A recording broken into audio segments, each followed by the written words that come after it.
Widow standing by.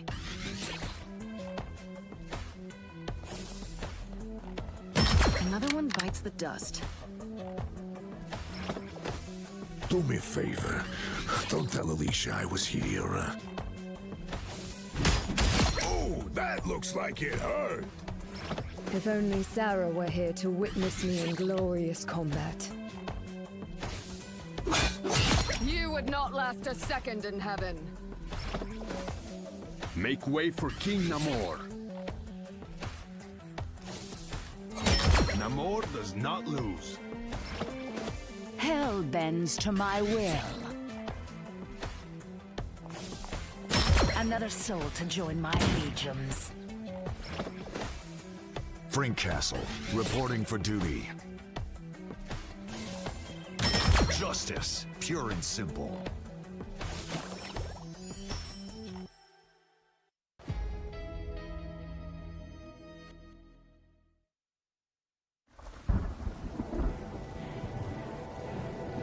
Chrono anomaly located. Moving in. Target identified.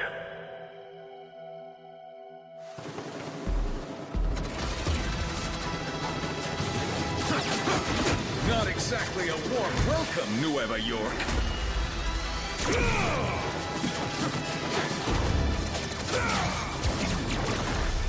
Optic blast!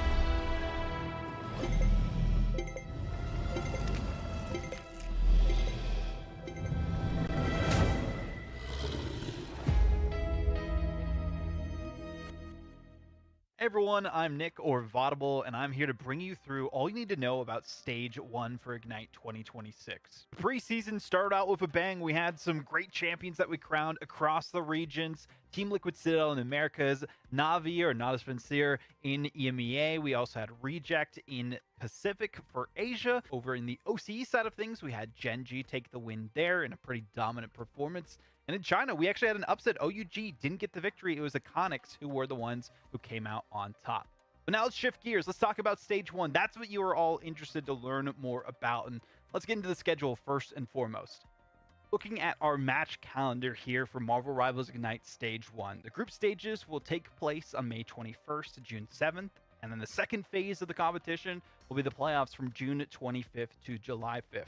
Might be wondering, why is this happening? Well, if we look at this map rotation graphic, it tells you all you need to know. Lower Manhattan's getting added to the map pool, but also we will have Season 8 be the patch that the group stages are played on, and Season 8.5 is going to be the one that the playoffs will be played on. So you'll have Devil Dinosaur chomping up the competition in the group stages, and Cyclops blasting people away in the playoffs. It's going to be a great one. Now let's talk about format and seeding. Seeding was already determined from placements in preseason, and if you're watching this video, you probably already know exactly where those teams have meted out in their specific groups. Starting with the Americas Stage 1 format, you can see it as the exact same as it was for preseason. 2 groups of 6 teams will play through a round-robin style bracket, which means they play each other once, and the top 4 teams from each of those groups will move on to the playoffs.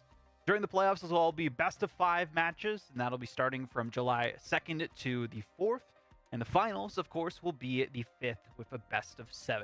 Exact same is going to be happening for EMEA Stage 1. Will be a round-robin best-of-3 group stage with 2 groups of 6. The top 4 from each of those moving on into the playoffs, where they'll be playing a best-of-5 double elimination bracket with a best-of-7 final.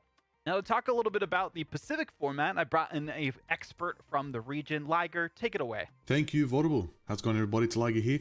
I'm here to tell you the structure for Ignite Pacific. Now, we're going to start off with OCE, okay? We've got a group stage double elimination running from the 21st to the 24th of May.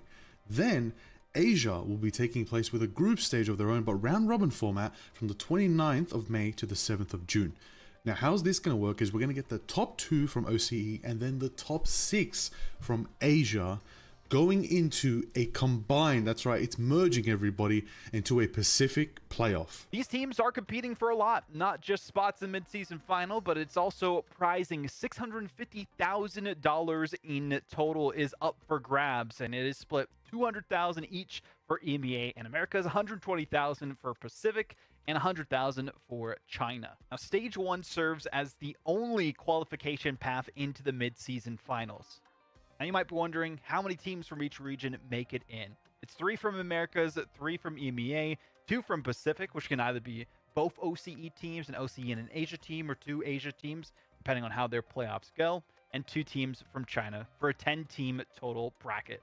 With limited spots available, this means every single series carries direct implications for the mid-season final qualifications. Now, here's one thing to note that if you saw some of the patches that were posted on social media, you might be questioning, where are the drops? What are the drops? What can we expect for that when we're tuning in to the action? Well, I'm here to tell you at least a little bit and give you a preview of some of those. It's time to talk about the Stage 1 Twitch drops. So if you remember way back when that Sentinels and NRG Shock were playing against each other in the playoffs on Symbiotic Surface, and Crimzo opened up a portal, Dongmin jumped in, and he got kidnapped by Stinkers on NRG. Well, that entire moment is immortalized in a spray by one of the lovely community artists out there, and you can get that just for watching Marvel Rivals Ignite Stage 1 during the group stages for just 4 hours total. That's just like a couple matches.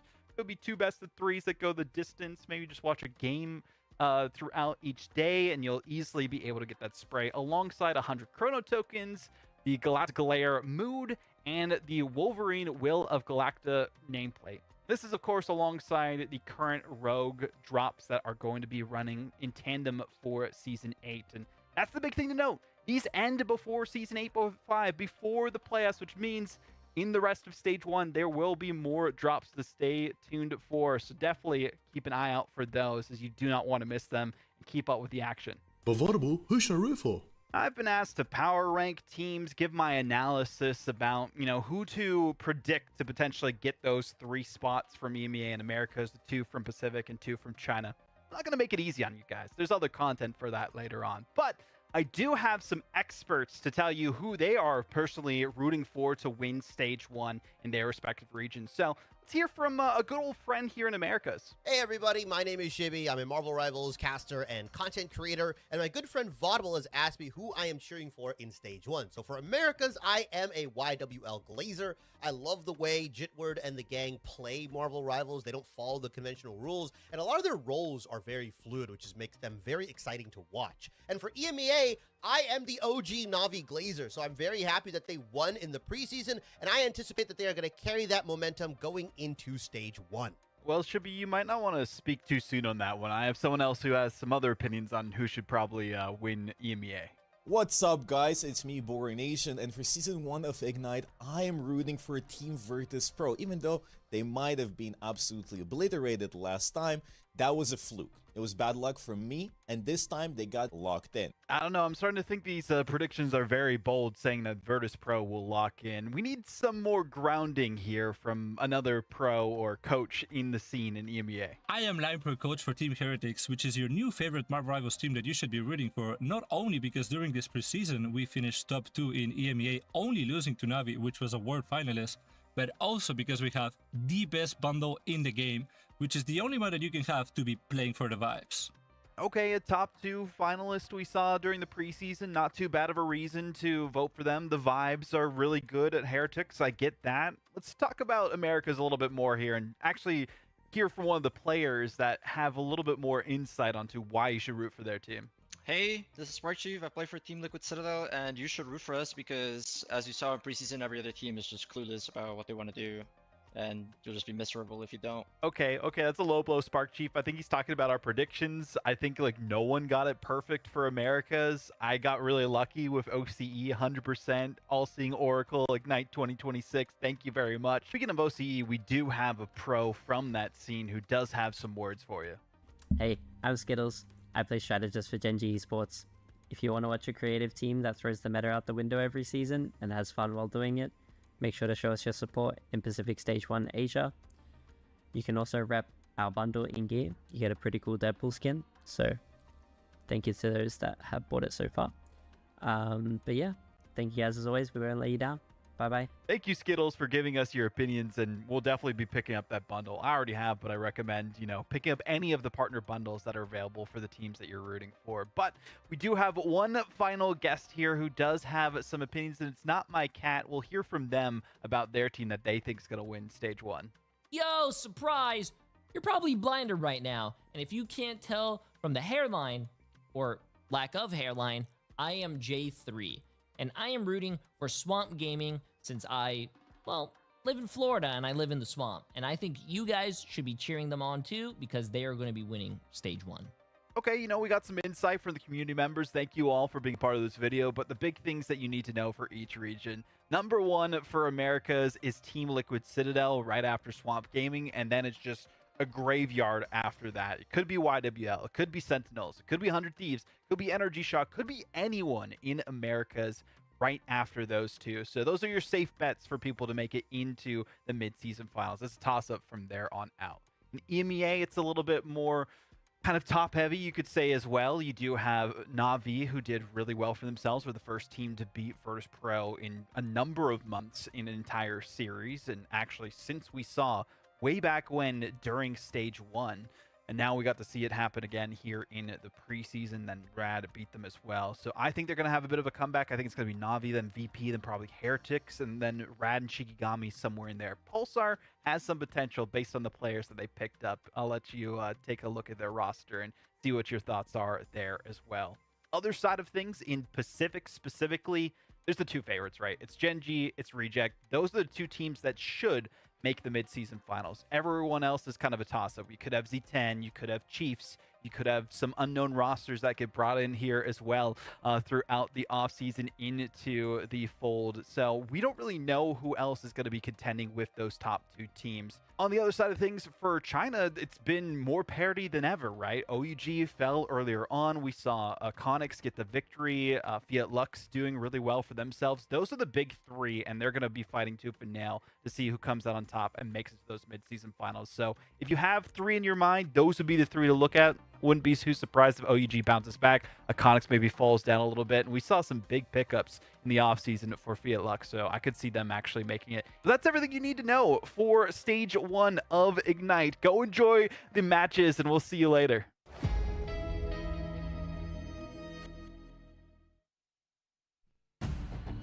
Welcome back, Marvel Rivals! Stage 1 is here. We had an amazing preseason, and 2026 most certainly is not over. We have so much more Pro League to go. And did you know $650,000 is on the line between all the regions we have for Marvel Rivals? My name is Kay, and I'm surprisingly not doing a lot of shouting this time around. I'm going to be your host, the captain of this ship. With me are two stowaways, CB and Dan. How are we feeling tonight, CB?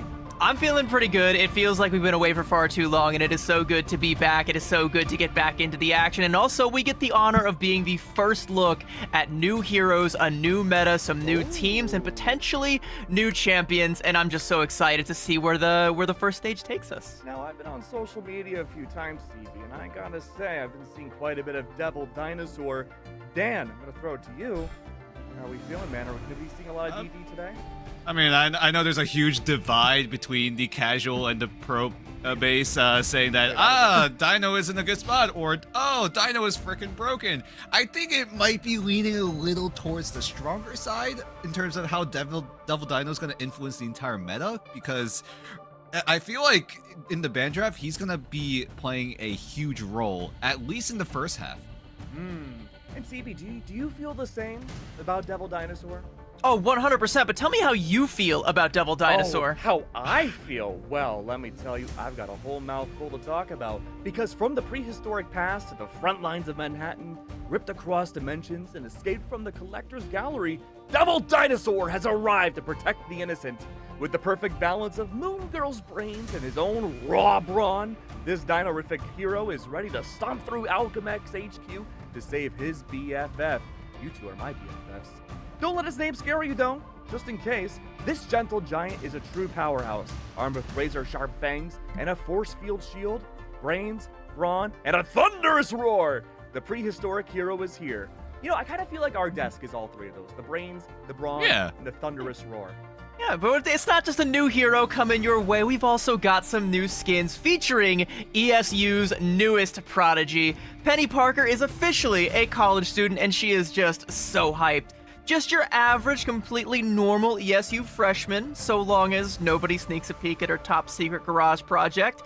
Step into the shoes of Empire State University's most talented exchange student with Penny Parker, the freshman costume, debuting in Marvel Rivals Season 8, available from May 21st at 7 p.m. to June 18th, 7 p.m. PST. You're going to want to get it before it is gone, and don't let her average look fool you. Gear up and pilot your way to victory with the newest spider armor. I love that, like, Gundam look of this one, but it's not just Penny that's getting all the goodies. Behold, the man without fear. Matt doesn't hear the curses. He only hears the name Daredevil. Daredevil. Daredevil. Embrace the shadows with Daredevil's shadowed start costume, inspired by his iconic appearance in Daredevil, the Man Without Fear, issue number 4, and participate in the Devil's debut event with a balloon pop activity to unlock this legendary look. Pop the balloons to earn rewards, hit the grand prize to claim them all, and don't let fear blind you as you begin your shadowed start. And I mean, with my luck, I'm probably gonna need every single balloon pop and then some just to be able to get through there. But as if that wasn't enough, we've even got 3 more Giga Banger skins that are gonna be coming your way with the Savage Adventures collab, or the Savage Adventures event that's gonna be coming online after this Daredevil one very soon. Actually, in just a couple of hours, this event is gonna be going online, and you can unleash your savagery as the Savage Land awakens, challenging every rival to prove their worth. Will you master your instincts or become the prey? Join the fray and begin the Savage Adventures. Complete event missions, earn XP, and exchange them for exclusive rewards, but make sure that you track down the rarest treasures before the event concludes. And like I said, it's starting literally in just a couple hours, so make sure that you grab that Frame 1, get yourself in there, grab the Premium Pass, and you can work towards that for the rest of your life if you want to. But survival isn't a right, it's earned. Much like these beautiful skins. Can we talk about that Hella skin? I would bow to that goddess any day. But then again, you also got Twitch drops coming at you here in Stage 1. If you watch us for long enough, not just us, but also any featured streamers that also have drops turned on when you're watching on Twitch, you too will get these rewards. You got sprays, you got nameplates, you got emotes, and you even got the Rogue Will of Galacta costume coming at you if you watch at least 4 hours. But why stop here? Why not make it double here? Because we got another set of Twitch drops coming at your way if you watch Ignite Stage 1. If you watch long enough, maybe you'll get a special reward when you do watch enough. It'll be the Portal Pool Oopsie callback to the funniest moment back in preseason between Crimzo, Dongmin, and Stinkers. And you too can get access to something that has been immortalized inside of Marvel Rivals from Ignite.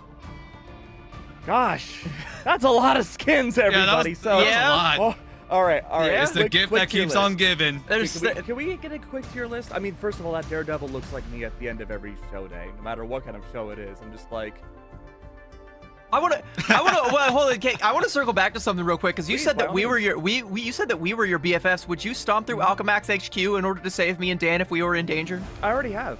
That's why we're here. That's why we're here. Yeah, that's what I was I think you got rescued. All right. Well, you know what? We do have an amazing schedule up ahead. I mean, how far out can we possibly look, right? It's May 21st right now. I don't know where the year has gone. Don't ask me. But through our cryostasis, we've woken back up, and through the 21st to the 24th will be the group stage for OCE, and then we will have the playoffs from June 25th to the 28th. Now, you might be wondering, why is there a gap between the 24th of May to the 25th of June? See, the top 2 teams of OCE, they're going to be going to playoffs with Asia's top 6 teams. And correct me if I'm wrong, Dan, I believe it's going to be in person.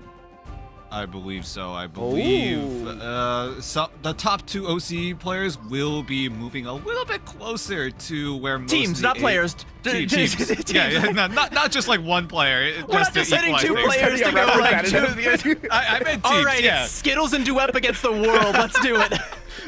No, it's going to be two top OCE teams moving over just a little bit closer to equalize the latency a little bit. And they will be playing for 2 spots to make it into the mid-season finals, which will be happening later down the line. But for now, we gotta stick to the present, right? We got group stage to worry about, and then playoffs if we do get those top 2 OC teams coming out from this entire weekend. Yeah, it's going to be an amazing time. I'm really excited to see which teams can bring it through. And believe me, you two have been yapping nonstop in my ear in the green room about all the different changes. But before we get there, of course, you already know the deal, how Ignite works. It's not your ranked games. Quick Play doesn't even have bans. And it's certainly not like MRC. You're going to have a multiversal system where one team gets to choose 2 bans at the start of their matchup, and one team will get only 1 ban, but then a reserve after. I'm going to put you 2 on the spot.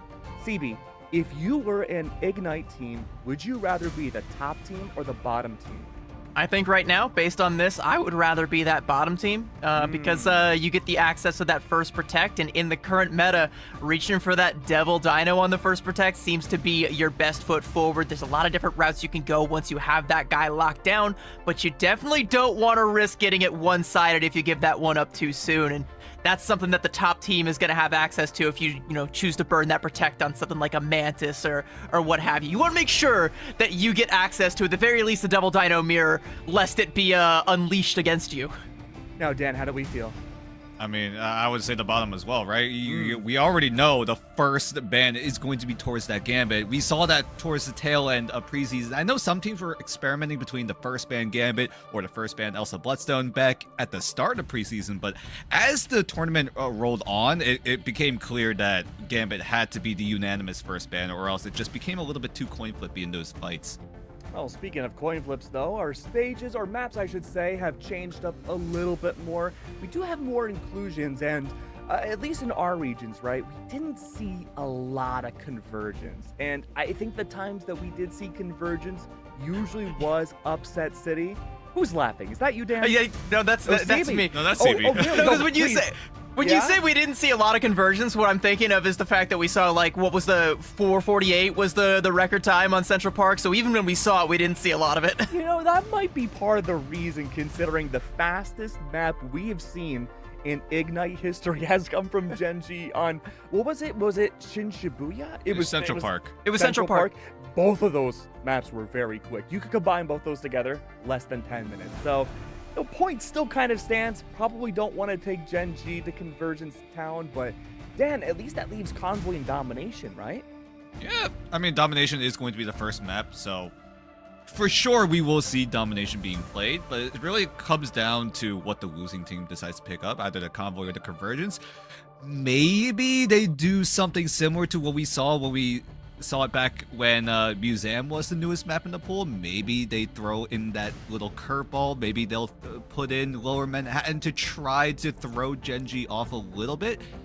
That's going to be a big question mark, right? We don't know if they're going to actually do that. We don't know if that's actually going to happen. But what we do know is the bracket that we will be playing on. This isn't going to be any sort of group stage. We're not going to see any round robin shenanigans. We're going straight into a double elimination bracket. I think this is really interesting that we're moving away from the round robins, at least this time around, because generally, at least starting off in best of threes, we didn't really get to see many reverse sweeps coming through from OCE. There was one exception though, CB, a single exception through all of group stage and all of playoffs. It was JFT that managed to pull 2 of these reverse sweeps off in their matchups, and that was only in group stage against a single team, and that was DXA. Of course, we're going to be talking a fair bit about DXA, JFT, and Kanga, and that three-way, that three-way tie that locked them down, and Kanga just barely by one map in the tiebreaker, rising above in order to qualify for playoffs. JFT, I think, versus Fury is going to be the match to watch because there is a lot of upside to both of these teams. I think both of them are going to have quite a fair bit to prove. There's even a world where JFT were the playoff team because, I mean, they beat Kanga in that tiebreaker, so, you know, they could have been there. It should have been me. Ooh. Believe me, I felt that many times in my life, CB. But does this mean that there's a chance for a big upset potential? Gen G have been the team of OCE, right? But is there a way we can break up the ties and maybe have a less, I don't know how else to say other than tieful maneuver this time around? I still kind of feel like, you know, I doubt there's going to be an upset for Gen G. I think, you know, the preseason show that they still very much so rule the roost and are the de facto leaders and reigning champions of this region. I think if anyone could take it to them, it would be the Chiefs. But I feel like everybody behind the Chiefs does have a fair bit of work to do. There's a lot of parity between all of the teams. You know, that bottom 6 is all going to be very, very chaotic because we have that three-way tie. We have 2 new unknowns coming into the fold. You know, Revol's coming in from MRC and Vulcan Red, who did a full rebuild, and the rest mostly stayed the same, just trying to level up their game between preseason and stage 1. So anything can happen. Who knows? There could be upsets, there could be rises, there could be falls. There's gonna be some drama. I can almost assure you that much, because if there's one thing the preseason taught us, it's to expect the unexpected, and that this region is so much more than just the Gen G region. I see. So if it's more than just the Gen G region, let's take them out of the equation for a second, right? And Dan, I'm going to start with you. Can you name me 3 players? Let's say I'm someone that's just tuning into OCE for the very first time. I don't know anything. I just woke up from a coma. Who are 3 players that I can look out for as a casual fan to really root for in OCE this time around? I know one of them. I want to say it's one of the Gen G players, but we'll get to that eventually. But I'm really excited. I mean, I got 2 names. All 3 could be Gen G. It could be Gen G, but no, I'm more excited for Kanga with their newest roster addition on Rester. If you remember Rester, he was on that XOXO01 roster throughout the entirety of Ignite last year, and now joining Kanga after preseason.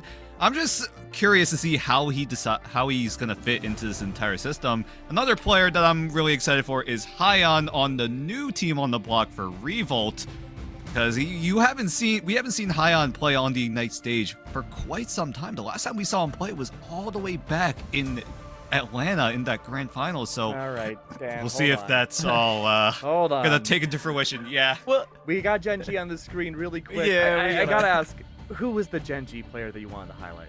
It has to be Bobo. Okay. It has to be. He is in contention to be one of the greatest duelists of all time. I'm just saying. If you want to see some goated Psylocke, maybe some hit scan gameplay, you just got to look at Bobo. Well, as we have a look over here at DXA, you know, again, another member of that triad alongside JFT and Kanga got stuck in that 3-way tie.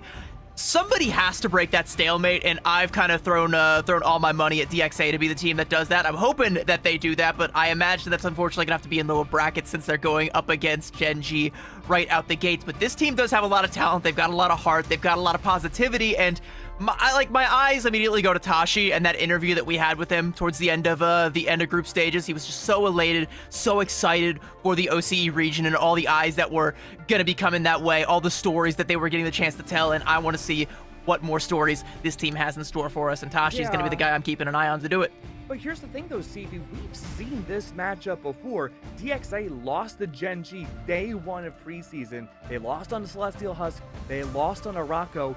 Can they bring it back to at least take a map today? That's in the past, you know. It didn't happen. Rearview mirror, totally new stage, new heroes, new maps, new reality. That said, I still feel like they've got their work more than cut out for them, because you're going up against Gen G, right? The most storied org, the most storied team in this region, the team formerly known as Chopper Mag that went on to shock the world in Atlanta last time around, and the team that has brought so much attention to this region. I think if the XA can take a map off of Gen G, I think that will say a lot about the heart of this team, and you know, maybe lend a little bit more credence to my theory that they might be the ones to break that stalemate towards the bottom 6. But that's more of a hope more than like a prediction, because who could even predict this region at this stage? That's true. To bounce off that point, you said that, maybe we saw some like bottom kind of potential coming through from DXA, and I hate to say it, but they were the bottom of their group stage back in preseason. And I'm not going to come off and be a negative Nancy the entire time, Dan. We finally did get to see DXA win a series towards the end, but unfortunately, it was on their last day, and their playoff contention was gone. Yeah, it was a little bit of a rough look. At the very least, there was a bit of that three-way tie that did happen back in preseason, but that's a whole story for another time. But DXA looking to come in even stronger. They didn't make any roster changes, so it was just a bit of an idea of, hey, we just need to lock things down. We need to, at the very least, iron things out in our own side to make sure that we have the team ready to go together as we got an absolute cinema do-up jump scare, ladies and gentlemen. I mean, what's there to say that hasn't already been said? 36 total maps coming out from our boy Duwep. A KO per match of 20.89. I don't even know how you get a decimal in those matchups, but the amount of damage coming through, accuracy in the final hits, CB Duwep has been an absolute monster in this region. Yeah, and he's gonna be one of my key players to watch, not just in this Gen G team, but in the entire region, because I feel like we might be headed towards a little bit of a Vanguard meta with Devil Dino coming into the fray, and Duep and his contemporary Zenstari, as again, Gen G being the de facto leaders of the region, are gonna have to lead the charge, show the rest of the region how it's played, how it's done, what is the upside to this hero, how do you play him, how do you play around him, and how do you get the maximum value out of this high value pick. I mean, That's right. Duep not only is able to show like whatever every team can do.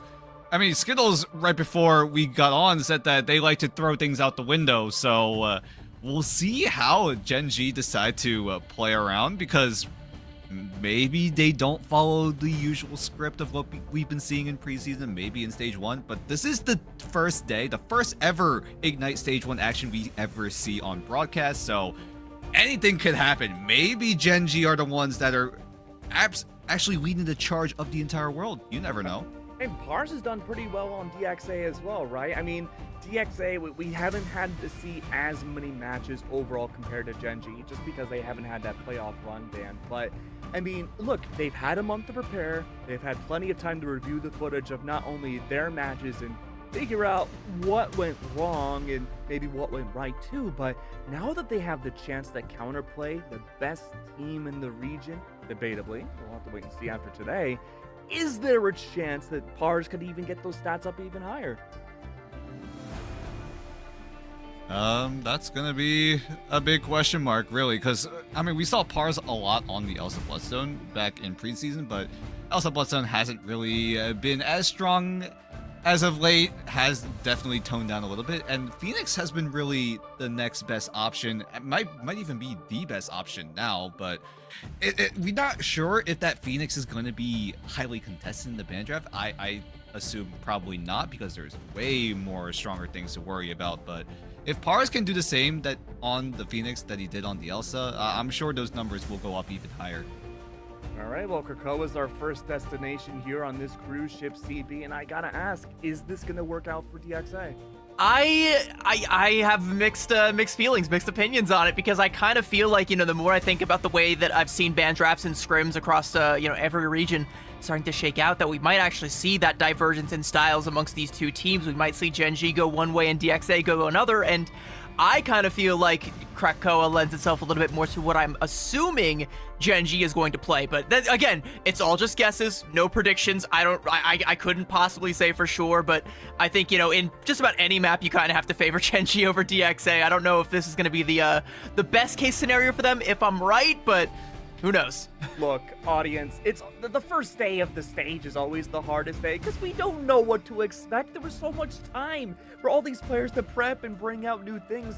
A lot of what we have right now is just guesswork, hoping maybe that we could see something new, something more spicy and interesting, Dan. But how do we feel about Krakoa, man?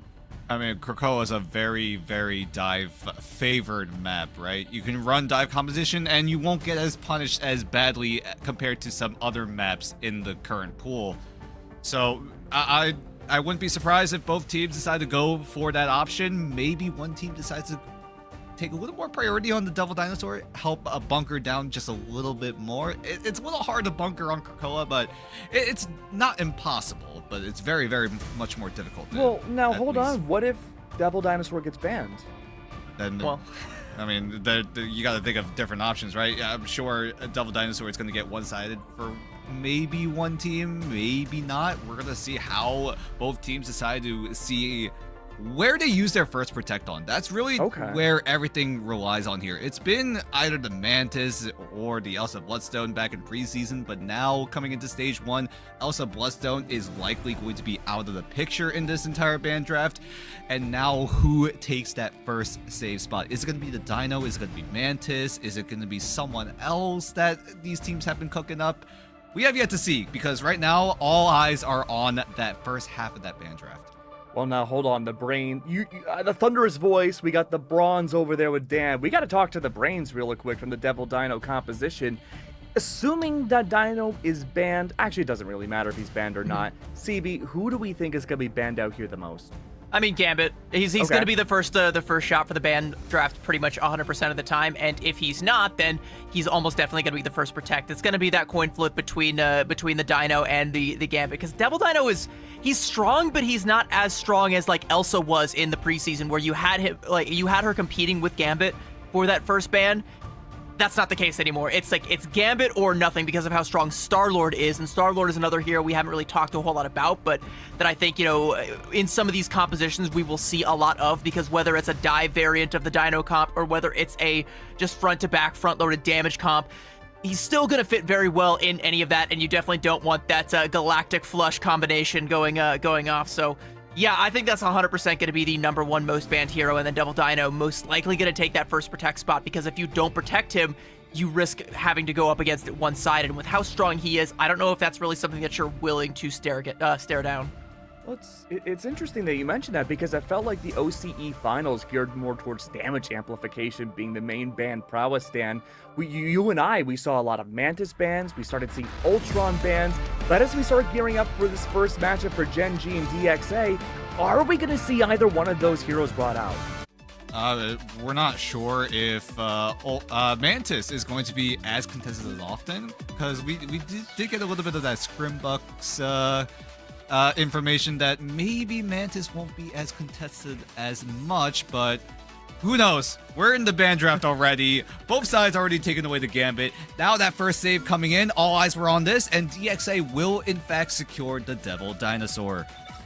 It's just the best way to play it right now. Interesting going for a Luna Snowban, and Luna's another hero that I kind of wanted to talk about, because I feel like the way that she has been traditionally played has changed, and she's a very, very strong hero, but unfortunately one that we will not be seeing for the side of DXA, as Gen G are going to secure that one.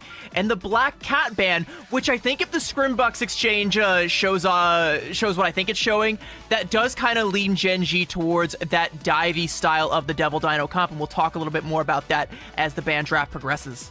Yep, I mean, Devil Dinosaur even enabling Rush for both sides, especially with the Rampage being online, means that they can just run right in. Mantis can even help amplify that rush down potential, and that's the reason why both teams are going to take away the bans, because keep in mind, here in Season 8.0, Mantis now has that movement speed buff tied to the damage boost. Although the damage boost did go down a little bit, that movement speed is still just as threatening. And a damage boost is still a damage boost. Like, you're never going to not want a damage boost. We're going to see the Luna Snowban now coming out from DXA, so neither side is going to get to see the pop star. So I don't get to talk about what makes her special in this meta, but we are going to see a White Fox Protect potentially coming out here from DXA, so maybe they want to play something a little similar. It's going to be difficult to get the most out of that White Fox without that Luna Snow team up, but as the Phoenix ban comes through, that is going to seal the deal for this pick in ban draft. Yeah, now we're going to see what Pars decides to go for. He's thinking about the Star-Lord, which, if you all know, we got an extra 10 bullets in his magazine, so he's still going to be so strong. Maybe go towards the Punisher with the Devil Dino team up. Maybe, we have yet to see, but the White Fox save still is going to be interesting, especially when you know that you're not going to have access to that team up with the Luna Snow. Both sides won't even have access to it. But still, I think there might be something that's going to be cooked up on that side. There's got to be. I mean, like, White Fox is another one of those heroes that lends herself really well to a triple strategist backline, so I mean, even without the Luna Snow, you can still kind of make it work, and I guess without the Mantis there, that might still be your next best option, so maybe that's what DXA are trying to hang their hat on, but we'll have to see as we're kicking things off, and it's going to be Cradle. No, it's going to be Carousel, the first map, which might lend itself a little bit more towards DXA's favor if they play their cards right here. And we'll see what Genji have been cooking up in the background right after preseason, because right now they're willing to roll out on something very aggressive. Duep on the Captain America, FMCL on Daredevil, Salvation even there to help things out with the Soul Bond to try to rush things, and we've seen them play so well in cohesion together. Salvation goes 3-2-1, Soul Bond, and then everyone goes right in, but Tashi is able to catch out that Captain America. Well, it is the first fight, the first blood of the OCE region and of the Ignite so the Ignite Stage 1, and Pars goes back-to-back with 2 easy KOs there, has Skittles in his sights trying to find that third, but Skittles will live, and Salvation will find his namesake in a cocoon form. A good res, but DXA are going to get the first cap here, and with all this damage coming out from this Punisher, it's going to be real difficult for Genji to get another good look at this one, and you can see Duep trying to go around the side and look for an angle on a backliner, try and draw a little bit of aggro if he can. Bobo going to take down Gak, and without that Dino there, now a lot more punishment going to be dished out. FMCL has found access to the backline, and alongside Duep, they are going to be dishing out a hurtin'. 1 and 2, Pars is done, Neb going to be next to fall, and Tashi, oh, you better run, my friend. Okay. DXA win out in that first engagement. Great double coming in from Pars, but that only exhausts the BRB of Skittles and Salvation's Cocoon. So everyone on Genji are still 6-man strong coming into that next engagement. And Genji were able to rush them down perfectly, making sure that Fix on the Loki does not have access to the region domain, and that was when Genji struck. That was when the backline of DXA just fell right apart, and now DXA are losing space, but they're going to try to bring it right back with some shotgun shots from Pars, as Bobo has to use the Song Inferno, try to get the health reset, but was not able to find the eliminations. Rexy does pop the invisible boundary, but Fix still goes down. FMCL with that hit and run, and you can even see how low he got in HP and was still able to get back. He knows his limits and won't overstay his welcome. Skittles doing a ton of healing right now on this rocket, going to be coming up soon onto the BRB. There's also a Karmic Revival on deck for Genji should they need it. FMCL, again, getting the heals he needs right when he needs them, and then throwing that baton in, taking down Gact, and Bobo is there with the damage to take down Tashi as well. A nice little 2-piece for Genji.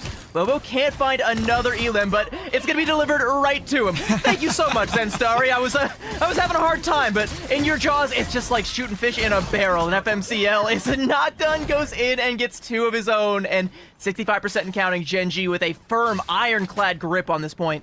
DXA wanted to extend that fight with that invisible boundary coming in from Rexy, but Fix going down just meant that there was no way for any other strategist ultimates to extend the fight on the side of DXA. Genji can just do whatever they choose now, because right now with Salvation, with that Karmic Revival, things are going to get really hard as Zenstari goes in with the Rampage and Pars goes down. But just so much AoE damage coming from those sparks, those explosions coming out, and with the Rampage now coming up from Zenstari, it's just disgusting. The last stand from Tashi is nothing but a fart in the wind as Genji just Rampage over DXA in the spawn room, and that's going to be, I mean, not a shutout because DXA did get the first cap, but just about as close as you can get under those circumstances. A dominant hold there from Genji, and they carry over so many ultimates as we go on to the next one, Cradle, and this is the one that I was afraid of because Genji, they're playing the dive variation of this Devil Dino comp just like I thought they would, and this is the map that favors it the most. I mean, at this point, it feels like a shutout, right? As I mean, DXA were able to get 26%.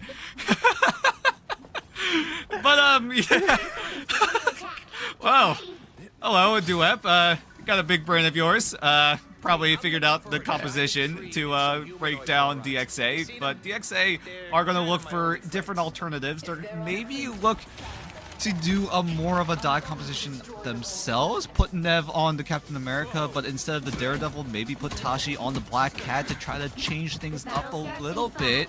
And with Fix on the White Fox now, maybe this is the winning formula, but DXA, really, all they have is wait for Rexy to get that CYA so that Pars can pop his final judgment and try to out-damage everyone on Gen G, but then again, you gotta make sure you know where Salvation is, because if you don't know where this Adam Warlock is, that combo is gonna get immediately neutralized. And you gotta track him down twice because he's gonna have that cocoon out the gate, so Tashi is gonna have to try and hunt him down. Hello, Rexy, didn't even see you there. One shot and Duep just takes him down, so you're not gonna be seeing that BRB or that CYA.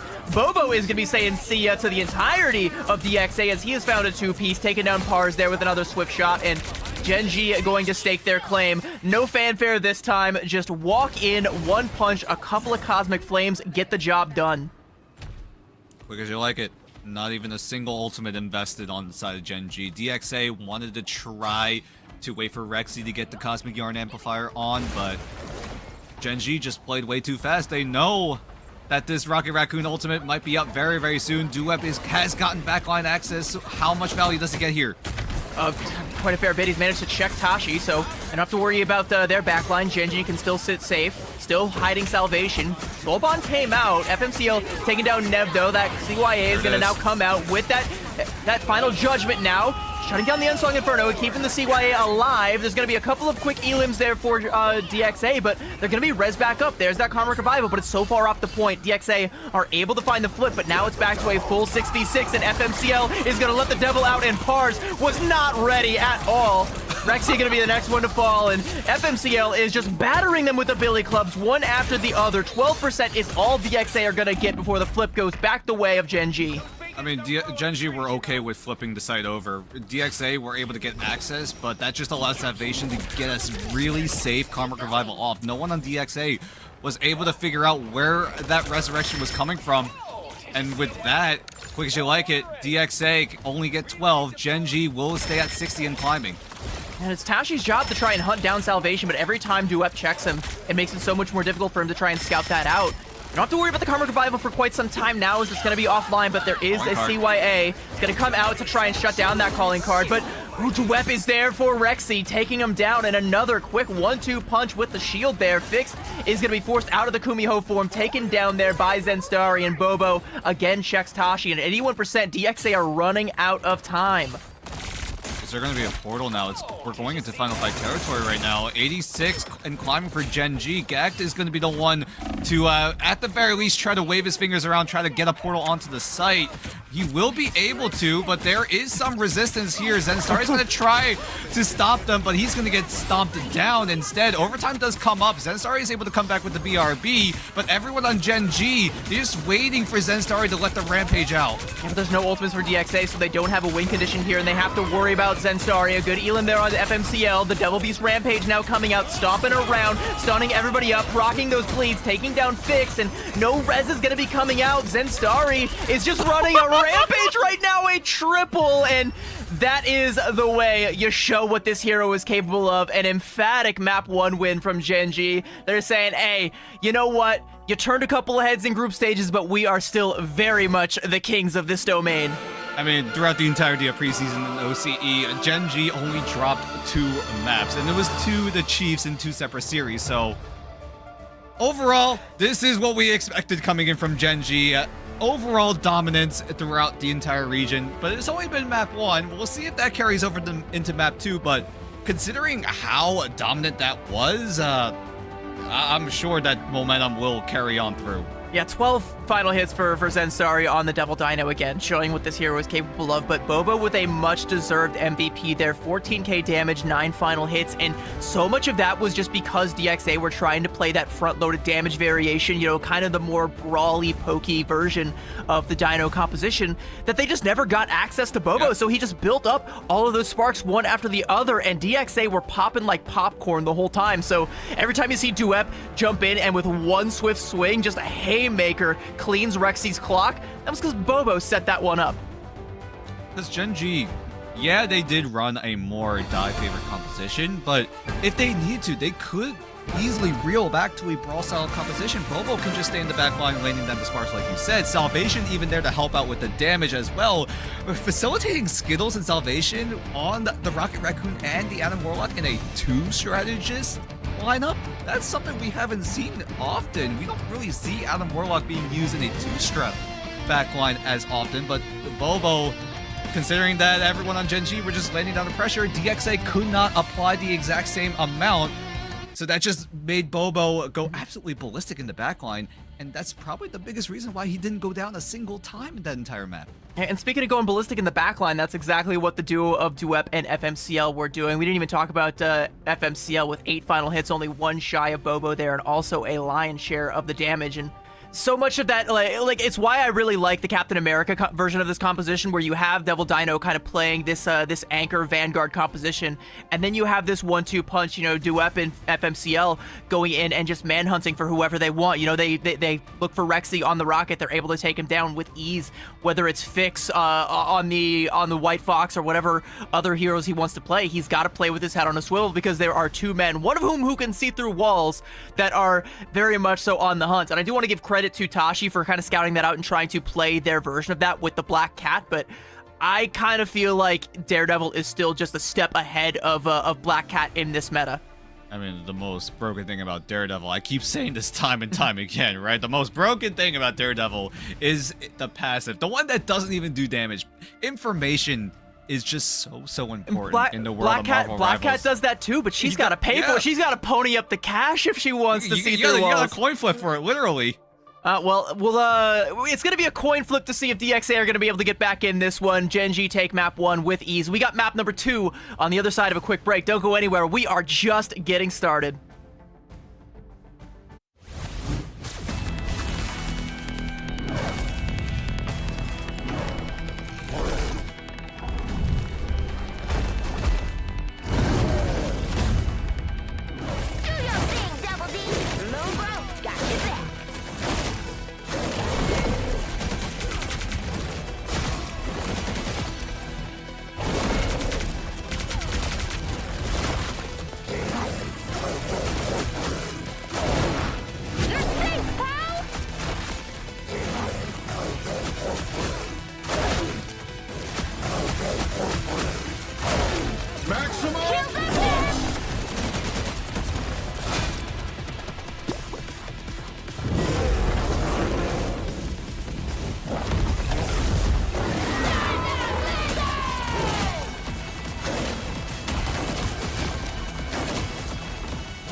I mean, did that really count as a Gen G win if it was 6 minutes and 24 seconds? I mean, come on, Dad, that was the slowest Gen G map we've had so far.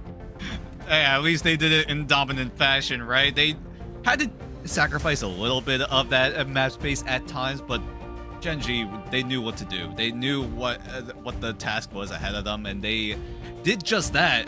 DXA just could not match what Gen G were doing in terms of how well they were playing as a team and the amount of tools that they had at their disposal, because they did run dive, but they did have ways to reel back into Brawl as well.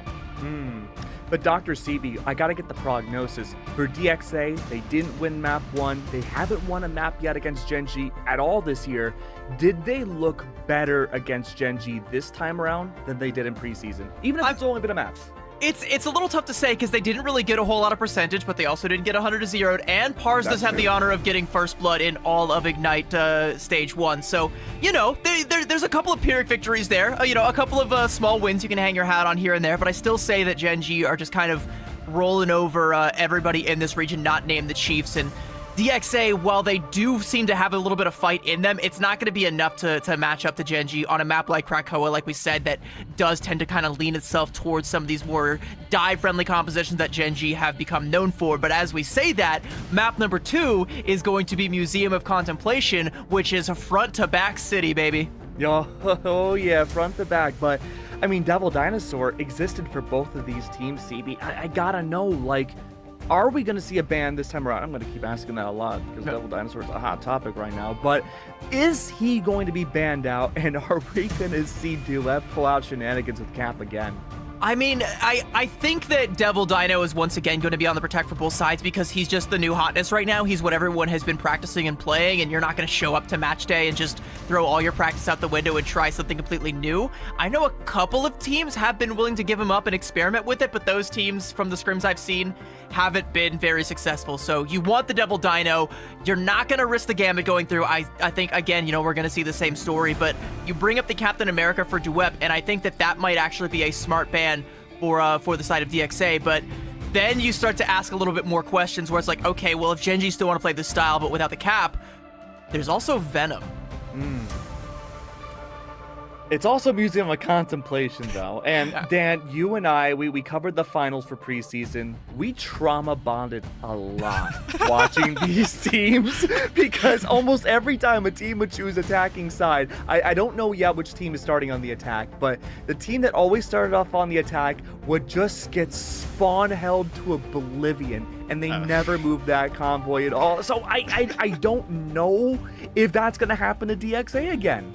I've got some bad news. DXA is on the attack first, so... No, why, Dr. CP? Why would you tell us that? Listen, I had the answers. I couldn't resist. It was too tantalizing. I had to spoil the fun. Is it terminal? I'm afraid it might be terminal for DXA. No. Oh no. Dan, help us out here. I mean, shout out to Preseason Asia group stage for showing that Museum of Contemplation made us to forget what the rest of the map looked like. But now... maybe we'll see DXA break through. I'm a little curious to see how DXA are going to break through the spawn, because there were some teams back in preseason that had a little bit of that hard time trying to figure that out. But as we get into the ban draft again, so far, same old from what we just saw back on Krakoa. Devil Dinosaur are going to be secured by DXA this time, and Gen.G will be the ones to take away the Luna Snow and get the Devil Dino. And if DXA want to go for that Captain America ban that Keg kind of brought up there, it kind of begs the question, like, what do you have to let through in order to make that one happen? It's not going to be the Mantis, as they're still afraid of that damage boost. And again, like you were saying earlier, you know, a damage boost is a damage boost, right? Like, anything you can do to mitigate the dealing with a damage boost, you probably want to snuff that out before it gets started. Yeah, exactly. And Gen.G thinking about matching the Mantis ban, but DXA had to ban something else. It's going to be the Black Cat. They do deem that FMCO might be a little bit too threatening on that hero, so they're just going to take it away, as Gen.G will go for that next best option. Maybe some would argue the better option. I would say the better option, because we were just saying before the break, like one of the best things about Black Cat is the fact that she has that flame orb and she can see through walls. And Daredevil just does that for free all the time. So you have permanent information. You can always just ping your guy that you want to dive on top of. And if Duep is on that Captain America, he can just go, all right, I'm in. Let's go. 1-2 punch. Oh, we already got the Elam. We got the KO just that quick. We're going to see the Phoenix ban coming up for DXA, and I do kind of like that, because another big part of the problem was the fact that they couldn't get access to Bobo on that Phoenix, so a lot of that passive damage was being built up, and in fact, they're going to make a one-sided Phoenix for their side, so most likely going to see Pars picking up that one. We also see Pars hovering the Elsa Bloodstone, and on a map like this, Elsa could also be a good option, but Phoenix, you know, like we said, has kind of overtaken Elsa and Prio. Yeah, on the Elsa Bloodstone has been taken down a notch, as we all know, back in Season 7.5. But DXA will finalize their ban draft, so will Gen.G. DXA will get access, like you said, to that one-sided Phoenix. We'll see how they decide to pop off with that hero. Gen.G, on the other hand, they're not going to have access to Bobo on the Phoenix this time around, looking to go towards the Adam Warlock, and Gen G on the defensive side are going to go towards that Loki Adam Warlock composition. We'll see if that'll work out this time around. I remember way back when, during the OC preseason group stage, that Skittles said that they did mess up this composition a little bit on this exact map, funny enough. So we'll see if Gen G have locked things down and make sure that there are no bumps in the way of this spawn hold potentially coming in for Gen G. We'll see how well DXA are able to break through, because right now they're looking to get a little bit aggressive right out the get-go. Yeah, Gen G looking to start stage 1 off on the right foot with a 2-0 victory over DXA. Museum of Contemplation is DXA has chosen Arena. And yeah, like you said, they're looking to try and take an aggressive stance here, showing a little bit of that dive composition, potentially with the Venom and Tashi on the Daredevil. But Gen G going a lot more front-loaded, and there's the big brains that has cooked up this composition. It's Duep on the Emma Frost, and a nice little triple Vanguard lineup here with Emma, the Devil Dino, and the Groot. It's going to be real difficult for DXA to find a squishy to dive on top of. Nev is going to have to hunt one down, and Tashi is going to have to be there to try and make it happen, but if they get walled off, it might just be over. You can already see the walls coming out and a ton of pressure coming out onto Nev. He's forced back, and no one is going to want to get close to either Zenstarry or Duep because they both have tools to be able to shut down dive heroes quite easily. I mean, Duep on the Emma Frost is the perfect option to respond into the Devil Dino of Gact, because we all know that Devil Dino has a hard time dealing with the Emma Frost, but at the very least, DXA are able to draw first blood. He's even able to kidnap from the likes of Zenstarry. Skittles even going down, so DXA will break through the spawn and move this convoy a little bit forward. FMCL is going to channel the portal really early to make sure that Gen G are still grouped together as a team. Yeah, might as well. I mean, go for the early hold, though, but the bus is running away, and FMCL getting taken away from it by Gak there. Invisible Boundary now going to come out from Salvation, but they also stacked it with the regen domain, so a lot of resources being used, but they are able to convert it into an Elim onto Gak, potentially the highest value Elim you can hope for right now. Gen G going to find the flip and stop the cart from progressing any further, and DXA will take their leave. Yep, and now DXA, they need to know that Bobo is going to get very, very close to that Karma Revival. You don't even have to worry about Skittles as well, because he can easily just copy the Adam Warlock ultimate if he so chooses to, as DXA are trying to make something happen as Pars tries to take an off angle, but he gets taken down himself. Was that a flanking Doctor Strange from FMCL? He only knows how to play the game one way. It doesn't matter if he's on a Shield Vanguard or a Daredevil, he is going to be going for the flanks. And Pars, you better watch your back, my friend. You are a squishy, and he's got you in his sights. And now Gak back on that Devil Dino, marching on forward, and Nev in the back line. Simbi got a Resilience forced out. Can't quite swing away, but will be able to wall run out back to safety. Speaking of out back, Bobo is going to be hanging out back, has the Karma Revival, and doesn't... I mean, the Karma Revival is the least of their worries. It's just letting the Cosmic Clusters rain down. He's going to go for that Revival now as he sees his teammates fall and get Skittles back into the fray. And meanwhile, the front line is just getting busy over here, taking DXA out one by one. Hand of Khonshu coming out now from Tashi, but that one's not going to be finding pay dirt anytime soon. And Gen G again with another fight win, holding on to that God of Mischief as well. Yep, they are able to preserve Skittles' ultimate. DXA need to be careful again, because right now, if they use too many of those resources, Gen G can just easily neutralize it with a good copy coming in from Skittles. But there is a world where Skittles looks for an aggressive form of copy, but FMCL looked for the eye bag mode, didn't quite land the mark. Gak is going to go in with the Rampage to try to give DXA some space to work with. Ooh. And it's a clean double coming in from Nev. Skittles copied the Invisible Boundary, so there is no second chance for Gen G. Everyone will fall. And with Gen G not having access to the portal, they're going to have to walk it their way back onto the convoy.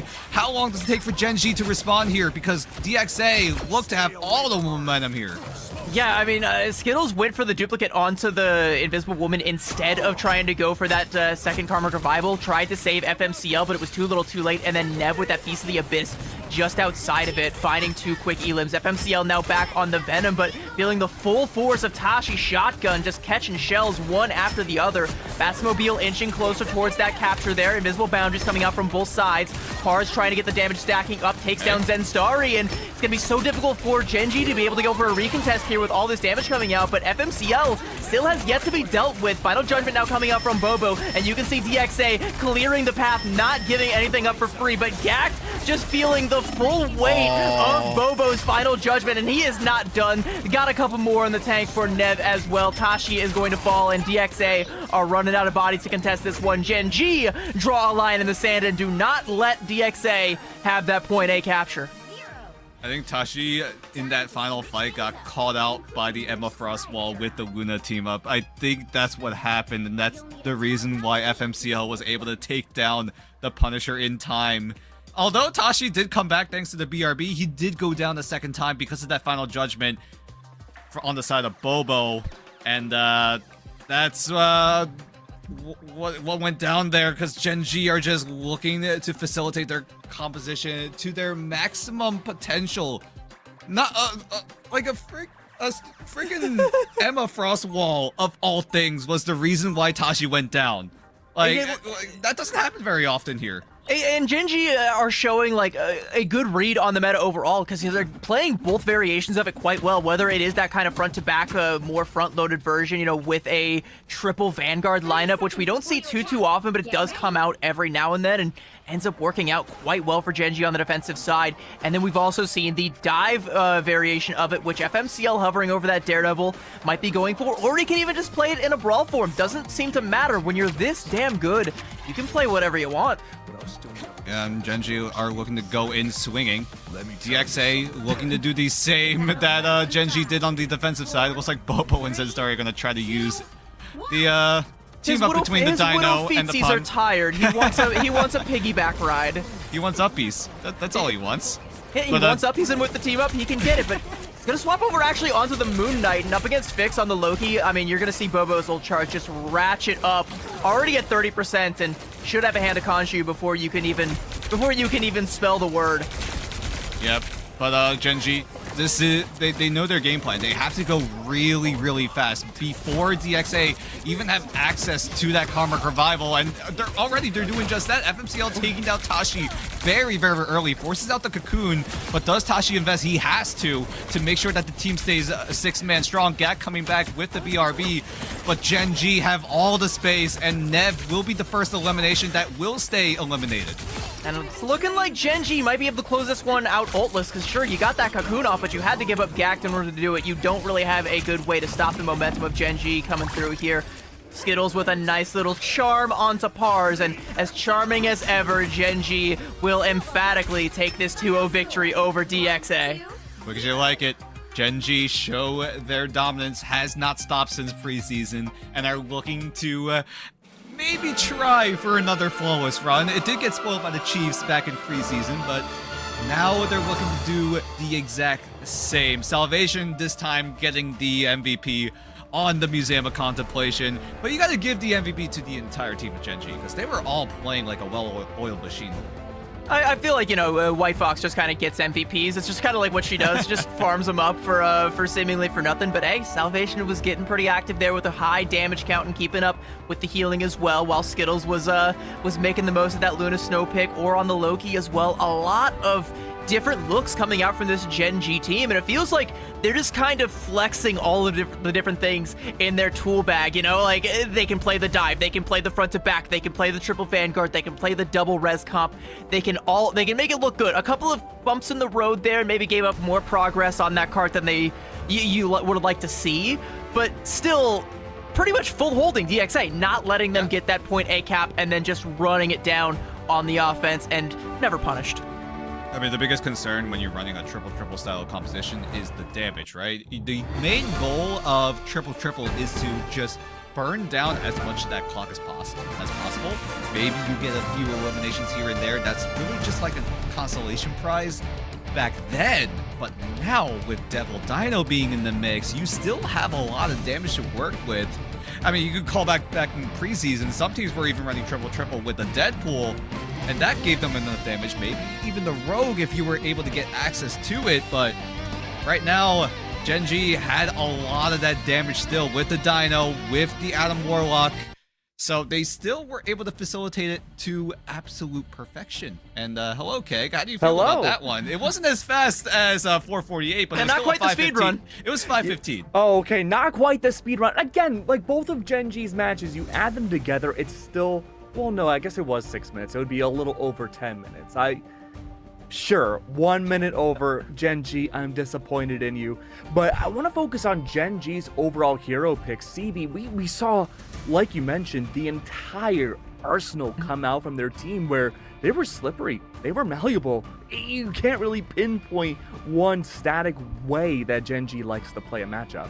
I mean, they still kind of show that dive, you know, that kind of like affiliation for dive that they try to go for, that they've become known for, you know, especially with FMCL on the Daredevil and occasionally with Duep on that Captain America, but they're showing that they are capable of going deeper than just that. They do understand the meta and the different ways to play these double dino compositions. They're not married entirely just to that dive, and if you're going up against a more fearsome foe, someone like perhaps the Chiefs, or maybe if we get way ahead of ourselves here with some of these other Asian teams, or even way ahead of ourselves, some of these teams on an international land stage, potentially on this same, I think we're going to be a couple patches deep, so it won't matter at that point, but nevertheless, my point still stands that if they're up against a more fearsome foe and they have to dig deeper, their bag does go indeed much deeper.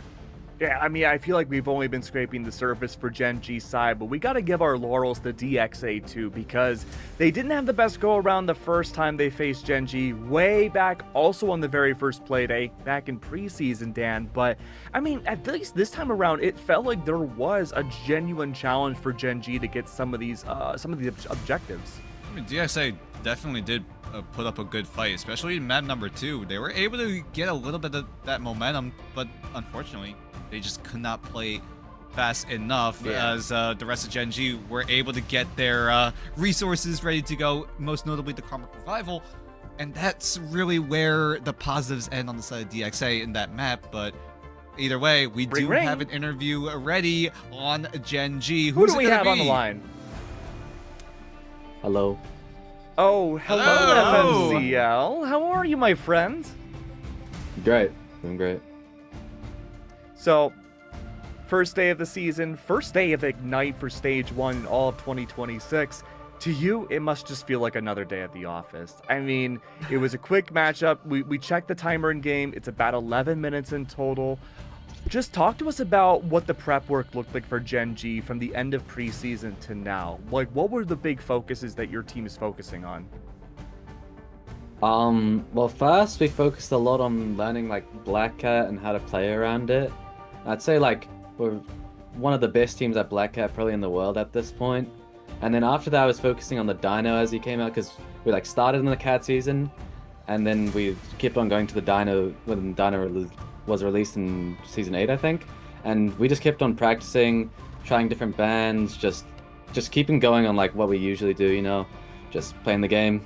Hopefully we just win. I don't know. So let me ask you a little bit about like the Black Cat and the Daredevil. I guess I have two questions. First of all, which one do you think is better in the current meta? And the second question is also going to be like, with this Dino meta, how do you as a dive specialist try to navigate, you know, not getting caught in the Dino?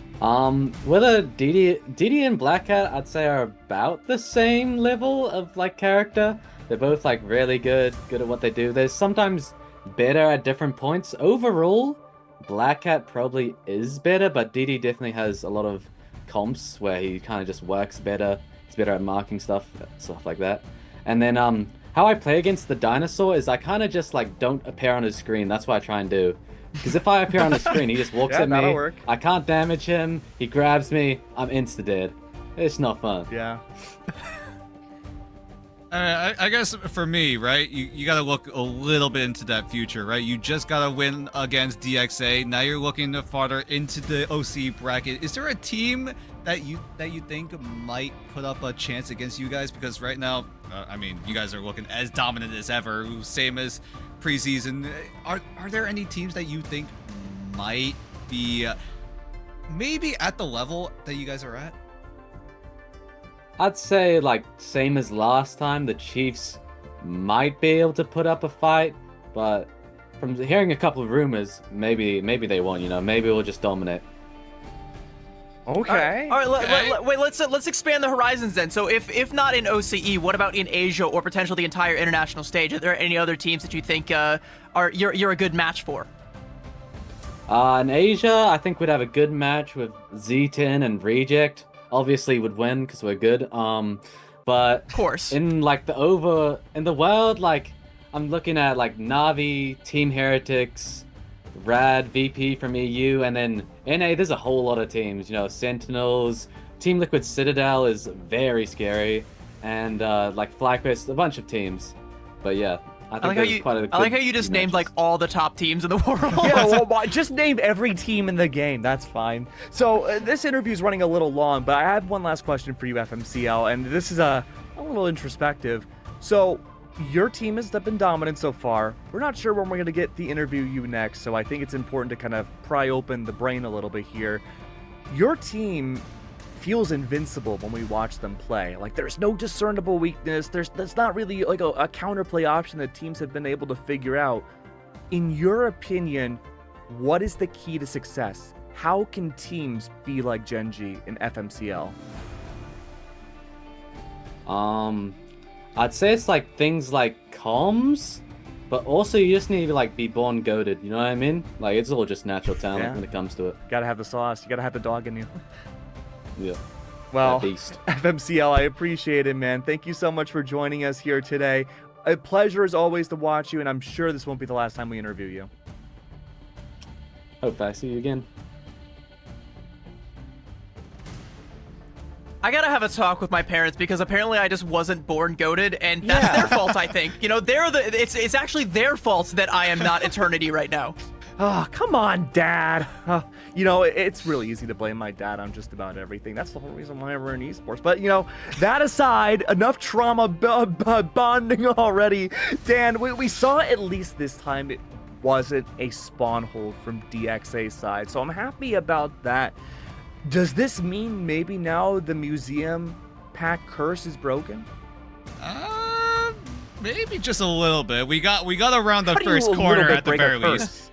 We like got around what I think the first two corners at the very least on that first checkpoint, so we got to see a little bit more of that museum. But yeah, it actually moved around a few corners. It made turns. He ain't do nothing but step back.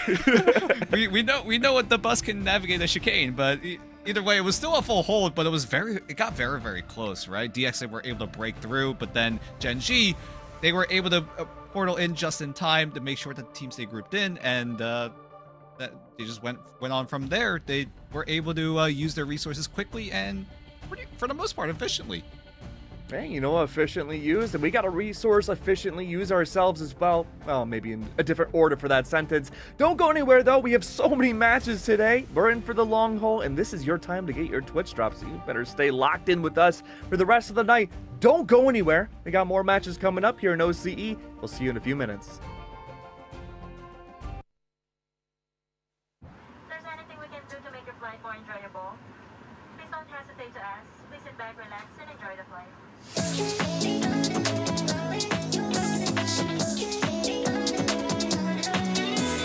Just watch me now under the moonlight. 저 위로 날아올라. Flashing on my window frame, audible to my flame, blinding shining lights. Oh, I feel it skipping way out of control. Lock it, oh yeah. We won't stop it. Flying like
Welcome back again. I told you we wouldn't be gone for too long. I hope you got your drinks and your food or whatever. Maybe you're a plant. You just photosynthesized. I don't know. But what I do know is that we have so many more matches to go. Gen G was the appetizer, and now we're on to the full entree, CB. What's going on? We have got JFT versus Fury on deck, and this I think might be my pick, at least for the potential match of the night, especially as JFT is a part of that triad from the tiebreaker alongside Kanga and DXA, and Fury, who fell to Kanga in the preseason playoffs, I think does have a fair bit to prove, and it's my pick for the team to watch. Well, now, hold on. Let's investigate this more, because a lot of people might be coming into Stage 1 without watching Preseason. What is this triad? It almost feels like something universally unique happened in Preseason that never really happens in esports. Yeah, so JFT, DXA, and Kanga Esports all went 2-1 over each other, a perfect rock, paper, scissors, and then had to play tiebreakers to decide who would make it to the preseason playoffs, and literally rock, paper, scissors in the other direction, and by one single map, Kanga Esports qualified. I think there's a world where JFT did beat them in that tiebreaker, so there's a world where they could have been the team. But Fury ended up falling to Kanga in those playoffs. In another world, they could have fallen to JFT. Maybe we can get a glimpse of what that world might look like. Dan, give us that glimpse, man.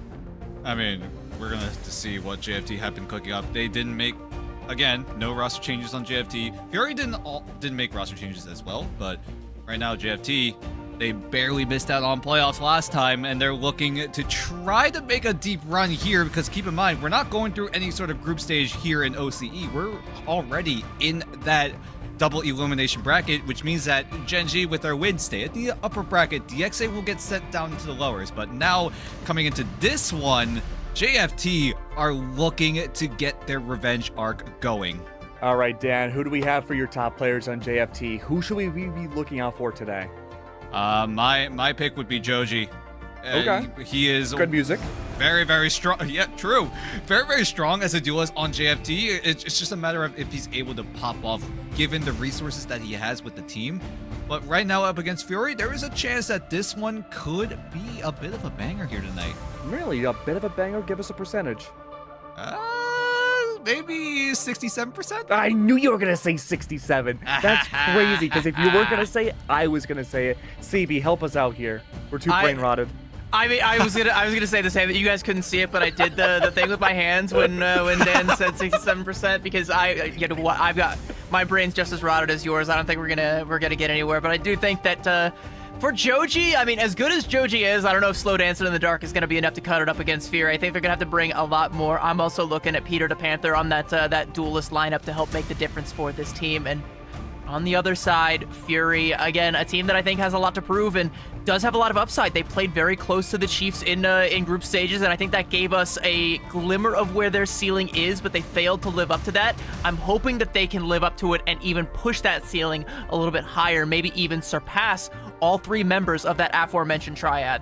Well, you know what? We've established that there's a 6-7% chance that this might be a banger series, CB. Between Fury and JFT, we had an agreement that on camera we would do the hands if we mentioned 6-7. We haven't gotten there yet, but CB, who on this team on Fury should we be looking out for? There's no way Zaza Stack has that's crazy. Yeah, this is real. Who else this would, is real.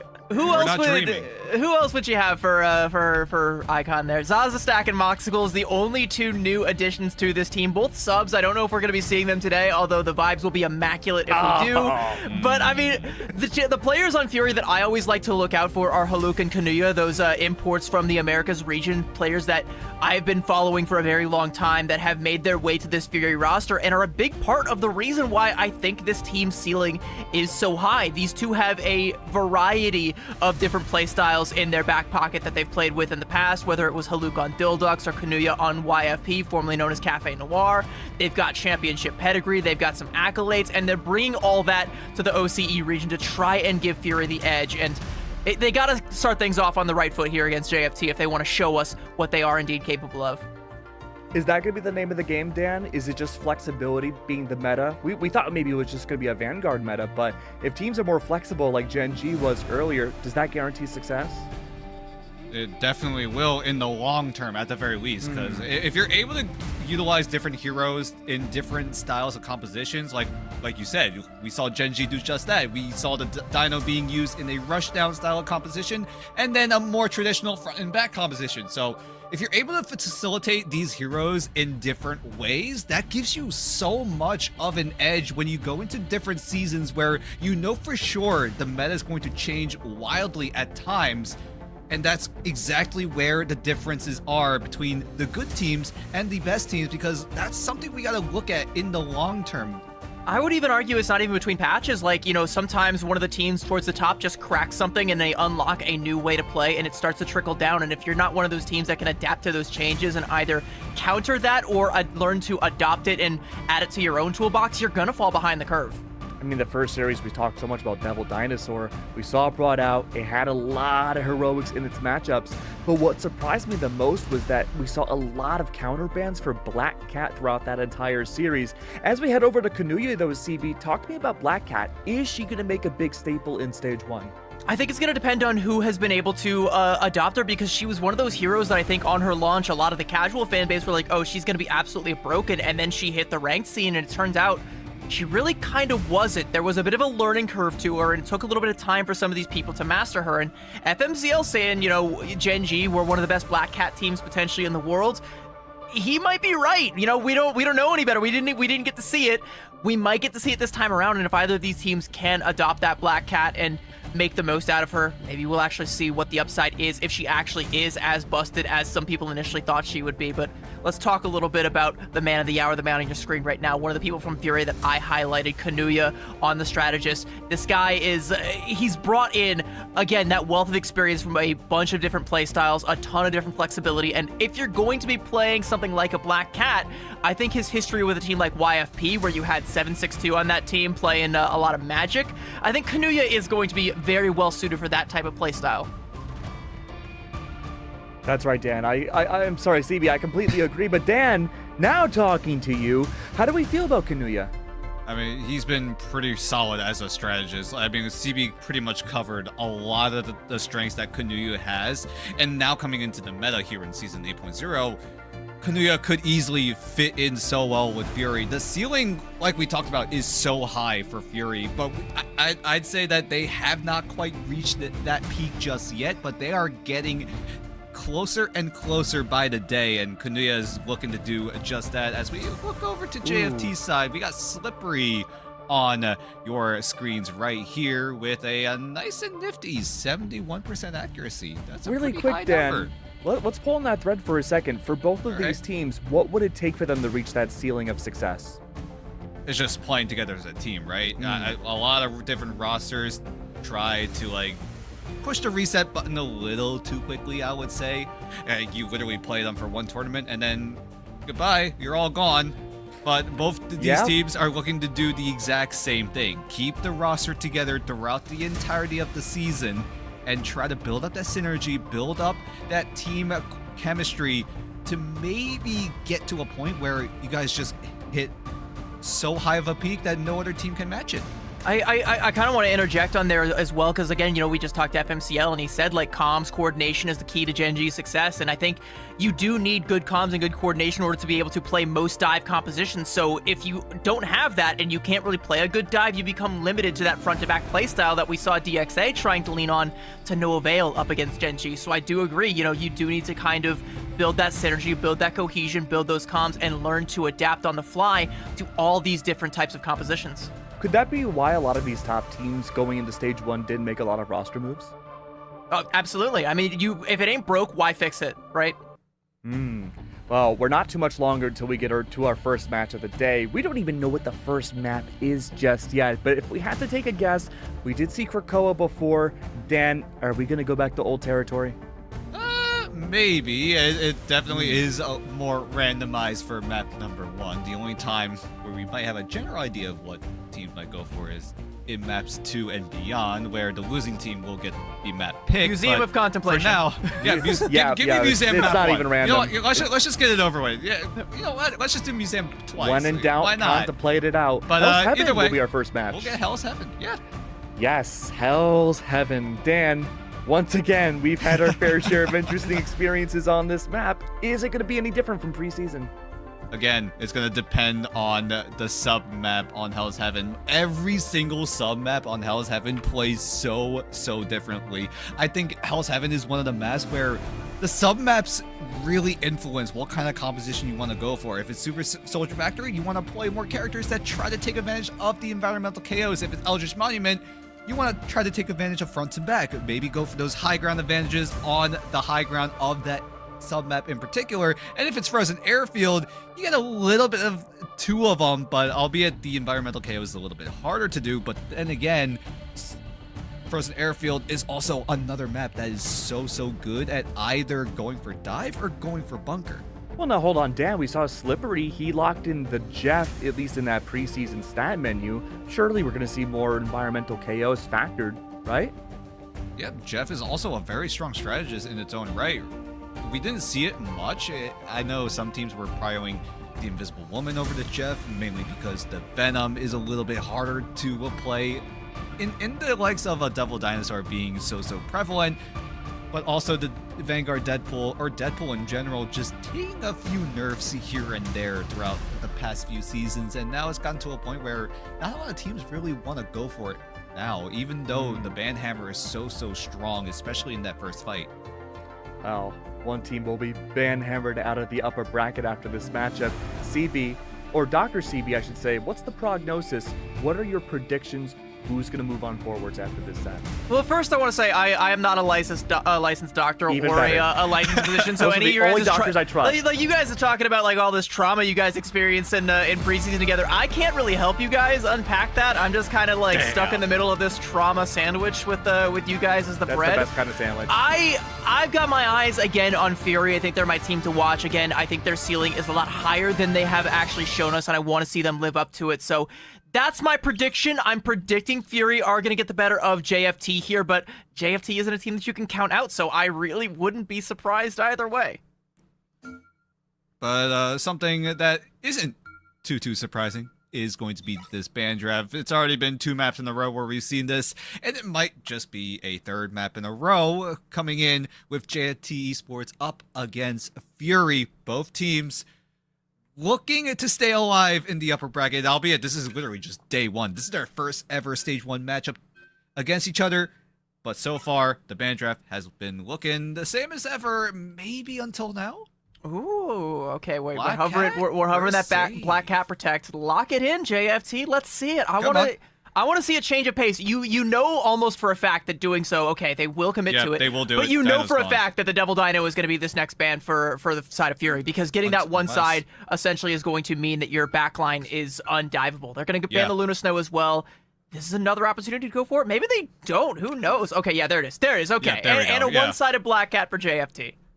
Will be one-sided Black Cat, but it's going to be a one-sided Dino for Fury, so the JFT are going to have to try to figure out a way to navigate around the Devil Dinosaur. I mean, FMCL literally covered it just now. The best way to get away from the jaws of Devil Dino is to literally not appear on his screen at all, as JFT look to keep maybe the dive/rush composition alive and well by getting the lock onto the White Fox, as Fury are just going to take away even more dive options. That's a good read from Fury, the Captain America ban, because Captain America is, the best. Like, outside of Devil Dino, for my money, I would say Captain America might be the best Vanguard in the game right now. He is so good, especially when it comes to trying to play that dive adaptation. And, protecting the Black Cat and the White Fox, you're shooting off a signal there saying, we are going to try and aim for this dive composition. Fury, on the other hand, are going to protect the Captain America, lock that possibility down for them. I think both teams have a pretty decent read on what is actually pretty strong in this new Devil Dino Jurassic Park kind of landscape we found ourselves in. JFT thinking about taking away the Phoenix, maybe take away the Mantis, so no rushdown potential available on the side of Fury this time around. They still have the Dino being able to become a problem during that brawl style of fight, but JFT will pretty much tell Fury, hey, we're running dive. We want to get in your face as much as possible. And Fury are looking to either counteract that or why not just go just as aggressive? Yeah, I think JFT, even losing out on the Captain America, still are signaling that they want to try and play for a kind of a 2-2-2 dive. Joji, they protected that Black Cat for a reason. We're going to actually get to see what makes Black Cat so strong. Is she as good? Can she best a one-sided Devil Dino protect from the side of Fury as we kick off our second matchup here in OCE? Only the second matchup of the Ignite Stage 1, and I feel like this one is going to be one of the better ones to watch here, at least for tonight. Yep, we are going to start things on Eldritch Monument, so a lot of that verticality will be available to both sides.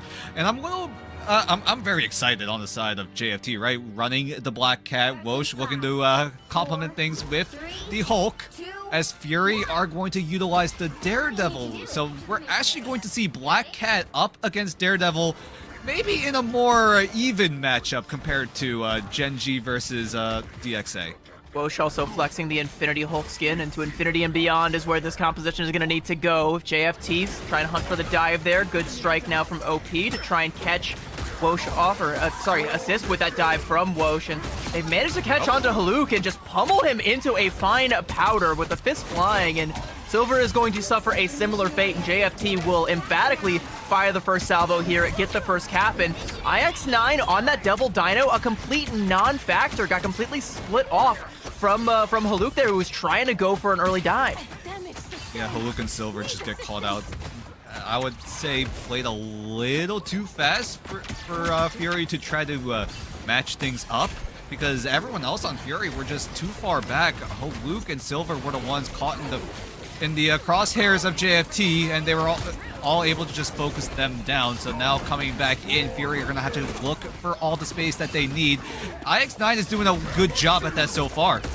Good bubbles coming out there from Wosh. A good exile as well onto Silver, but Silver runs up the wall, can't quite get away. Another exile, but he's still getting the heal, so Wosh can't confirm the KO there, and the rest of JFT trying to clamp down on Fury. They do finally get their man. Silver will fall, Haluk as well, and then Daxu coming in on the other side, looking to try and even up the score. Gets Joji down to a sliver of HP, but the healing is there. But without their front line, Fury don't really have a good way to get themselves in here, so all they can do is continue to poke and hope for the best. Yeah, I wanted to shout out Daxu when we were covering Fury before we even got into this match, but Daxu has been so good on this entire team.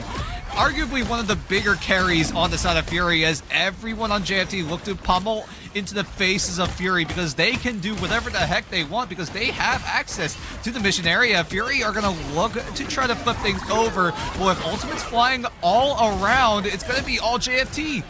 Yeah, off the back of that invisible boundary coming out in the end song Inferno, Fury thought they had all they could have asked for, but I mean, just the Feast of the Abyss is all they really needed. Slippery's also going to use the Jeff ultimate there towards the tail end there, but Winter just getting absolutely everything and then some on this White Fox, whether it was the Kumiho or even just with a dash in between there. 91% and counting, and Fury have yet to seemingly even get their foot in the door. IX9 has some pretty big feet, but not going to be able to stop them onto the point because of that exile. 100-0, and JFT will take Eldritch Monument.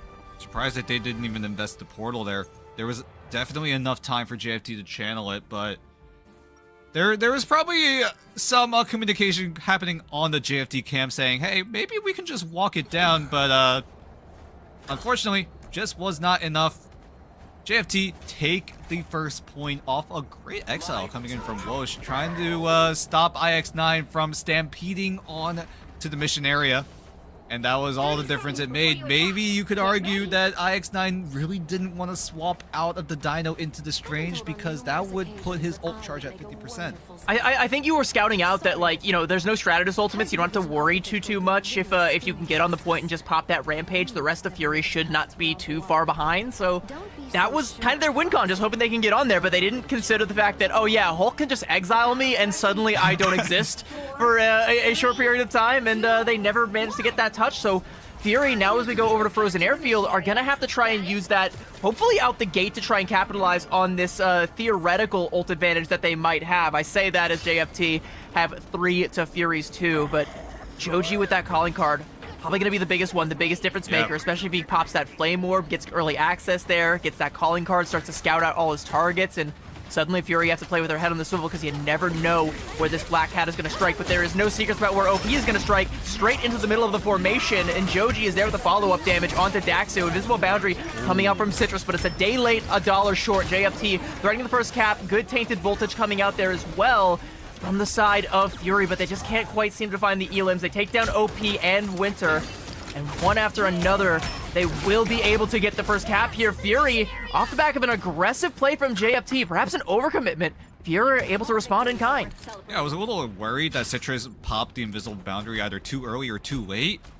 But either way, Fury were able to capitalize. JFT didn't even invest both Peter and Joji's ultimates just yet. Could argue that the Invisible Boundary definitely stalled him out for a little bit as Silver went for the Kraken Impact, but he locks his head on the ceiling, but he's still able to find a quick elimination onto Winter. So Fury are looking to keep this momentum up. Peter and Joji are still going to have to wait for another day to use their ultimates. Yeah, Silver doesn't even need to get the resets there. Did find the headshot, but it wasn't onto somebody with a debuff. Didn't get a Kraken Impact reset, but it doesn't matter because the rest of the team found the Elim. Citrus with some of those orb projections, finding the enemy. Trying to get access to the backline there. Able to find that Elim though, but like you mentioned, the ultimate's going to come online here for Joji. Calling card now coming out. Peter looking to try and get nestled in there as well. Everybody marked. Joji looking to try and find one, and does find Daxu, and a lot of low health bars that he could find as well. Taking down Citrus. Is there a third on deck potentially? Slippery gonna pop the Jeff ultimate, and that is a huge eat coming out to try and save the rest of the team. And is it going to be enough to keep JFT in this fight? We'll have to see, but Fury... That was a triple. Okay, all right. Yeah, that was more than enough. All right, JFT gonna find the flip off of that. All right, JFT.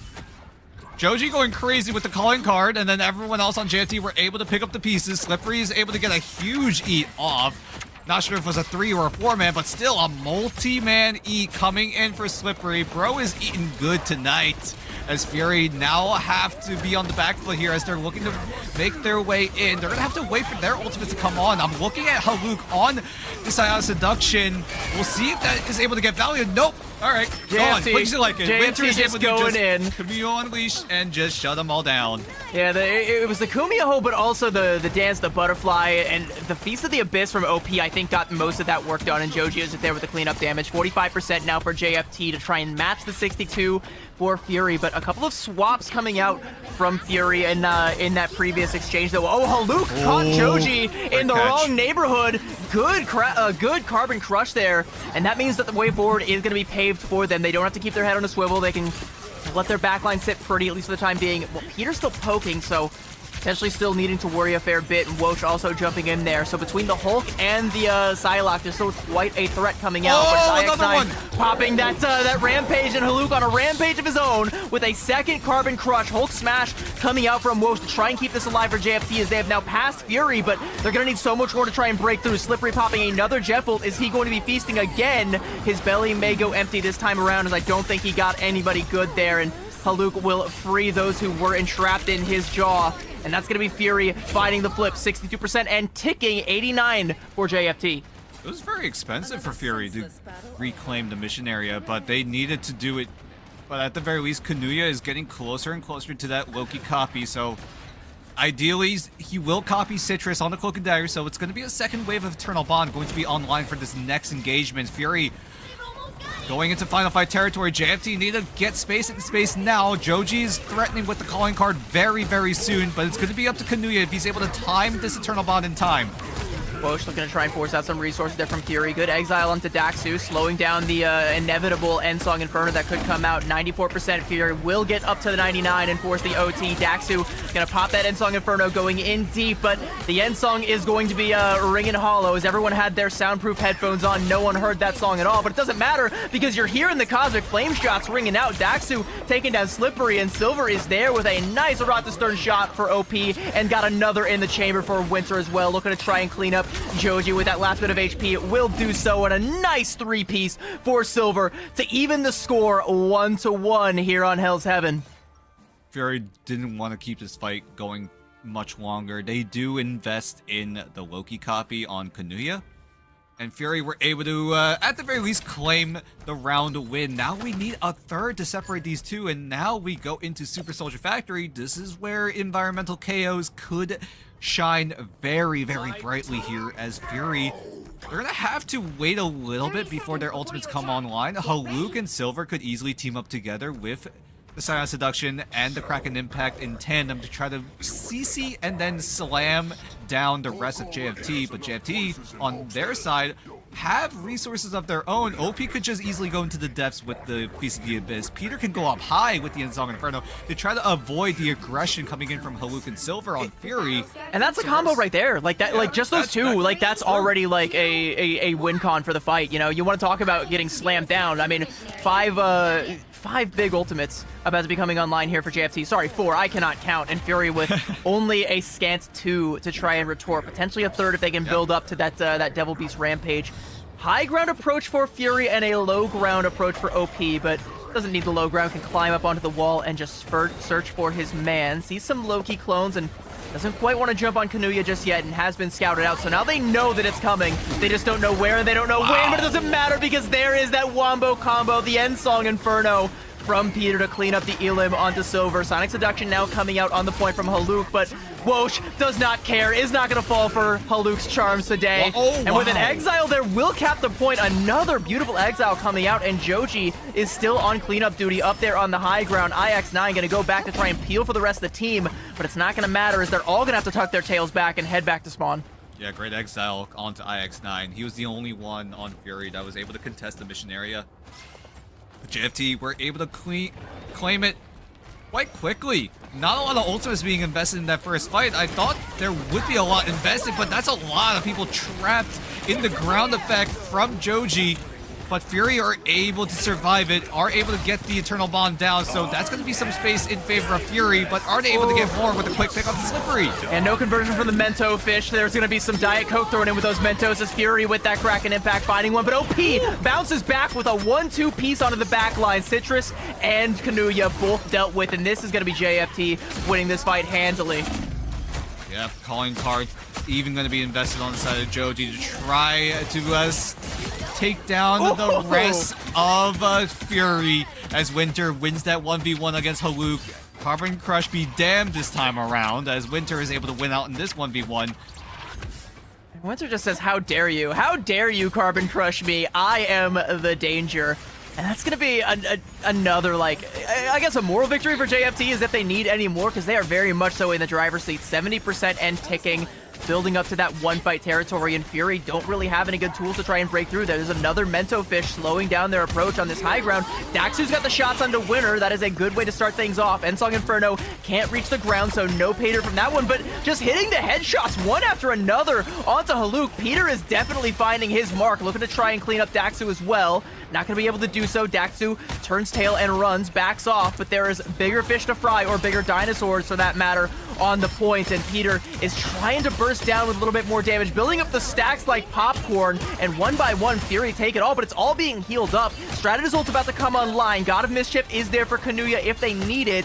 No ult invested just yet, though. Fury waiting for their moment as they're halfway to finding the flip. They just need to find an Elim that they can sink their teeth into. Haluk pops the sign of seduction, but Peter just claps him with another shot to the head. No seduction today. I don't like the smell of your perfume. Invisible Boundary coming out. Kraken Impact from Silver. I don't know if he got the debuff onto anybody, if he's going to be able to confirm any Elims. No, it's going to be him on the other side of that Elim feed as Slippery takes him down. Eternal Bond now coming out. Fury trying to keep themselves in this fight as they do have control over the point. They haven't flipped it over to start taking up the percentage yet, and they're going to fall short. They go a little too aggro to try and make it happen, and JFT will win Super Soldier Factory. There was a strange TP at the end there. I'm not sure if that was from Fury or JFT, but regardless, JFT are going to sneak away with this one. I think that was a portal from Fury. I think one of the strategists on Fury accidentally jumped through the portal and got off the mission area and stopped the contest from happening. I'm not sure if that's exactly what happened, but that was a really, really unlucky portal coming in from Haluk there. I think it was Citrus that accidentally jumped through and pretty much neutralized overtime just like that. A little bit unfortunate on the side of Fury, but I gotta give props to both sides. Both sides played pretty well. but I feel like JFT were able to get that slight edge over. I feel like there was a little bit of a miscommunication at times on the side of Fury, especially on Haluk with the Silent Seduction. Felt like every time he went for that Emma Frost ultimate, he just got popped immediately. Nothing was there to back him up. Nothing was there to help him get as much people entranced as possible. And JFT were able to navigate that to perfection. There's a couple of elephants in the room that I want to talk about, because JFT, they give up the one-sided Double Dino to Fury. They don't care, and they live to tell about it. They end up winning this one. And I think, you know, these two teams, they come out. We said this was going to be one of the matches to watch. At least on Hell's Heaven, they look pretty evenly matched, but the composition that comes out from JFT, it, to me, feels like Fury either weren't ready for it or weren't ready for the way that they played it off, because they played it so well, shutting down the dives coming out from Haluk, forcing him to adapt onto the Emma Frost, and things got a little bit more even there, but just a game of inches, and JFT were just one ahead. Yeah, and you gotta give props to JFT, right? We're able to navigate what Fury were trying to use to go into these fights, right? Like, Fury had their gameplay like, hey, we're gonna use this ultimate, we're gonna use that ultimate, and then we're gonna try to take over the mission area. But JFT were like, yeah, we're just gonna take you out, and then we'll just disrupt that entire game plan. But we'll see if that game plan decides to go even further, because we're gonna go into a short break before we see what Fury decide to take us for map number 2. So don't go anywhere, we'll be right back.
We have our top scientists on the scene to figure out right now exactly how things ended up on the end of Hell's Heaven and what exactly happened with the shenanigans at the very end. Our top scientist on the case, reporter on the scene, Dan, tell us what happened. My assumptions were exactly right. I did mention it a little bit before we went to break.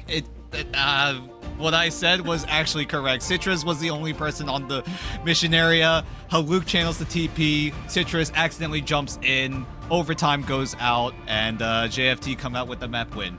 Well, there you have it, folks. More at 11. CB, what's going on for map 2? Well, I don't really know what the map pick is going to be just yet, but I do feel like, you know, staying on the mission area, not catching your own team with trap TPs is going to be the name of the game, probably the win con there for Fury. But I do think that JFT have a shot across the bow early on there with that composition coming out. Wosh looking clean on the Hulk, Joji on the Black Cat. We're starting to see some of these pieces fall into place for JFT and showing us that they have been in the lab over this break between preseason and now. They have been cooking, and they are looking to try and be the ones to break that stalemate by first besting Fury, who got caught off guard there quite heavily and can't let that happen on their map pick. I have some wonderful news, you two. Now, production might not like me for doing this, but I'm going to spoil what map we have ahead of time. It's not Museum of Contemplation. Thank God we have something different. Not that I'm against Museum of Contemplation, but if you're just tuning into Stage 1 and didn't see Preseason, we had a lot of Museum of Contemplation. So thankfully, not what we're going to be having this time around, Dan. Do you think the expectations for both these teams are still going to be evenly matched, even if we move to a different convoy map? I would hope so, right? Fury and JFT put a pretty even matchup on map number 1 on Hell's Heaven, but I gotta talk about Fury for just a little bit, right? Please. It really needs to be. They need to play a little bit more together. I know you and me, Keg. We talked about Haluk in the past, right? How he has been one of the most aggressive and, quite frankly, because of it, one of the best Vanguard Deadpools that we have seen back in preseason. But now coming in to Stage 1, Deadpool isn't as strong as it was back in preseason. Yeah, got pretty decent nerfs, and now Haluk is going to try to. He's looking to do that same exact aggression, but unfortunately, it just has not worked out. It just needs to be a little bit more, I guess, projected in the fact that, hey, I want to get aggressive. I want to use the silent seduction to get more of that space that we need. But unfortunately, he was playing a little bit too fast for Fury to catch up, because there were at times where Haluk went for those ultimates but got taken down before Fury were able to help him out with strategist ultimates of their own. So you're saying that we should be focusing on watching Haluk going into this next matchup to see if he's going to change up his pacing? Yeah, we're going to have to see how Haluk decides to either change things up, or does the rest of Fury catch up to him, right? I feel bad for Haluk, really, because he was not having a good game, and the unfortunate portal incident was just insult to injury. Hopefully he is able to rebound from that, keep his mental clean, moving on to this map, which has been decided it will be Yggdrasil Path. You know what I want to see? What's up? Yggdrasil Path? That sounds like a Black Widow map to me. You know what I want to see? Oh, good lord. Give me the Zaza. Give me the Zaza stack. Put her in, coach. This is her time. This is her moment. Oh boy. Oh no. Are we turning Yggdrasil into one of my ranked games? Come on, CB. Yes. No, you do not want a emphatic ranked yes. game. You do not want one of those. Dan and we suffered in the trenches last night. I've experienced it. 4 games in a row. It was fun. It feels like all you two do is suffer. Like every map break we're talking about esports. Yeah. Of course, we love stuff. No, I'm just kidding. We love you, Marvel Rivals. But I mean, look, the thing is that we're heading the Yggdrasil Path next. It's going to be an interesting time. We don't normally see as many spawn holds coming on this map. Not to say it hasn't happened. We've also seen Gen G do it too. Luckily, we don't have Gen G in this matchup, CB. There's a chance this could go all the way to OT. I would love to see that. Unfortunately, I'll spoil it. We're not gonna get to see Zaza stack in the lineup, but still, shouts out. I hope I'm sure she's co-streaming and having a wonderful time, and probably clenched pretty hard after that map. So I'm hoping that we get another good OT, maybe clench a little bit harder, and then a nice sigh of relief as Fury even up the score and take us to a map 3. That's what I'm hoping for, because again, I want to see Fury live up to that ceiling, show us that they are capable of reaching the heights that we believe they are capable of reaching. Well, now hold on. What are the chances we do go to a map 3, CB? I would say about 67%. Ah, there it is. So we have to do it again. We have to do it. Yeah. About 67%. Yeah. All right, Dan, do you agree with that? I would say so. I mean, both teams are pretty evenly matched up, but right now JFT did have that slight upper hand against Fury. But if Fury are able to lock things down, we may really realistically see that map number 3. Yeah, I'm curious to know where we would go for a hypothetical map 3 too. It might be our first chance to see a convergence all throughout, but take it away, you two. Look at the Gambit ban right off the rip here, and I do kind of like the Yggdrasil Path map pick as well, because I think that plays very well into more of the style that Fury ended up on, and does kind of shut down that kind of oddball dive comp that JFT were trying to play on Hell's Heaven. I think if you're expecting that to come out on a convoy map, you want to go to something a little bit more brawly, but you ain't gonna be brawling with the Devil Dino, because this time Fury are going to protect the Mantis and concede the dinosaurs to the other side. But JFT used their first save on the Black Cat, so Fury do have a chance to either ban the Dino here or just a little bit later in their second ban here, as Luna Snow will be taken away. For sure, Fury think about banning away the Dino here, right? Yep, they're going to do just that. JFT will take away the Ultron from Fury because they know Fury get access to the damage amp of the Mantis, and you don't want that amplified even further with an Ultron drone. I will say it for the first time all stage long, which has only been about 3 maps now going into the 4th. Dinosaurs are extinct, at least temporarily. Neither team going for the Devil Dino, and both teams still looking to try and get active when it comes to dive compositions. A Captain America Protect coming out from JFT. I'm wondering if Fury looked to try and mirror that, because we saw that was what Haluk tried to play, at least initially, before getting caught out for going a little bit too aggressive on Eldritch Monument there. So we'll see as the ban draft evolves as well, but I'm a little disappointed in all these Luna Snow bans that keep coming out. You know, I want to see the way... Okay, I'm also pretty disappointed in not seeing a ban from Fury, as a matter of fact. Yeah, I think it was a Venom. It looked like it was supposed to be a Venom, but then it became nothing. Venom fizzled out. Can we get a gentleman's agreement? Don't play Venom, JFT? Yeah, no Venom. They're probably spamming that in chat, saying, yeah, that was supposed to be a Venom ban. We'll see if that's actually the case. So we're going to have to see if JFT do end up playing the Venom, but they have access to the Captain America, so I don't see why they would go towards the Venom if Captain America is available here. We do get to see that Luna Snow Protect coming through, though. However, potentially a Black Cat ban to close things out. All right, so we will have access to the team up with the Luna Snow and the White Fox, which is very strong right now. And they're going to have the Mantis as well. So I think Fury are going to try and go for a triple strategist lineup. I've seen a lot of teams playing it with the Ultron, but Mantis, you know, Ultron, whether it's regardless of how you want to do it, the damage boost is the damage boost, and it's going to boost your damage, and that's always going to be a good thing. But if we see that triple strategist lineup come through, then I want to keep a very close eye on Citrus on that Luna Snow, because DPS Luna is here, folks. She is the truth. If you open your third eye, that is the optimal way to play Luna Snow in Year of Our Lord 2026 Season 8 of Marvel Rivals. It's crazy to think of how she has evolved as a hero, but we get to maybe, potentially, hopefully, get a little glimpse of where she is now. Yeah, but JFT also have access to the Mantis as well. Yeah, Fury were able to save it, but JFT were able to get away with access to the Mantis for their own. So it's going to be both Joji and Slippery on the Ultron Mantis, amplifying the damage onto the likes of Peter, who is running that Phoenix, who did get very good buffs. So a lot of damage amp on the side of Peter that could easily rip apart Fury. Fury gonna make a couple of swaps. Unfortunately, Daxu is not going to be honoring Zaza's legacy and will swap over onto the Phoenix rather than that Black Widow, which I know we all would have loved to see, but regardless, it's going to be the Hitscan's job to try and keep Joji at bay, try and negate some of this damage coming out with the Encephalo Ray that is just raining down on Silver right now. Silver's going to be able to get out alive, and back to the rest of the team, and a little bit of cart progress going. No spawn holds here. JFT going to try and just play to set up an opportunity to clamp down on Fury. They're going to need to keep a close eye on Haluk on that group, though, because one wall could throw it all into disarray. A good kidnap there onto Woj. Can they confirm the Elim? No, he's able to dive back out to the rest of his team. Gets the healing. Good stuff early on there from JFT. Able to hold their ground, but they're giving up that cart progress as Fury is about to round that first corner, and ults will start to come online the longer this goes. Good angle there from Peter, and finds the Elim onto Citrus, and finally Fury's roll has been slowed.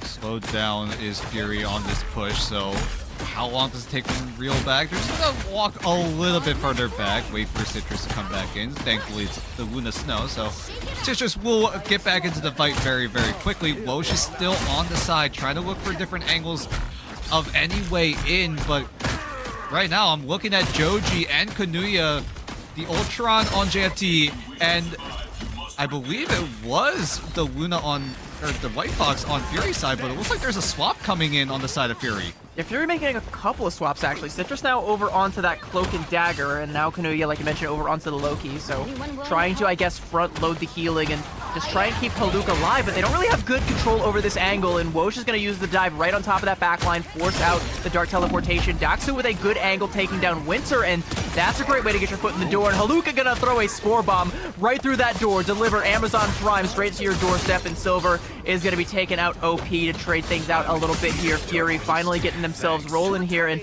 breaking the stranglehold JFT had on the cart here and threatening to find the full cap. Winter's channeling the portal, so there will be one more fight unless the kidnap is put in time. Nope, there's still a contest on the point as JFT are able to stabilize, maybe, but the last stand from Silver, and then IX9 with the left click dunk. Fury commandingly taking over the first point off the back of some banger ultimates coming from Silver. Winter gonna swap back off the Doctor Strange over onto that Invisible Woman, try and shore up the healing again. Joji now breaking out the Black Cat, so JFT now switching back over, I think, a little bit more to the composition that they were trying to play, going all in on that dive composition, ditching the Ultron, no more damage boosting. Peter is gonna have to do it raw. Joji now onto the Black Cats, but we're going to kick things off with a rush down. Haluk even using the Strangling Prison into the End Song Inferno. Winter will get sent down, crashed out of the lobby for now, as Fury are looking to keep that momentum forward. Everyone on JFT are just stalling on the point to make sure that it doesn't go as much as it wants to, as the rest of JFT are going to regroup. But at the very least, JFT will have entryways in with Woj on the Freedom Charge to let everyone of JFT through that little chokehold that Fury are setting up in. See if Fury are going to be able to catch Woj in the middle of that Freedom Charge. I do kind of worry that another kidnap from Silver could potentially bring an end to the Freedom as JFT are falling behind here. Joji is able to take down Daxu and has control of this angle and should have access to the backline, but is being put in a prison there, able to break out a little bit there. Bought the Mento Fish and might be looking for an opportunity to use it. Meteor M coming out from OP isn't going to find an Elim. Peter gonna rise up with the End Song Inferno, and there is a two-piece. Beautiful stuff coming out from Peter, and OP again getting in there with that Mag Cannon, cleaning up IX9, and JFT will put their foot down and stop Fury from finding the cap there. 2:30 in the time bank, though. They could go again.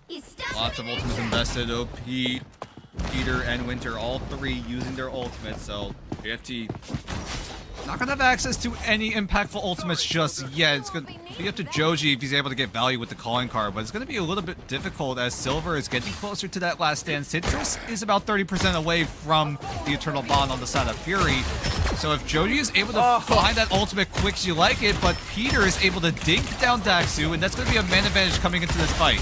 And don't need ultimates if you can just thread the needle and find a headshot like that, and you can tell Fury are respecting it. They don't want to give him the angles again, but that just means they're giving up all this space for free. Peter can just fly up onto the high ground and now has a shooting gallery, and all they can hope to do is try and suppress him with a little bit of return fire. But speaking of fire, the fire and the embers and the stacks and the flames are all building up and burning Fury up. Ultimate's about to come online, and Woj has an angle here, hasn't been checked. A good Mento Fish and a 1-2 punch. Kanuya is gone. I think tried to pop the ultimate with the God of Mischief, got canceled, sent back to 51%. Haluk with that Groot ultimate. A good bubble to save Woj from that last stand coming out, and JFT are doing such a good job of repelling Fury here. Joji. Silver has access to the backline there. Calling card from Joji, but it gets canceled. Meteor M now from IX9. I believe that one got blocked, but Woj not going to be able to get back to the rest of the team. End Song Inferno now coming out from Peter. It's going to clamp on down, but Haluk's going to be healed right back up to full HP.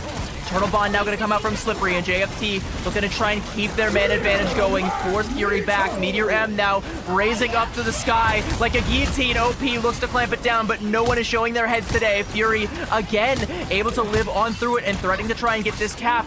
It's been relatively bloodless for the past couple of seconds, but there's that the God of Mischief coming out. Eternal Bond from Kanuya going in deep, and you can tell Fury want to try and make something happen off of this one. Regen Domain coming out. Winter with an Eternal Bond of his own. The Stratus ultimate's ringing out. The Cloakies on both sides paying off dividends so much. Joji and Woj though getting active. Winter with a two-piece off the Terror Cape and just a little bit of extra dark magic. Who cares? Who needs it? That's going to be Fury dispatched with only 17 seconds left. They're making swaps to try and get back fast.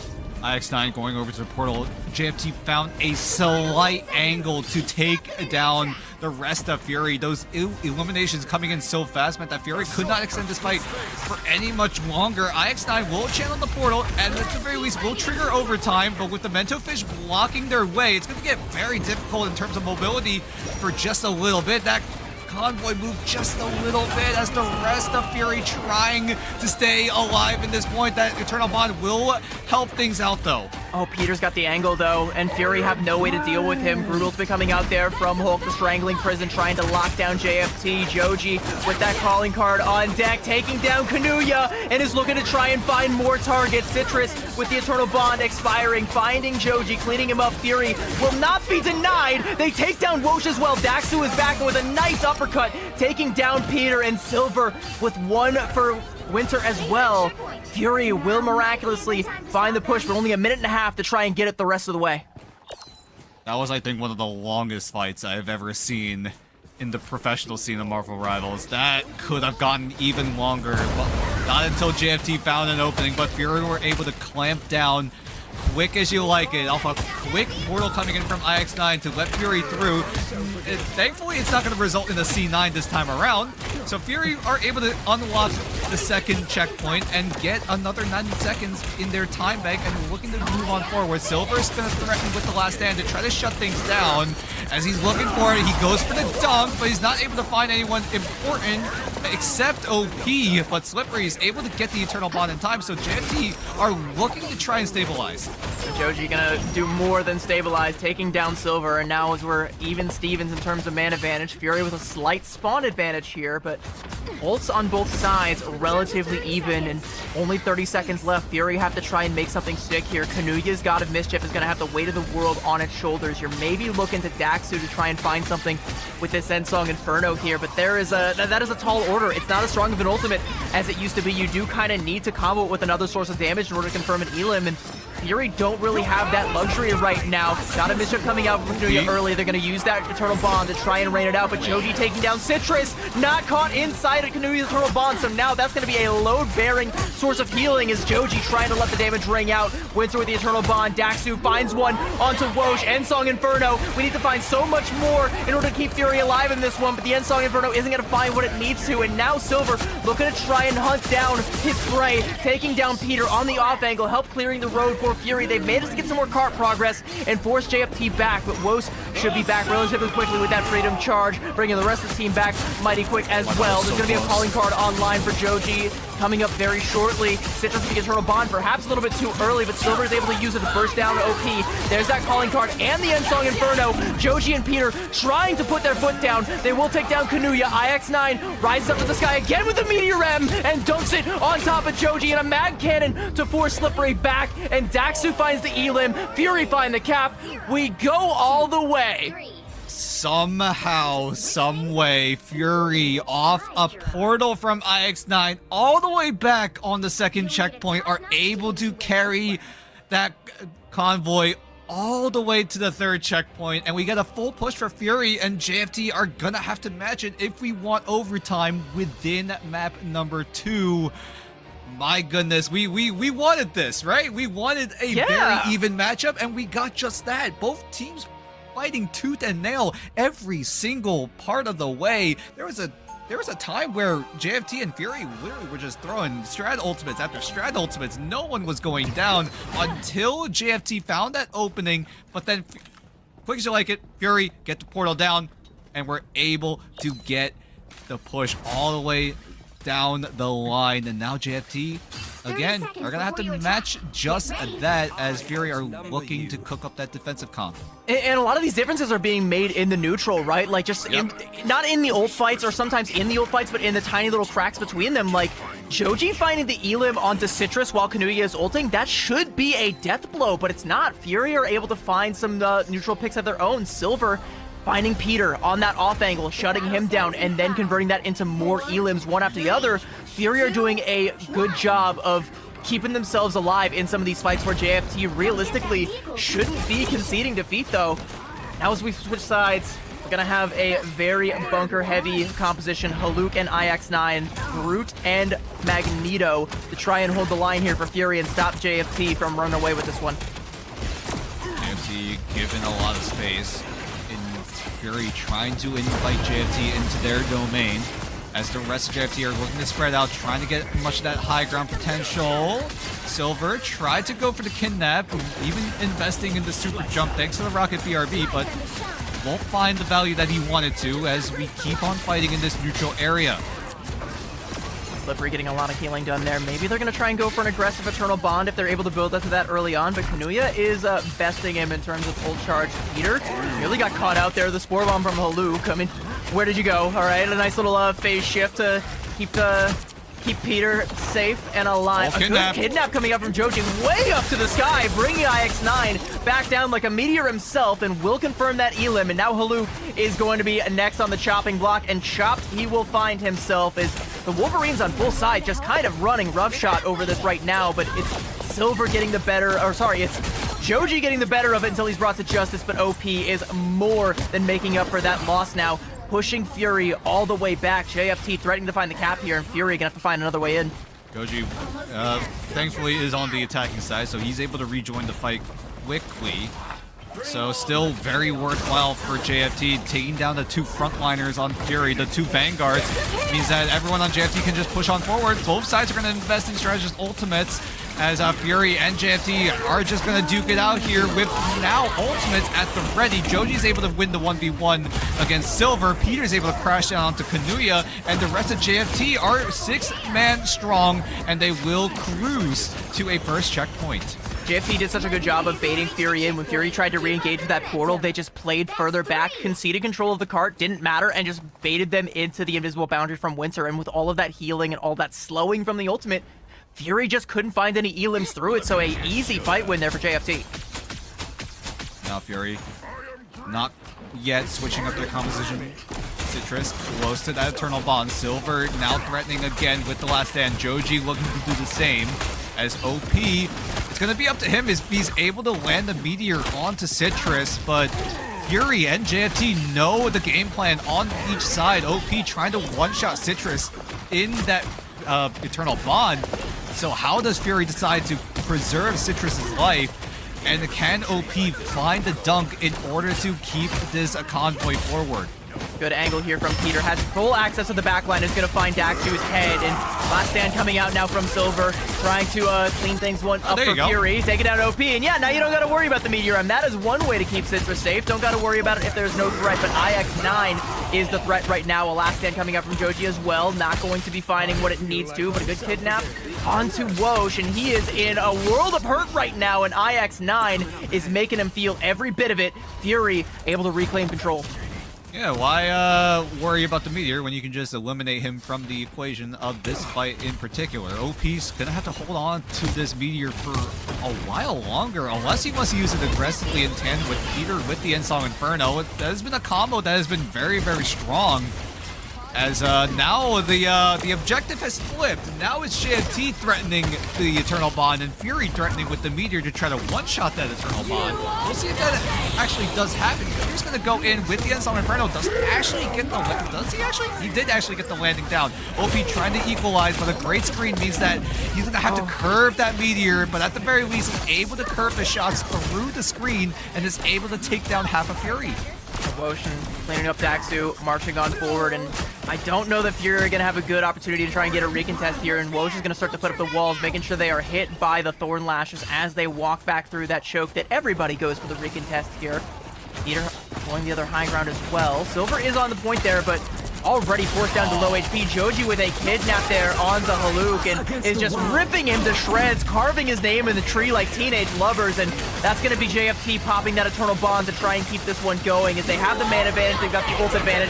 Daxu has to try and put a stop to it all with the Ensong Inferno. Will take down OP, but they lose two on the other side. Meteor M now dangling above from IX9, but it's not going to land where it needs to. Slippery is able to live up to his namesake and dodge that one, and Joji ripping him to shreds now. Is the Strangling Prison going to come out from Haluk, and the follow-up just isn't there. It's all going to be for naught. Regen Domain coming out from Kanuya, but he is all alone. No friends, no help. Scratch Step, the cavalry actually starting to come through one by one. Haluk will be torn again by Joji. Another Cosmic Detonation now going to come out from Peter, and that will be the cap coming out. 2:45 for JFT. So it's going to be a little bit faster. Oh, wow. What a shot from Kanuya, Wosh. catch. A little bit of a three-point shot from Wosh. Will able to score onto Kanuya. A little bit of a consolation prize. Fury are going to have to regroup for a few more seconds. Great wall coming in from Wosh to dodge away from the enemy root wall.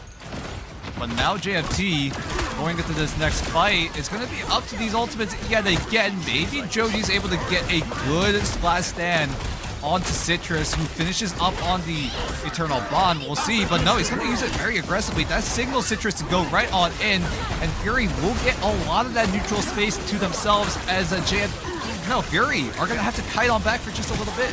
The JFT potentially getting the better ultimate as Slippery comes in a bit later. Daxu with the Unsung Inferno. Look at the health bar, though. I believe that was forced out. I don't know if he's actually going to be able to confirm an execution on that one. Indeed, no.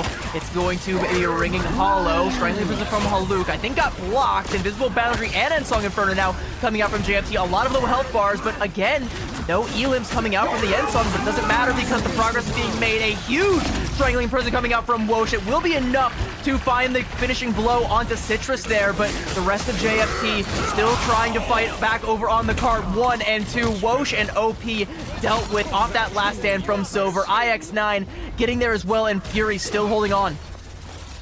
And Fury will live to see another fight. JFT are going to have to reset.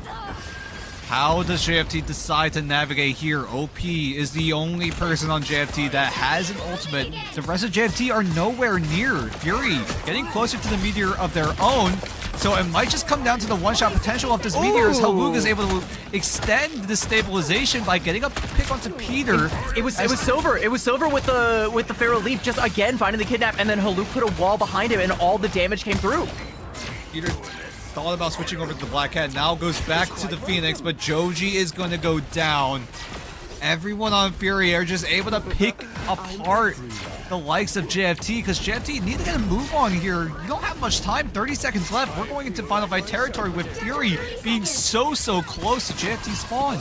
And you can't afford all of these neutral deaths coming through. Strangling Prison coming out, catching on to all of JFT. Ensong Inferno trying to clamp down on them, but the ultimates aren't going to be enough to keep them alive. The strategist ultimates. Meteor M now coming out from IX9, dunking on down, but doesn't find the Elim. Getting kidnapped there by Joji, and now a Meteor M coming out from OP. This is the opportunity for JFT, but again it rings hollow, and Daxu will seize an opportunity of his own, going into the back line, trying to take the duel with, the 2v1 against Winter and Peter, taking him down Winter, but losing out as OP comes back for the peel. But on the cart, JFT have been completely shunted. Haluk with a 1 and a 2, and overtime burns over, and Fury hold the line and take us to a map 3. Shout out to Daxu, hiding behind the rocks, getting backline access. Wasn't able to land the shots at the beginning, but was able to finish off at the very least one elimination on the likes of the Invisible Woman on the side of JFT. And I think that was really the difference it came down to. Everyone on Fury just were able to cover so many different bases on the map. JFT had to move in forward, but unfortunately they just weren't able to get a grasp of that mission area as Fury spread out, clamped down JFT, and we need a third to separate these two. It was a battle of the Wolverines. Joji and Silver both with 14 final hits, a wealth of damage, and it felt like every fight that wasn't decided by ultimates was decided by a Pharaoh Leap just kidnapping one of the tanks, whether it was a Magneto or a Groot. They were taken for a ride and ended up in an unfamiliar neighborhood, and Haluk and Wosh were there on the Groots to try and clean that one up. It's good old-fashioned classic Yggdrasil-style comps that we haven't seen in quite some time with a lot of these new heroes, but you take the Devil Dino out of the equation, and this is what you get. You get two teams going blow for blow with the Wolverines, and a lot of these big neutral plays again happening in the cracks in between on some of these ultimates that it's like it's too close to call at this point. This is exactly what we wanted to see. This was going to be the match of the night, and I'm so excited to get to see where we go for a map number 3. I mean, let me get, if you're JFT, you know, how do you bounce back? What do you do? Where do you take us? I mean, JFT, the only map game mode left is going to be Convergence, so there is a world where JFT pull out the first ever Lower Manhattan in Ignite.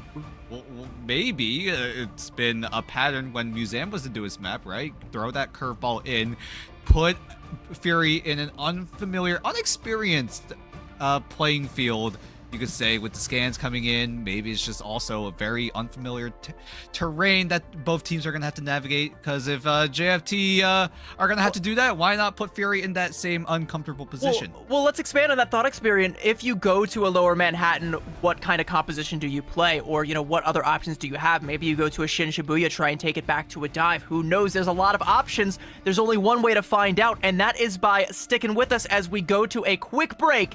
We will be right back on the other side with map number 3. Don't go anywhere, chat. We'll see you in just a bit.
Hey, we talked about how many different wild heroes we've seen so far in Ignite, and keep in mind we're only a series and a half into Stage 1 so far. We've seen, it feels like almost everything, and let me tell you, CV, I was not expecting double Wolverine. I mean, I don't know if either team was expecting it. I think, maybe Fury was trying to play into it, and JFT were forced to try and adapt and mirror it, and Joji more than stepped up when it came to that Wolverine play, because I would say that the Wolverines, again, dictated that entire match. Oh yeah, for sure. Dan, walk me through it. Like, how does Wolverine find so much impact in Yggdrasil? I mean, I know that's something that we've been saying since Wolverine came out on this map, but still. I mean, Wolverine has been so strong throughout the entirety of the Ignite stage, right? Being able to get the kidnaps, isolating the vanguards, which is usually the most common targets, and then that map in particular, right? Both teams were playing the Groot and the Magneto. That is a dream for a Wolverine to just kidnap and just use them as a scratching post and try to take them down quick as you like it. But then again, you've also got the team up with Wolverine and Phoenix as well. So that Wolverine damage is just amplified even further because of that Phoenix being so prevalent in this current meta right now that we have here in Season 8.0. So both teams using it to their advantage. I know there was a time where Joji thought, or no, it was Peter that wanted to swap out from the Wolverine into the Black Cat, but that team up is too good to give up on, as we do get our third map between these two. It looks like JFT will be taking us to Hall of Jalia instead of Lower Manhattan. This whole map pool, like Hell's Heaven into Yggdrasil into Hall of Jalia, like, is this Season 0? Like, I was gonna say, what year is this? Yeah, like, no Lower Manhattans, no museums, not even a Central Park. Like, we're no DLC maps. We're all in base game. Yeah, so walk me through that, CB. Why are we seeing, I would say, safer maps overall? I think it's just because of the level of practice that a lot of these players who have been in the game for a long time will have when it comes to a lot of these maps. And I think Hall of Jalia, things kind of open up a lot more than on something like a Central Park. So you can play either that long-range poke style, or you can try and play some of that dive that we saw them trying to go for. I think, more so than something like a Central Park, this is a great map for something like potentially that Hulk from Hell's Heaven to come out to play again. Okay. I mean, look, the likelihood of our predicting things, I know chat wasn't the biggest fan of our 6-7 jokes. We can't help it. Our brains are we're chronically online. It's but long gone. Hey, look, we said that we would see overtime back in Yggdrasil. We would see all 3 maps when it came to Hell's Heaven. We predicted the map 3. Now the prediction of the Hulk is coming through. Dan, if we are going to see the Hulk come through once again, what is the solution? What is the counterplay to the Hulk, man? Either match the aggression or go for the bunker down. Maybe you try to whip out the dino. Maybe you try to use that first save on it, but we'll see if that ever does happen. I'm glad we're seeing a lot of variety in the at least first half of the band draft. That's something that we have not seen in preseason. It's been the same thing over and over and over again. At the end of preseason, at least. In the beginning, there was a little more variety. Just hopefully it doesn't get to a point where we're at the end of stage 1 and it's the same thing for the first half every single time. But, you know, we'll cross that bridge when we get there, because right now I'm loving this variety coming in. And I'm glad that, like, right out the gate, we're seeing 2 teams that are willing to buck the trend, because I predict that we're going to be seeing a lot of Devil Dino as stage 1 progresses. I think he's going to be a mainstay, but both of these teams have shown a willingness to either completely throw him out the window and, you know, go up against a one-sided Dino with no fear, or just both teams ban him out and we take it back to old school. I think that's an interesting point. I want to pull on that thread a little bit. If we're seeing a one-sided Dino, and it may not necessarily find a lot of success within the first week, does that mean we are going to be seeing teams rely on the Dino more in the future, or do you think he's going to get phased out? I think it could. Like, again, it's too soon to predict. A lot of these times in between patches, things can change. Someone can unlock something at the top and then it'll start to trickle down. I already know some of the top teams have been trying with very, very limited success, like a couple of maps out of entire scrim blocks worth of success, to go up against that one-sided Dino and find a consistent win con against it. And it does usually come in the form of some sort of dive composition, but we've also seen a split dive with Devil Dino kind of be the king of all compositions right now, with that Dino and that Captain America. And I think, you know, if you go up against a one-sided Devil Dino and you ban that Cap, you kind of put a wrench into the best option. Venom becomes kind of the next best thing, but maybe you're not comfortable on that, so who knows? We are only just getting started in Season 8. We're only just getting started in Stage 1. There is a world of possibilities. The meta could change literally next week. Could change tonight. Who knows? It could. That unlocking factor might be able to come out in this matchup. You know, we not to toot our own horns, but I feel like the Pacific region has been trendsetters a lot for the meta, with Mantis especially in 2025. Dan, you were around during that era, you old man. Tell us more about, like, what kind of trends could we see? I mean, we've seen a little less emphasis on the Mantis. Some teams have been throwing it in the band draft. Some teams have just ignored it completely. But right now, I mean, the only, like, trend that we've been seeing is how much Dino is going to be played, right? I know we've been talking about it time and time again, but it's really all eyes on the dinosaurs. Where does he end up in the band draft? Does he even show up in the band draft as Stage 1 moves on?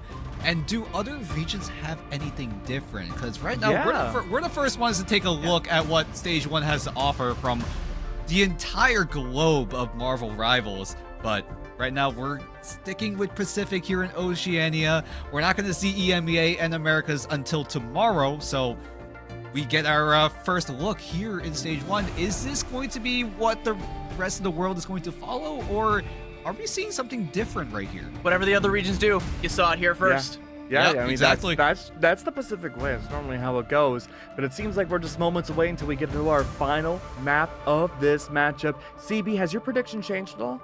I still want to stick to my guns and say that Fury end up winning this one, because it got real close on Hell's Heaven. It was kind of close on Yggdrasil, but Fury able to deny the extra endings, I think, does show that they very well might just be that one step ahead when it comes to these kind of payload maps. And, you know, all the Jalia Convergence, there's definitely going to be a card in play trying to deliver that statue of Bast all the way. I think that Fury, if they drive, again, if we get that far, if they draw that line in the sand again and stop the full cap, I really like Fury's chances of taking the series here.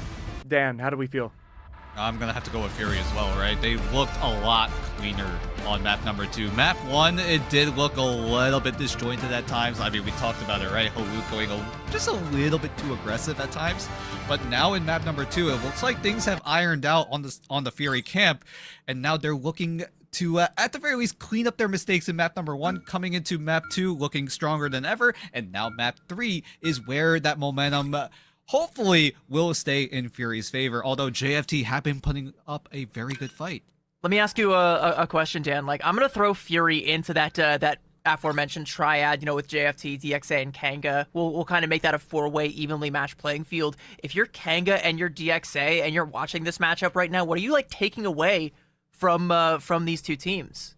I mean, seeing how both teams have been playing the Black Cat, right? It's really been up to onto JFT with the likes of Joji being the Black Cat, utilizing it so well. It just makes me wonder if other teams have been doing the same thing in terms of utilizing that Black Cat, because we haven't seen it very often. But Joji has been showing that this Black Cat can really cook up the backline, especially by taking them out quick as you like it.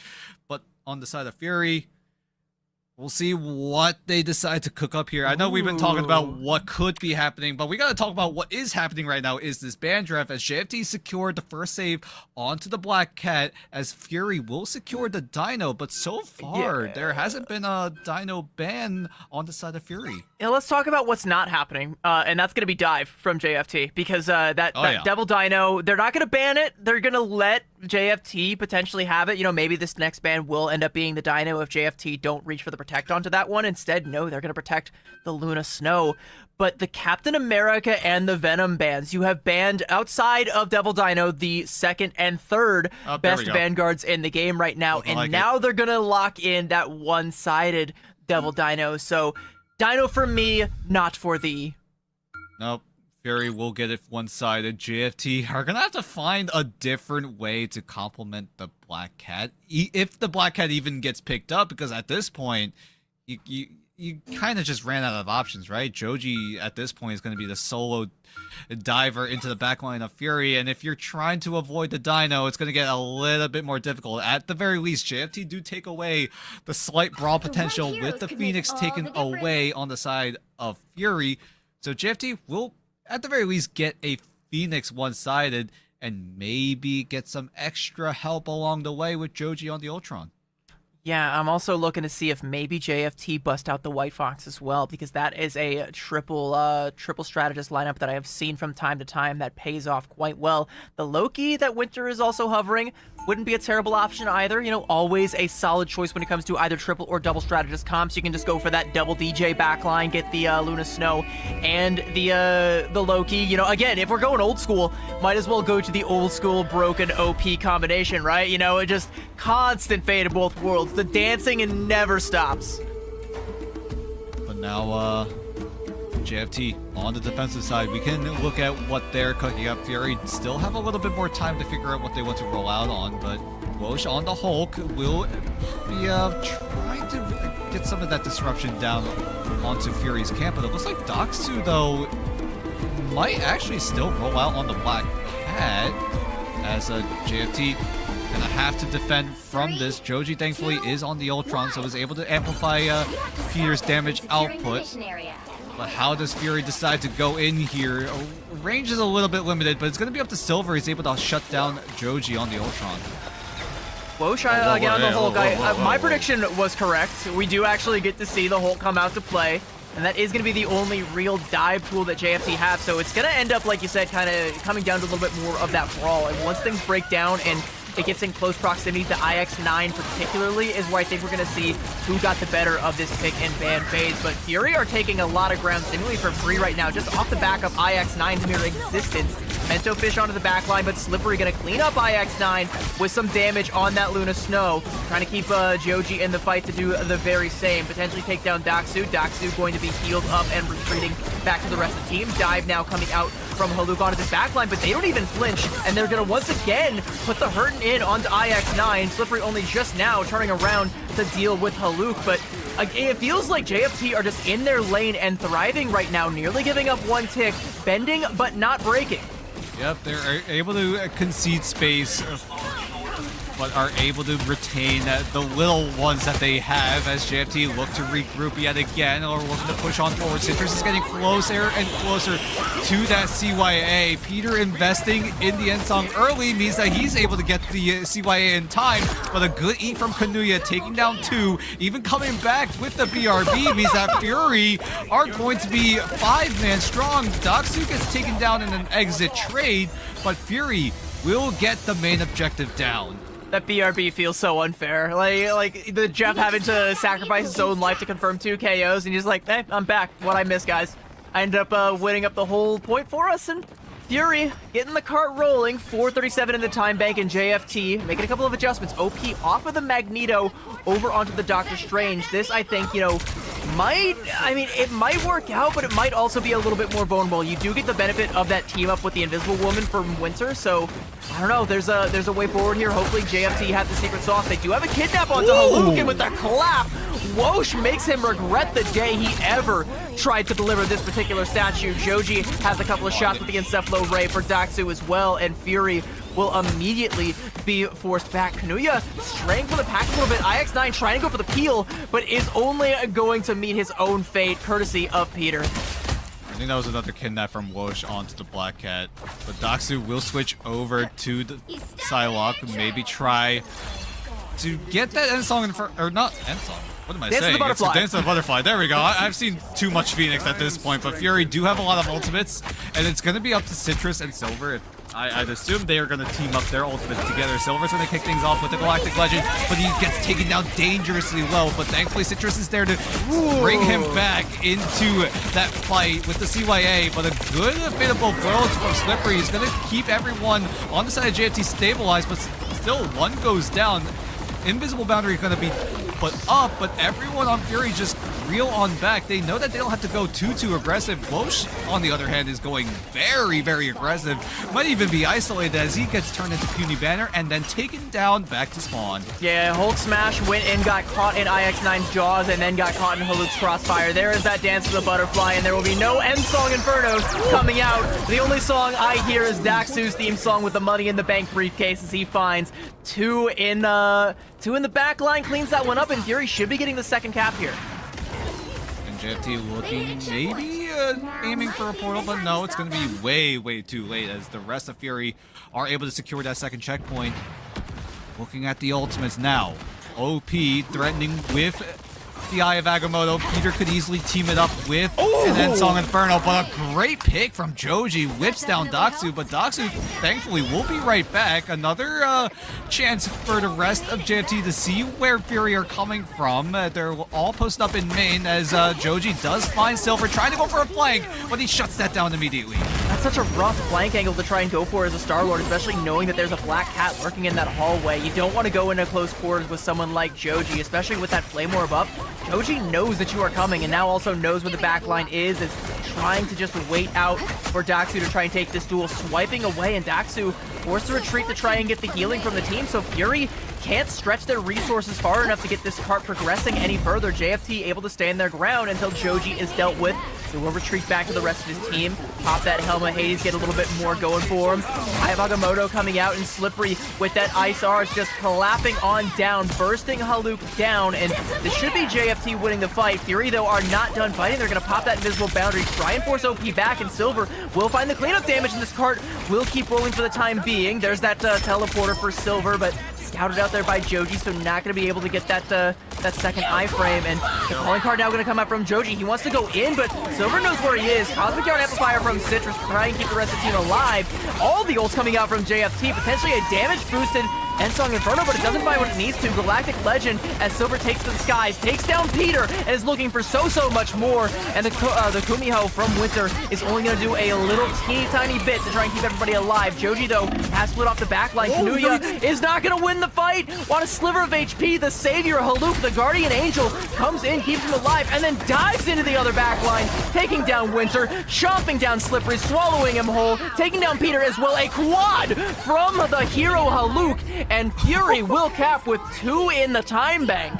That's one way to rebound Haluk. That's what I wanted to see. Map 1 was a bit rough for him, I can't lie, but now coming into map 3, he is looking like a whole different player. He has peeled for Kanuya, keeping him at a sliver of health, and it's already enough for Haluk to go right into the enemy back line and just one-shot them there with the Feast of the Abyss into the tether.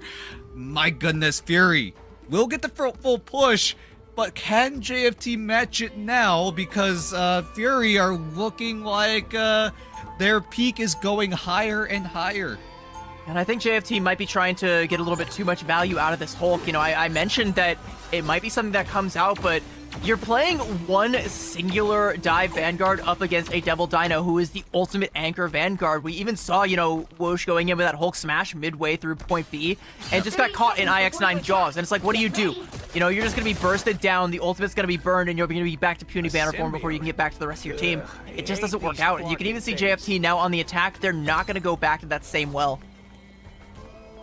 Now Fury looking to set up their defensive composition.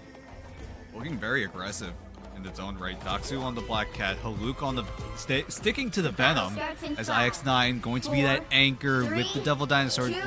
Maybe try to stay near Kanuya and Citrus, but then again, both Kanuya and Citrus have mobility of their own in case they do get jumped, because right now JFT, look at their rollout right now. Joji on the Daredevil, Wosh on the Hulk could try to do their best to disrupt the backline, but with Fury being so slippery and mobile, it's going to be a little bit more difficult. It might just come down to Peter with the hit scan. And speaking of slippery on the Luna Snow, is going to have his work cut out for him with this 2-2-2 healer composition. You know, Luna and Loki, not a bad healer combo, but still not really getting the most out of the damage that Luna is kind of known for nowadays. So gonna rely on this Loki to get a lot of that done, a lot of that healing, and good damage coming out from Winter and good healing as well, but JFT immediately forced back. Regen Domain coming out and a teleport out from Winter as Haluk is just marching on forward, putting out so much damage, and Wosh tries to go for the peel, but it's not enough as Daksu has the way paved crystal clear to take down OP, and wants to keep going, taking the fight all the way to JFT spawn, and you can see Joji getting caught out in the back line, Haluk peeling back for that one, and that is going to be a man left behind and a fight won now for Fury. Haluk is playing out of his goddamn mind right now. He draws the attention of both the strategists of JFT. Both Winter and Slippery have to patty cake each other, and that left OP out to dry. And Daksu was able to identify that and was able to quickly take out OP before the strategists were even able to get their line of sight on to their fellow Vanguard. And with OP going down, that's going to be a big amount of momentum being taken away from JFT as they're quite literally struggling to get onto the mission area as Winter gets taken down by Silver.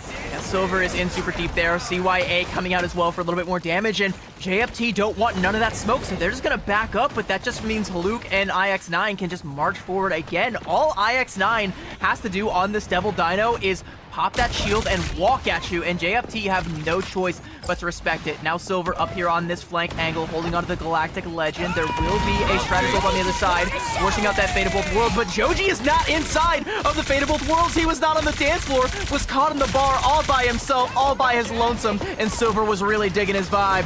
Now Fury up in the man advantage.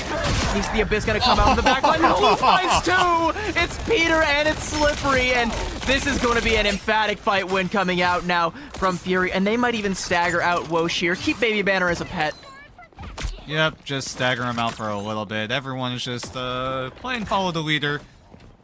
Yeah, eventually Wosh will go down, but oh my goodness, that's a very big stagger. As a minute 20 on the clock left, JFT have to wait for this Hulk to respawn and also channel into that normal Hulk form. And he does just that, but JFT, what can you really do here? You have a lot of ultimates at your disposal as Winter and OP getting closer and closer. So 5 ultimates will be available in this next fight, but Fury are going to have to find a way to navigate this because they're in a huge ultimate event. I feel like JFT might have already missed their opportunity. I think Wosh should have swapped, you know? I mean, you have that Hulk smash and you can pop that ultimate, but all that ultimate is going to do is waste time if you can't convert it into any elims. Joji going to pop that calling card, trying to find an elim under the back line, gets the KO onto Citrus, trying to get Kanuya as well. No Animal Crossing here, 1 and 2, and you're done. Silver with a sliver of HP taken down by Joji, a triple KO, and JFT have managed to get their foot in the door, get that first tick. Daksu channeling the portal, and Joji with the calling card can see it. Portal play will come through, but no, it's too late, and Daksu gonna have to abort mission, give it up, play for second. So JFT They thankfully didn't have to dump their ultimates. They knew that Fury invested a lot in that past fight, and were able to, at the very least, take control of that first checkpoint off a single ultimate on the likes of Joji with the calling card. So Fury are going to still be at that ultimate disadvantage while JFT have a lot at their disposal. Great freeze coming in onto Haluk, as Slippery is just going to ignore him and just keep on healing the rest of the team, as JFT looking to move on forward while still having a lot of those ultimates. Isar's taking down Haluk, but Doxu is able to trade. Haluk will be right back, as the rest of Fury have to still navigate with a huge ult disadvantage. We are finding an Elim onto Citrus. That's going to be huge, meaning that only Kanuya is going to be making up the healing now for Fury, and he pops that Jeff ult. There's going to be no ult or no healing coming out for Fury at all, so he can't use it. That ult pretty much null and void until Citrus is able to get back onto the front line, and even again, right back into Peter's crosshairs. A quick 1-2 tap, and Citrus nearly falls again. JFT keeping their foot on the gas here. Haluk diving in deep, and all the peeling coming through with the Gamma Bubbles, forcing Haluk to pop the Symbiotic Resilience early on. Endsong Inferno from Peter. He wants the backliner again, and will get Citrus off the ultimate, and Kanuya popping a Jeff ult. Has to try and go for a play, but the Galactic Legend now coming up from Silver. There is no healing. There's a dunk from OP right onto Kanuya, throwing stones straight into his pond, and Silver turning his tail and running to try and get out alive, and Will with just a sliver of HP, but JFT again keeping the pressure up. Silver's gonna pop that CYA as Fury try to go for a rig and test here. Kumiho unleashed to keep JFT in this one. Rampage from IX9, and everybody getting super low on the side of JFT, so now it's time for the Dance of the Butterfly. Daxu striking at the heart, finding Slippery, taking him down, and now Sliver has the angle, taking down Joji. 2 for 1, as JFT have lost the man advantage, and they're gonna have to back up. Fury again able to stand their ground. Now we go into a neutral fight, right?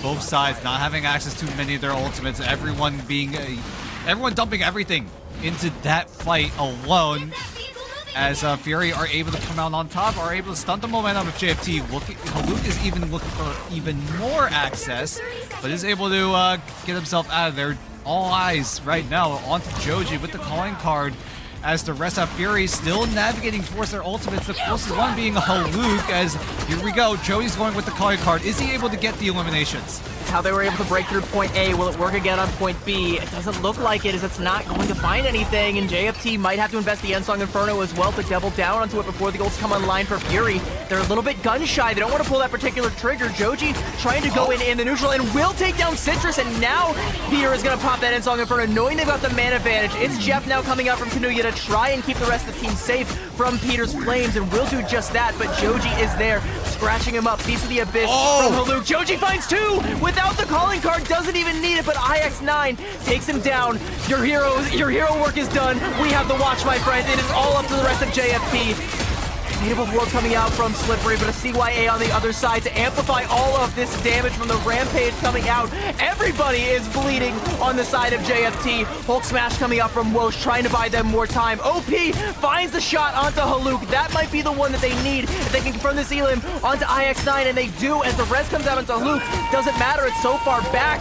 Galactic Legend now going to come out from Silver, trying to force them back. Meteor M absorbing so much of it, but is it going to be enough to slow things down? JFT trying to find what they need. They once again shut down Haluk's dive, and a detonation. Peter puts him to bed, and Silver coming back in again taking the shots. Peter with a double, and JFT inches away from the cap. The portal coming through from IX9. Fury do not want to give this one up, but the calling card, Joji says, I will be taking that, as he takes down Daxu, takes down Citrus, and aids in the assistance of taking down Kanuya. The cap does come through, but JFT had to give it everything just to get that, and there's still 2/3 of the way home. Ult chain reaction after ult chain reaction, but in the end, Joji comes out and just goes crazy with the calling card, is able to go in at the perfect time. Both sides using ultimates, and both sides counter said ultimates to perfection, but JFT are able to get that second checkpoint down. Daxu now switching over to the Elsa Bloodstone. Interesting move coming in. Maybe should try to add a little bit of that disruption potential with the Apex Predator. Silver gonna be able to laser down Peter, and Joji doing what he does best, stay and thrive in the enemy backline. He and Wosh going in deep. Winter there as well. They might be able to get this Elim onto IX9 as well. Haluk on a sliver of HP. Winter gonna take him down, and JFT able to get themselves back in the game, get that cart rolling after an early Elim coming out from Silver at the beginning of that fight. Only 25 seconds left. JFT have the ults, they have the tools, and they've got the momentum, but they have to get the cap here. Otherwise, Fury will claim the series. So what do you do if you're JFT? You open things up with an Ensong Inferno and try and strike a critical artery, but they just can't seem to find Paydirt with that one as Fury healed all back up. Devil Beast Rampage now going to come out from IX9. Ultimate starting to come online for Fury, and JFT's window of opportunity may have come and gone. Can they find something with it? Is IX9 taking down Joji mid-Rampage? Both Strategist ultimates coming out one after the other from JFT, but Silver takes the skies, and the Kraken impact from Daxu finds a triple, and that is going to be all over, but the crying for JFT. Joji translating the strange TP, but he won't get there in time. It is Fury's time as they rise above JFT and take the series 2-1 in dramatic fashion. Insane glow up coming in from Fury. It really looked very disjointed back in map number 1. That was the biggest criticism back in map 1, but now coming in for maps 2 and 3, Haluk going crazy. That's in your MVP. Map number 3. No, Haluk is my MVP. Coming in from map 1 to map 3, he looks like a whole different beast. He went crazy on the Venom, now on the Emma Frost, and the rest of Fury. Well-deserved win here, but you gotta give props to JFT. You gotta keep your heads held up high for that roster as a whole, because they really put up a very, very strong performance. Yeah, Joji and Peter with 14 final elims and 12 final hits, respectively. That is like Wall Street bailout level of clutch factor coming out from both of those players. Whether it was Peter finding a couple of those shots or Joji going nuclear with the calling cards, it was enough to buy JFT out of fights that they had seemingly already lost. And that's what we kind of talk about with these teams, when it gets this evenly matched, when it gets down to the nitty gritty, it's those clutch plays that end up making the difference. But Haluk was so much more clutch on the Venom with the Beasts of the Abyss, with the peelings coming out. It was just Fury across the board. Love the way they played it. And I also gotta say, maybe JFT giving up that one-sided Devil Dino came back to bite them this time, because they couldn't go back for that same level of dive. There wasn't the same threat. When Haluk goes in, he doesn't have to worry about there being a dinosaur waiting for him on the other side, but Wosh constantly had to try and play around the Devil Dino and just couldn't get the same level of value. I mean, Wosh was doing his best to try to go into the backline, disrupt the enemies, and then go right back in to try to peel, but the flow of the battle was just way too quick in Fury's favor, and JFT were just not able to match that tempo. Keg, welcome back. Hi. You got what you wanted. You got a map 3 banger. So how you feeling about it? I was watching the whole thing, listening to two amazing commentators cover the entire thing, and I gotta say, I think I got a pretty good feel about what I want and hopefully what to expect from stage 1 to come. And you took my first question right out of my mouth, Dan. I was gonna ask who the MVPs. It is your fault, Dan. It is your fault. But Haluk is your MVP. I gotta ask CB the same question. Who do you think is your MVP? I think I also got to give it to Haluk. He was getting caught out quite a fair bit on Hell's Heaven. I think that was enough to give JFT the edge when it came to that map. But maps 2 and 3, Haluk was clutch, whether it was on the Groot or whether it was on the Venom. He was finding the right picks at the right time. He doesn't have the most final. He's tied for final hits on that one with 11. But it's not always the flashiest in the KO feed, but it is the right picks at the right moments that end up making the difference and help carrying the team the rest of the way. And he knows it as well as anybody. And he was there every single time he needed to be for those clutch KOs. So, what was the difference then between maps 1 and 2? I mean, he stepped up in terms of clutches, don't get me wrong, but was it the heroes that he was choosing? Was it like the macro? Were the teammates just helping him more? Like, what exactly enabled him? I think it might have been the macro, because, it looked a little bit on Hell's Heaven like he was kind of overextending, whether it was because he was just getting too aggressive or it was because the team wasn't really ready to follow up there. This time they were there to follow up when he needed them, and he also wasn't going too aggressive. He wasn't stretching himself too far away from his backline, and in fact was oftentimes ready to come back and assist the backline when Wosh or when Joji got a little bit too big for their britches. Okay. Well, we do have an interview coming up in just a few moments. Dan, any last words about our matchup?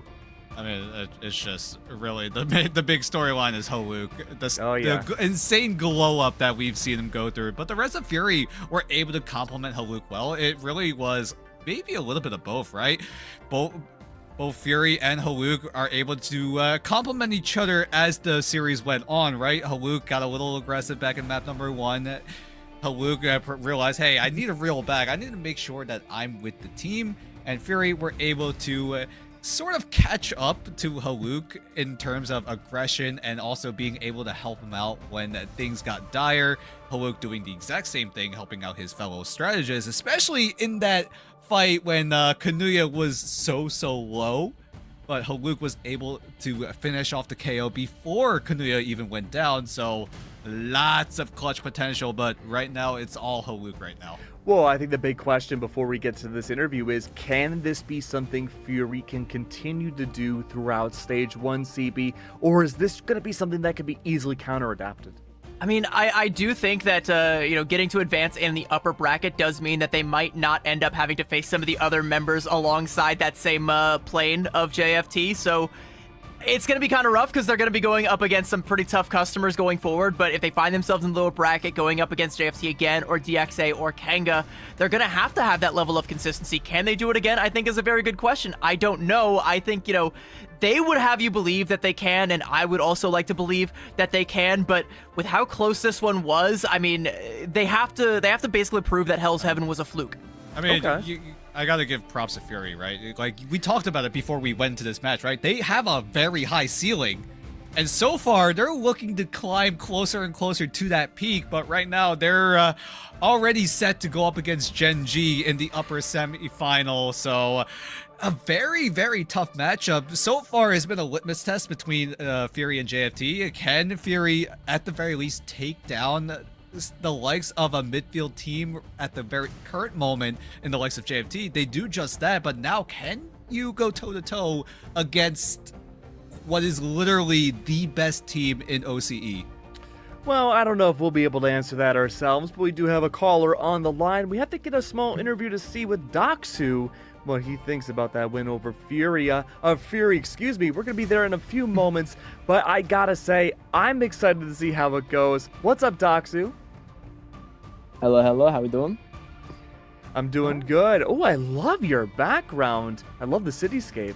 Thank I was living in a penthouse. What is that? Yeah, what is I'm that? not gonna dox you, but I want to know what city that is. Okay, fine. So you're living the sweet life right now. You are in the best possible spot I've seen. So tell me what the vibes were for Fury coming into this matchup. Were things feeling good, given it's your first time playing for this stage? I was a bit nervous. Always the first game, like first series of the tournament's always gonna be nervous. So I think first game the nerves got to us a bit too hard, but once we kept playing, it got better and better. Like we got used to it. Real quick, what do you think is the solution to get rid of nerves in a matchup like this? None really. I don't know. They get to me too much, so I can tell you. It out. I wouldn't know. I mean, I guess maybe you just lock in or something, hope for the best, or just learn to adapt. I don't know. That's a tough one, but nerves be damned. I want to ask, you've managed to best JFT, one of the teams that we're kind of looking at the middle of the pack, the very tightly knit middle of the pack here in OCE. Exactly how high do you guys have your sights set for Fury? What do you think the ceiling is? How far can you go? It's always got to be first, no matter what. If you're not trying to win, then I don't know what you're doing. But we're going with first, always. And I want to touch up on that, right? With that you win against JFT, right? You've already put yourself up against Gen G. And we all know how difficult Gen G are as an opponent. Do you guys feel like you guys are ready for the task of trying to take them down? Yeah, of course. I mean, we're here for a reason. I'm going to try. We're all going to try. We're going to try our best and just hope we win. Yeah, I got another question. Go for it. I got another question. I don't know if it was a dog or a cat, but I saw something adorable and fluffy walking around your back. What is that? That was my cat. That was not a my dog. Cat, Snoop Cat. Who's the... It looked big. It could have been a dog. Who is this can we adorable see- fluffy it's baby, a, and what is... It's a Maine Coon. It's a male Maine Coon. Big cat. Okay. Big cat. All right. Yeah, big cat. That makes sense. Is it possible to see Mr. Kitty on the screen? Where did he run to? I can go grab him. I can go grab him. Yes, He please. He went like right behind you, like back This over is there. important. This is probably the most important part of this interview. Oh, sorry, bro has to go into the outside. Oh, wow. okay, Oh wow, bro's just going through the Are people entirety. really making this much money playing? Wow, that's ridiculous. Wow. Good lord, I live in a barn. Yeah, like In the middle of woods. I wish I had that view, like out there with a big fluffy baby. There Oh he my is. god, look at him! Bro just Okay, lives on here the he is. patio? Okay, he what loves is it. this big fluffy baby's name? I love. Oh my god! Oh. I His love name it. is What his Snoop name? Cat. Snoop Cat. Snoop Cat? No way. That is You that had is the Pete- Name by best me. opportunity to go for best Snoop name. Lion. Oh. Look at him. He's a little baby. Oh, bro's adorable. What an adorable. Oh my god. Oh, okay. We gotta VOD review this. That's No. Oh, the kitty's like, what is happening? Who are these strange people? Who are you talking to? You're not talking to me. Yeah. What's a marvel? Okay, goodbye, kitty.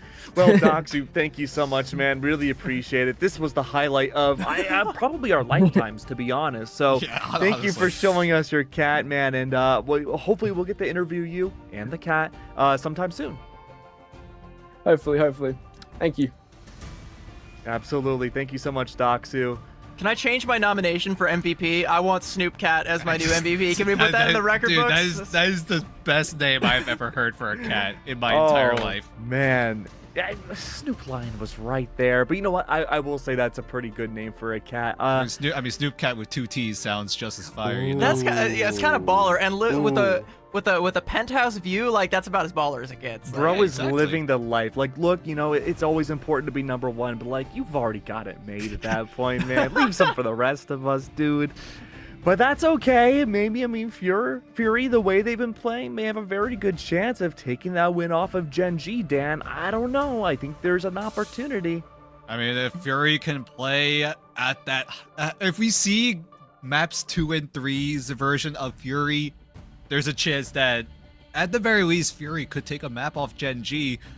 So hopefully that's the case, and hopefully we don't see what happened on Hell's Heaven, because, I mean, Doxu put it down perfectly, right? The nerves kind of got to them, and it really did show a little bit there, but at the very least, they were able to clean up and, at the very least, take down JFT, putting themselves in an upper semifinal matchup against Gen G, which is also going to be a best of 3, so not a lot of room to work with there if you want to try to take at least a map off the best team in OCE. Yeah, what's that Ricky Bobby quote? If you ain't first, you're last. I mean, if you want to be first, you're gonna have to beat Gen G, otherwise you might as well be last.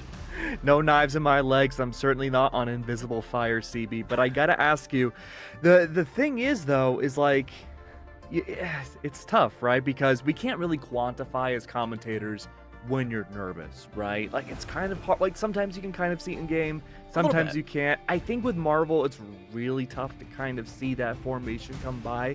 So we can only really rely on what we see in game. We're not psychologists.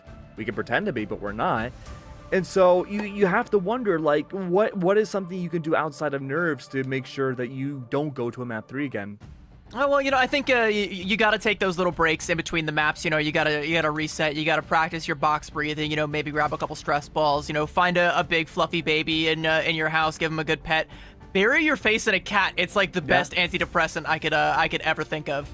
I call that a dream come true, CB. Speaking of a small break, though, hopefully no one's going to be nervous going into our next matchup. Can you believe we're almost halfway done with the day? We've got so much more to go, but don't go anywhere. Get those Twitch drops, and we'll be back in just a few moments for our next set. If there's anything we can do to make your flight more enjoyable, please don't hesitate to ask. Please sit back, relax, and enjoy the flight.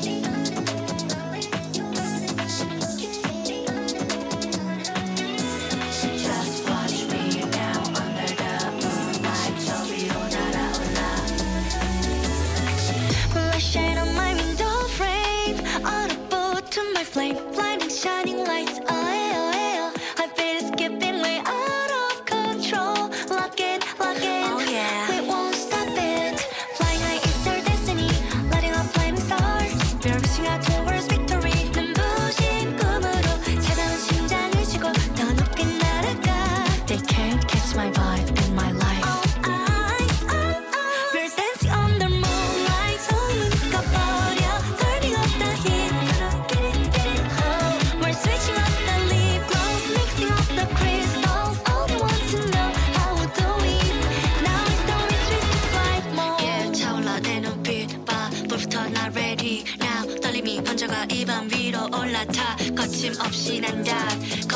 I got flight mode. Be breath free, shining, flying higher. Feel the spark of flight mode.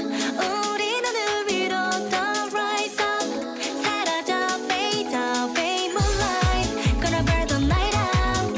Every time my heart's flight, we go higher, eyes wide, right through the starlights. 차가운 공기속을 realize 지금이야, take flight. We're dancing on the moonlight. 손 묶어버려, turning up the heat.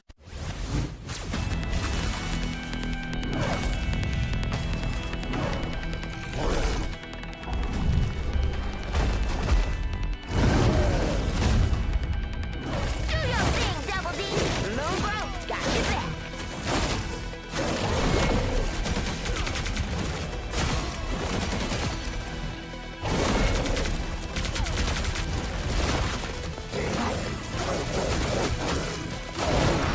You're safe, pal.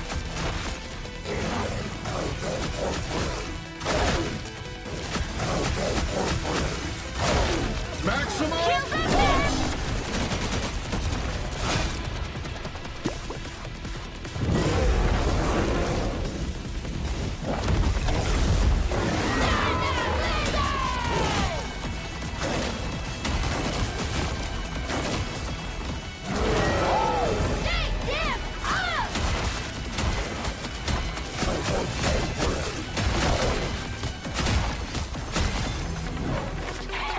Yeah, that's my boy.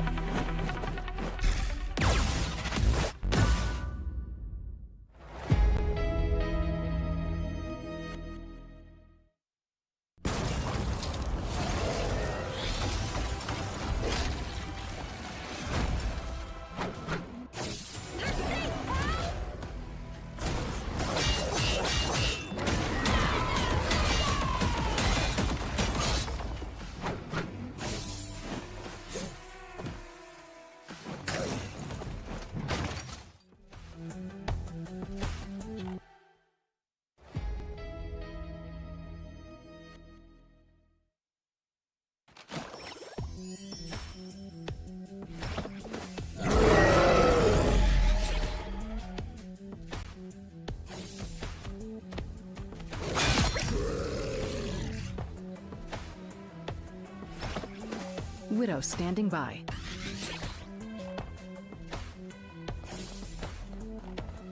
Another one bites the dust. Do me a favor. Don't tell Alicia I was here. Oh, that looks like it hurt. If only Sarah were here to witness me in glorious combat. You would not last a second in heaven. Make way for King Namor. Namor does not lose. Hell bends to my will. Another soul to join my legions.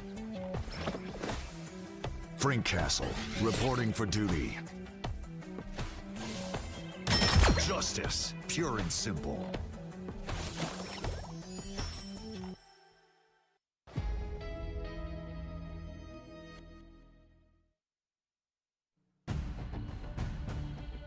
The first half of the play day, the first day of Stage 1, 2026 of Ignite in general, went off to a pretty good start. We got ourselves a dominant team with a dominant 2-0. Then we got ourselves two evenly matched teams with an absolute 3-map banger. As we head into the second half though, CB and Dan, you gotta wonder, are we going to see something similar happen again with Kanga and Vulcan Red? CB, what do we think about these teams?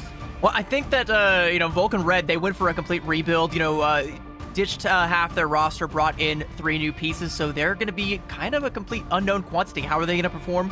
Who knows? Only time will tell. On the other side, for Kanga, we kind of know what they're all about. We got to see them in that triad again in the tiebreakers. We've seen so much of Kanga. We saw them in playoffs, but they have brought in one of Dan's favorite players in Rester. And Dan, I want to ask you, actually, I'm going to pass the buck on down to you. How do you think that changes the calculus for this team?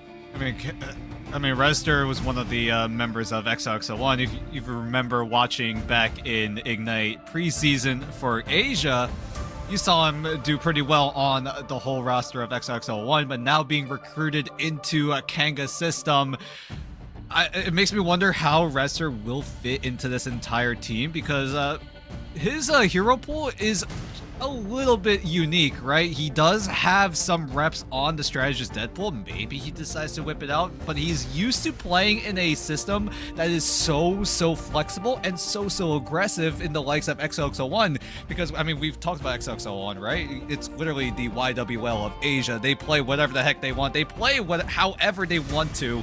And Rester is very well experienced, so if he's getting thrown into a whole different team, I would say he would do a pretty good job at adjusting and adapting to what Well, hold on, Kanga let's are flip doing. this around. Because Rester's coming into this new system, right? We've been seeing a lot of teams focus on a lot of hero flexibility, at least in our few matches today.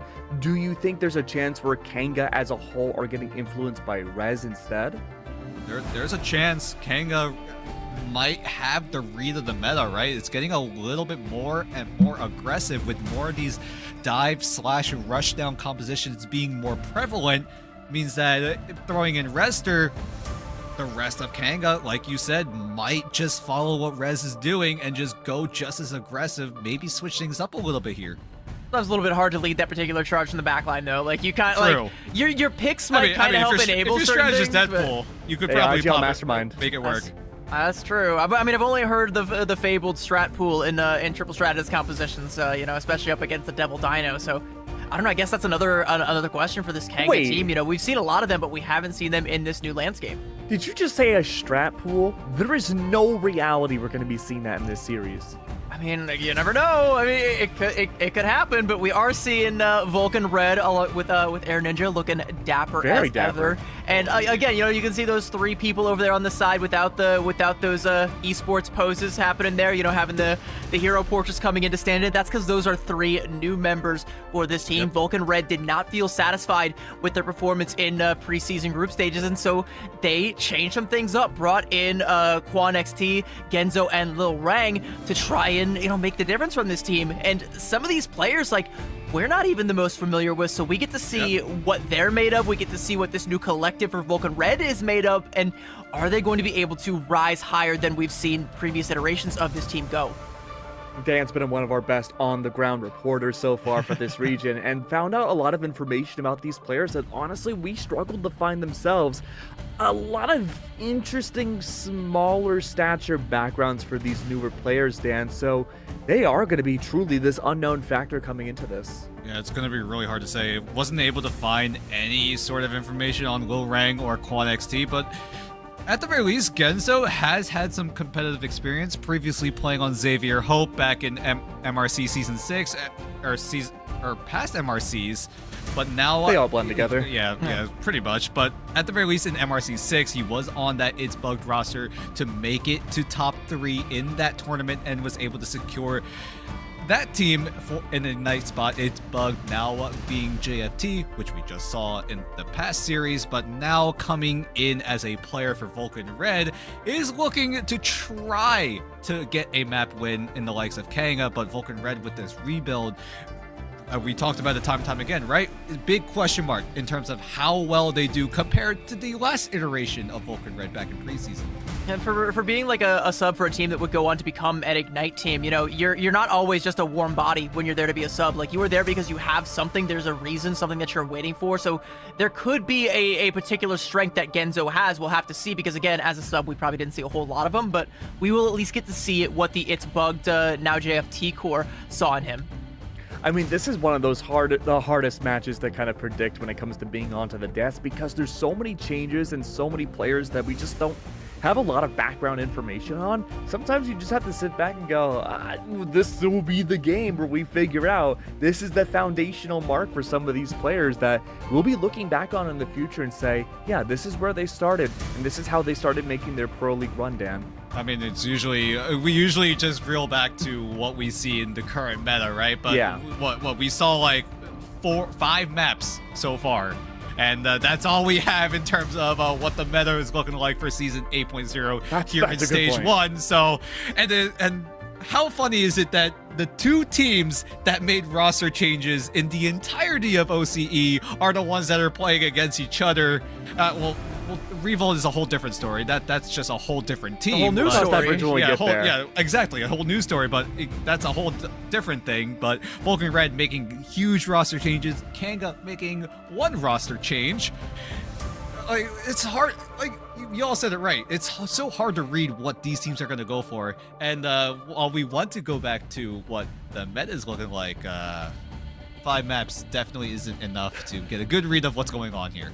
I think one thing I do kind of want to say is that first impressions are very important, right? And Vulcan Red have the opportunity, an unprecedented opportunity, to give us a second first impression with this rebuild. So being as much of an unknown, I think that's kind of work in their benefit.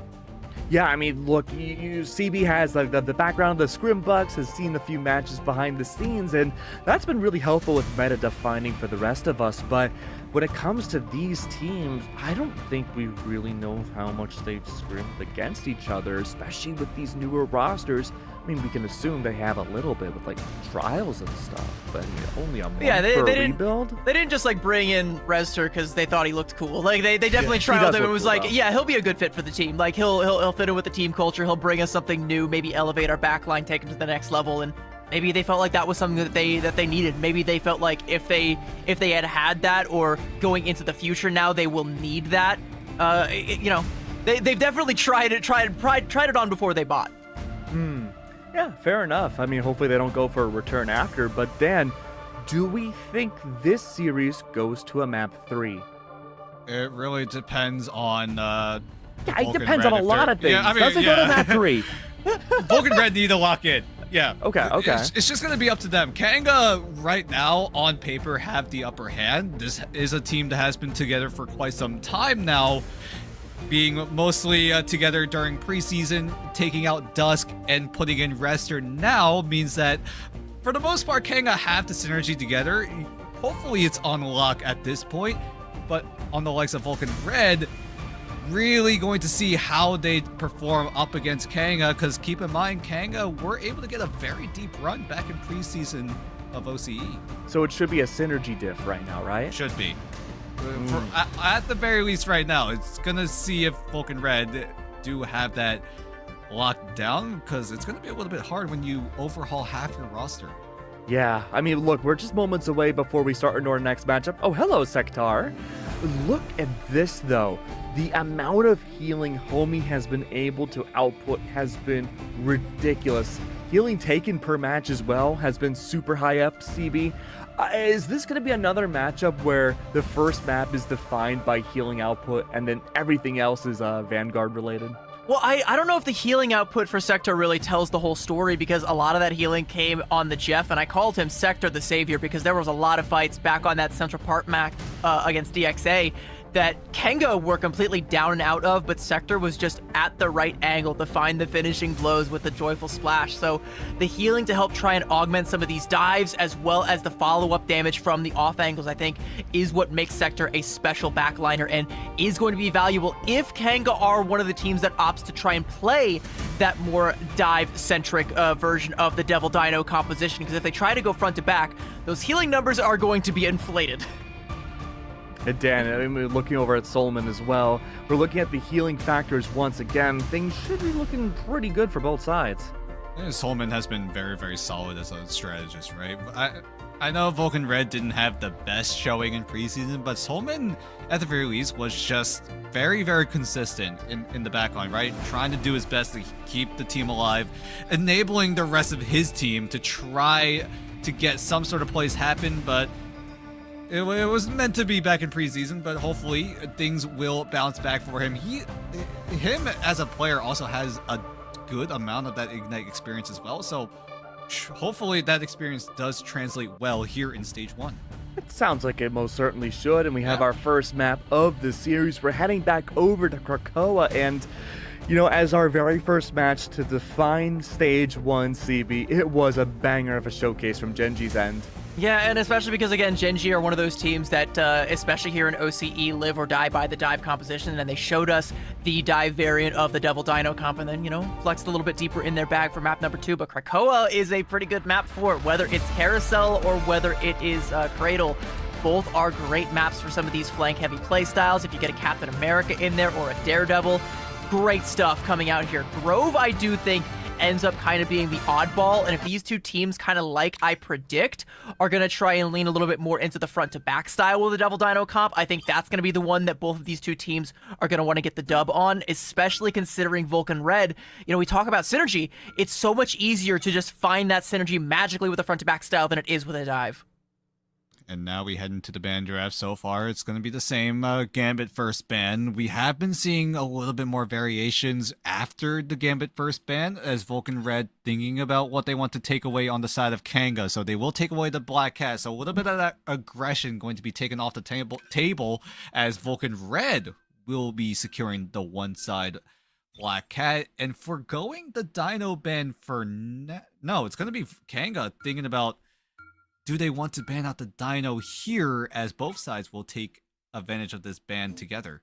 I do think, though, with the Black Cat, that Vulcan Red are immediately making me eat my words, and they're going to try and go for a dive, and in fact, even secure a one-sided dive with that Captain America ban. There's still time for Kanga to respond with a ban of their own, but they go for the Protect onto it. They will lock that one in. And I do think that OCE as a region is kind of starting to show a little bit of its colors. I think they're starting to value the Black Cat a little bit more than the Devil Dino in the current landscape, which could potentially be something that sets this region apart from the rest of the playing field, because, you know, all the scrims that I got to spectate, all the intel that I had from the Americas and the EMEA teams, it was all Devil Dino all the time. Very few teams were willing to give him up one-sided and lean more into something like the Black Cat. And it looks like Kanga will be the ones to secure the Devil Dino, but Vulcan Red, they still will have access to the Dino as well. So Vulcan Red will save onto the Cap and the Black Cat, but Kanga now using their final save on the Luna Snow, so there will be some anti-dive help coming in as Vulcan Red finalize their final ban on the Mantis. As Kanga, I'm not judging. there's a lot of that anti-dive potential as Vulcan Red go for the more aggressive approach. As Kanga, do they want to go for the more passive approach, or do they want to match the aggression that Vulcan Red are throwing out? I think not even with just comps, I think that's a very aggressive pick and ban phase coming out from Vulcan Red in general. Like, you're going for a one-sided Black Cat with a Protect and the ban, and then doubling down on that with a one-sided Protect and ban onto the Captain America. That means that you have a plan and you don't care what else happens to you. You are going to play what you think is your strongest look, and that might be something that, if you're Kanga, maybe you could be a little bit intimidated by, and maybe that's why we're seeing so many of these counter dive options coming out. Maybe they have scrimmed each other. Maybe they know that Vulcan Red like to play this real fast-paced style. They like to run at you and hit you hard, and they don't even need the Devil Dino to do it, right? Like, you know, Vulcan Red right now, they're flashing the good old classic dive duo, the Venom and the Captain America, and that might be more than enough. And everyone else on Vulcan Red are going to try to match the dive, right? Genzo giving Chronix the Symbiote Shenanigans team up. Ancient, even on the Star-Lord, means that he can also help out with the full dive coming in for Vulcan Red. And Kanga, it really seems like they have an idea of what Vulcan Red are cooking up here. Because Kanga will have Tinny on the Dino, ideally staying near Rester and Juicy to make sure that they don't get exploded by the dive potential of Vulcan Red as we head into the mission area being opened up in 10 seconds time. Vulcan Red taking control of the high ground, while Kanga will use the portal and take control of the mission area as a whole. But again, this is that sub-map on Krakoa that I think lends itself a little bit more to the dive compositions because of the verticality, and Kanga just put themselves on the low ground, give the high ground up to Vulcan Red and try and play for control of the point. They do manage to clean up Genzo and get the first cap here, and if they can get a couple more elims, they can potentially secure it, and Isaac with a Spore Bomb there will find Page Art, and that is 2 men down. Kanga getting the first control of the point, and that does mean now with the Groot they can control this choke point. And Vulcan Red tried to go for the dive, but it didn't work out, so with the one pick, Kanga are able to secure the mission area. Rest of Vulcan Red, though, need to find something in the neutral area, but if you're running a dive composition like this, it's going to be really hard to make space for your team if you're not actively trying to disrupt the backline. Everyone on Vulcan Red now spreading out, trying to clamp down Kanga. Ancient doing his best to try to disrupt the backline. Rester does get taken down.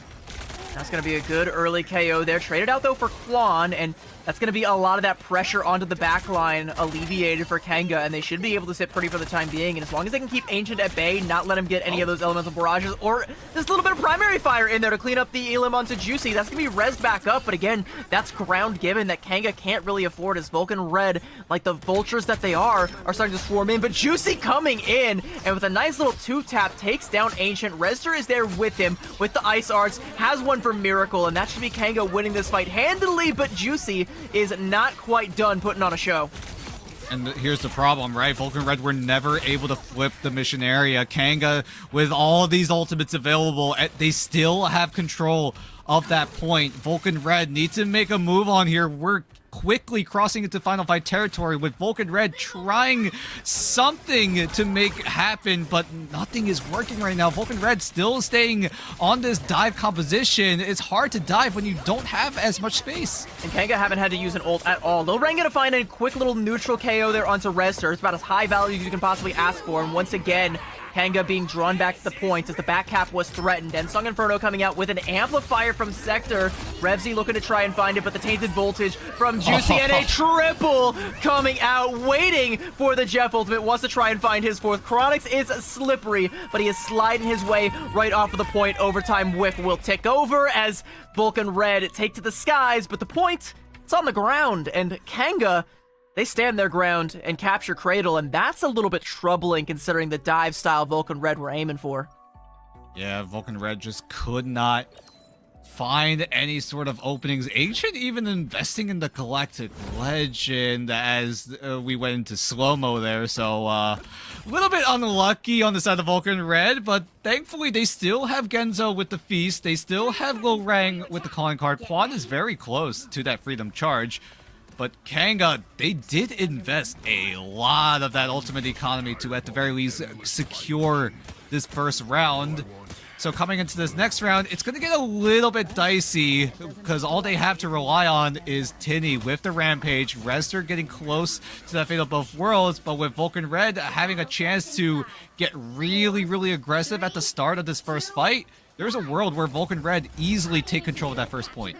They're gonna need to utilize the pseudo ult advantage that they have here. Try and, again, maybe find an early assassination onto Rezzer. I think that would be the highest value pick you could go for. You know, 80% that Fate of Both Worlds. I mean, you kind of want to take that off the field so you can maybe get Low Rang active there with that calling card. I think that's your best foot forward, but Tinny gonna put 2 big feet forward on the point and then turn them right around to try and peel for the back line. Catches Quan in his midst there.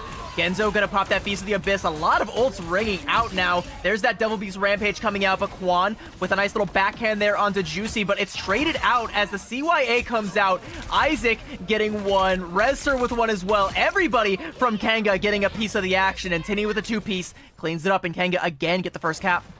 And with only the Rampage, it was enough for Kanga to take control somehow, some way. Vulcan Red, they did invest the Feast of the Abyss, but nothing else was there to follow up. Great tap onto Miracle there to extend the stagger onto Vulcan Red. Low Rang just never found an opportunity to use that calling card. Now if he does invest in it, it's just going to be matched by Rezzer with the Fate of Both Worlds, unless Quan decides to go in with the Freedom Charge to draw out that Fate of Both Worlds, as Kanga still not very close to their ultimates just yet. Vulcan Red still have a decent opportunity to flip the site over, but Kanga, with all this momentum, all this control, still gonna try to claw their way back with a quick pick on the Sector, which does force out Rezzer with the Fate of Both Worlds. It also nullifies the BRB, which is why you have to pop that Fate of Both Worlds. You can't afford to lose a man that you can't bring back. Freedom Charge and Calling Card both coming out now from Vulcan Red, trying to seize the moment. Ancient able to find that Elim there onto Juicy. Good stuff coming out early on from Vulcan Red. They might be able to find the flip here as Genzo taking down Rezzer, and Ancient again just letting the Elemental Blasters blast all over Tinny. And Quan with one there onto Revsy, and Vulcan Red have finally gotten their foot in the door. They're on the board with 2% and counting. And Kanga, at the very least, will rebound their ultimate economy. Now it's looking a little bit better. Isaac and Juicy could easily team up with the Strangling Prison into the Kraken Impact Wombo combo. Revsy could even amplify the damage even further, but with Ancient going up high with the Galactic Legend, everyone else on Kanga needs to run for the hills, as Ancient already getting a double. Yeah, Revsy and Juicy, there is no front line, no damage now for Kanga, and they will be taking their leave, and giving Vulcan Red their lay of the land for the time being. One ultimate and done, and that's the value that you need of your Vulcan Red, especially coming up to a lot of ultimates for the side of Kanga. Now, how does Kanga decide to move on forward here? They still have that wombo combo potential. Everyone else on Vulcan Red looking to disrupt, but a great freeze onto Genzo spells his demise. Sector even lasering down Quan. That's the entirety of the front line of Vulcan Red gone. Lil Rang trying to retort though, taking down Revsy on a flank there. Juicy tries to go for the hook, but whiffs, and that should mean Lil Rang has an opportunity to get in there again, but another beautiful freeze from Rester. This is why you pick up an expert like this. Well, he's going to be picked up yet again. This time, though, unfortunately, by Chronix and taken to a secondary location. He and Juicy being taken for a ride, and I'm sorry, this one is one way, and that way is down. Unfortunate for Kanga. It looks so good at the start, taking down Genzo off a great freeze from Rester. But unfortunately, we're not able to capitalize. Now, Vulcan Red taking the lead here in this round number 2. Kanga need to march on forward. Final fight territory inbound, with Kanga having 5 ultimates, as Vulcan Red need to find a way to counteract this barrage with only 2. Kanga needs to try and do this one efficiently. Good Elim there onto Lil Rang, shutting that one down. Kumiho unleashed from Miracle, but with the CYA damage, gonna be bursted down, forced back into human form, and Rester gonna clean up that Elim. Kanga do find the flip, and they do it economically. Yep, quick as you like it. Only a single ultimate invested. Kanga are doing so good of a job just utilizing minimal resources to get maximum value. And Vulcan Red now on the back foot here. Their ultimates aren't going to be ready in this final fight again. Lil Rang and Genzo could easily team up with their ultimates, but here we go. There's the wombo combo we needed. Juicy's able to dunk down Lil Rang, so no calling card inbound in this final fight. Juicy stamps down another, might even go for a third as Genzo gets stunned up, likely taken down by Juicy, and that overtime meter is going down fast. Quan does get the portal down. Can they extend this even further? Lil Rang has the calling card, gonna take down Sector. Pop that calling card, needs to try and find big value with this as Rester pops that Fate of Both Worlds, but Juicy is caught outside the dance floor yet again, but Lil Rang is feeling the full force of Tiny on the peel with that Devil Beast Rampage. The overtime wick is minuscule. Ancient gonna leave the point for a second to take down Revsy. Juicy trading one out for Quan. Another double for Juicy, and if he can find a third, it's on to Genzo. Another triple. Oh, give him the fourth, but the Tainted Voltage trying to find it onto Miracle. The uppercuts, it's not gonna matter. The fourth never comes, but neither does the recontest from Vulcan Red, as Kanga, with a swift little 2-0, will take Krakoa. Vulcan Red looked strong in that second round. They did fall over quite quickly in round number 1, but round number 2 got a little bit more competitive. There was some moments where Vulcan Red had the upper hand, but it was really mainly because Kanga invested so much of their resources to take over round 1, and they just came out empty-handed in round number 2. Vulcan Red easily identified that and were able to punish the lack of resources that Kanga had, and were able to, at the very least, make it competitive. But unfortunately, Kanga will get over the line. I'm looking at the final stats right now. Chronix doesn't go down a single time, but still loses out on the map. That is he almost did. Interesting. He almost went down on that first sub map there. Juicy was really letting it, just taking over with those Kraken impacts. 13 final hits for him off a 21-5 KD, and you know, I'm looking over at the casualties. 7 for Quan, Genzo, and for Miracle. That's a lot of your dive heroes, and also your White Fox trying to augment the dive that are getting caught out by Juicy on this Winter Soldier. Just like I said, he just kind of takes over the whole fight once you get in a little bit too close. And you know, Bucky's not a hero that we see a whole lot of, but if Kanga want to lean on that as a potential counter dive strat, it's working.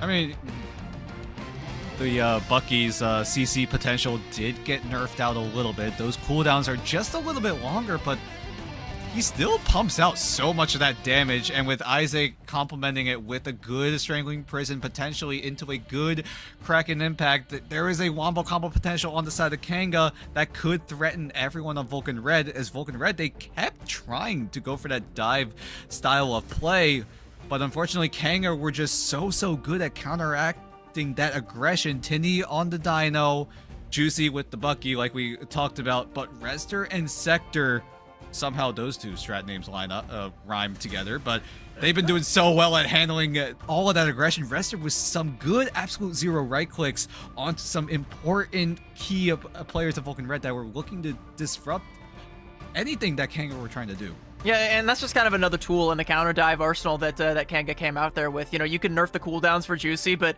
he doesn't really need the cooldowns. He just needs a couple of swift Ratastern shots, and if they find their mark, which they did almost every single time, I think, you know, did he miss a single shot? Who knows? Could be an oh wait, his accuracy percent was 37. He missed a couple shots. All right.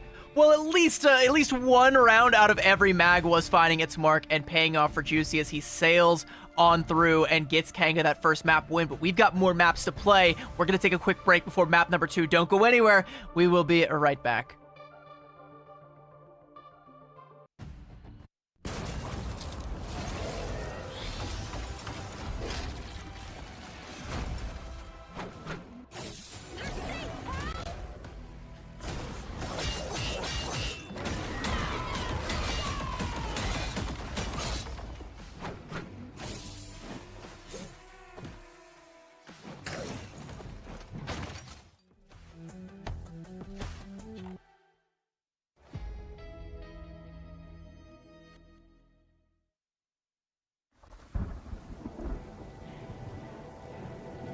Chrono anomaly located. Moving in. Target identified.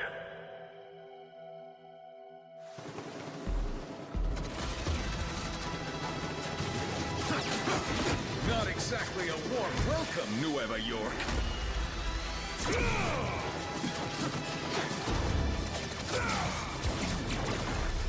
Optic blast!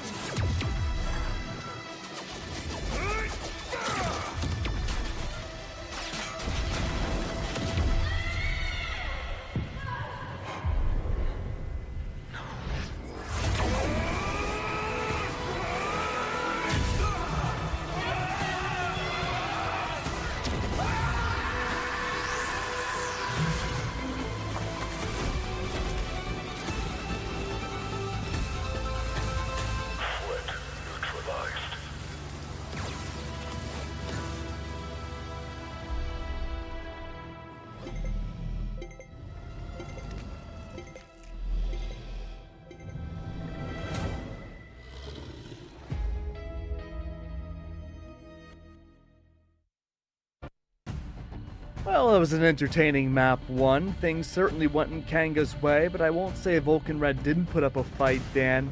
You were saying it in the green room, and I'm gonna spoil it. Rez did a pretty good job, huh? He did a little bit of freezing, we'll say that for sure. During those fights, Rester was on point with those freezes onto Genzo, and even getting one onto Miracle on the White Fox as well somehow. No, it was Ancient on the Star Ward, actually. Sorry about that, but either way, some great freezes coming in from Rester and he's looking to fit in really, really well on Kanga's system so far. It's only been one map, and we're gonna have to see if it's gonna be consistent here in the second one. Well, now hold on. You did say it was one map, sure, but that's still enough data to give us to see whether or not this is a more flexible Kanga than we saw last year, or not last month. It feels like last year. It feels like last year, yeah. It's that time of night. Well, Dan, what do you think? Are they more flexible?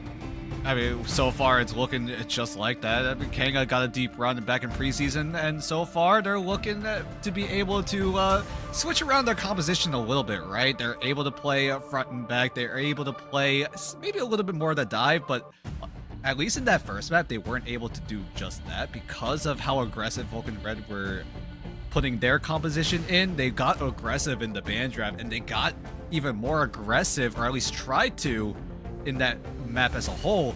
And Kanga were able to navigate around that to perfection, and utilizing the Bucky of all things, were able to get themselves that map win. I don't know that we saw a whole lot of flexibility out of them though. Like I think they just kind of like they played that front to back style and kind of went all in on the counter dive, and I think it was just a good scout and potentially a little bit of a misstep from Vulcan Red, as they're going to take us on our second map pick to Central Park. I look back to that pick and ban draft where, you know, Vulcan Red, they went all in on the Black Cat, all in on the Captain America, and Kanga knew exactly what was coming their way. I think there was a clear vision of what Vulcan Red wanted, but how many times have you been in a toy store and asked your mom for something? What you want and what you get aren't always the same thing. What they wanted was to try and come in fast and run away with some of these quick dives, strike hard, strike fast with the cap and the black cap. What they got was checked by Juicy every single time. That happened to me last week, CB, and I hope for sure next time I go to the toy store, I can get the toy that I want. I hope next time I go to the toy store, Juicy is not there with a bionic hook with my name on it. Why is he always there when we go? I don't understand. But Dan, as we head into our next matchup, we're just about ready to get to our bans and picks. Do we think there's a reality where Vulcan Red, having a better idea now with a more adjusted roster, can they find a way to take this map? It's gonna be if Vulcan Red do go back towards that brawl style composition. They went all in on the dive, and it didn't really work out, right? We saw it happen throughout the entirety of Krakoa, and now going into the second map on Central Park, Vulcan Red choose the attacking side first, so they're gonna have to come in swinging here to figure out what they want to do. Maybe they do the same thing. They're just like, hey, I know it didn't work out back in that first map, but what if we tried it one more time? Maybe this time it'll work, but that's the big question for Vulcan Red. Do they want to do the same thing and try to make it work this time around? Or do they just say, hey, we're just going to hit the reset button like our roster did and try something different? Well, here's the answer. They're going to try the same thing, and hopefully it will work out on Central Park. I'm worried because I feel like Central Park, does kind of lend itself very similarly to Krakoa in a lot of different ways, and I do kind of feel like, sure, like there's some parts where the dive can end up working out in your favor if you play it correctly, but it's also pretty good for a lot of front to backs. We didn't get to see Grove, but that first submap or that first point, the choke, it's gonna have echoes of it, and now we're gonna see again Kanga just go straight for getting Tinny on that Devil Dino. Second verse same as the first.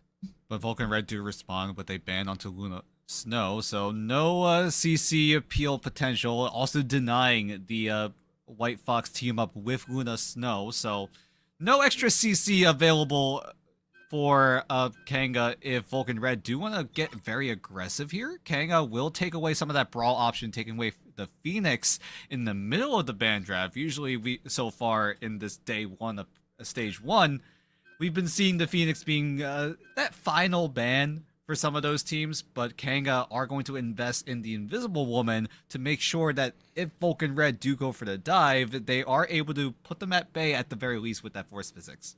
I also think Invisible Woman, if you're going to try and play the front-to-back playstyle, she's just the best. She can put out a fair bit of damage when things start to break down and get a little bit brawly. She's also just the best when it comes to healing a grouped-up formation, much better than a Luna Snow or a Cloak and Dagger, especially the current iterations of Luna Snow, who's banned for both sides, and Vulcan Red gonna also hover a Protect onto that Invisible Woman. We'll see if they lock it in, but I do think that means that they're going to try and play something a little bit front to back. It's going to be kind of split, I guess. Maybe you play the Black Cat in a brawl style.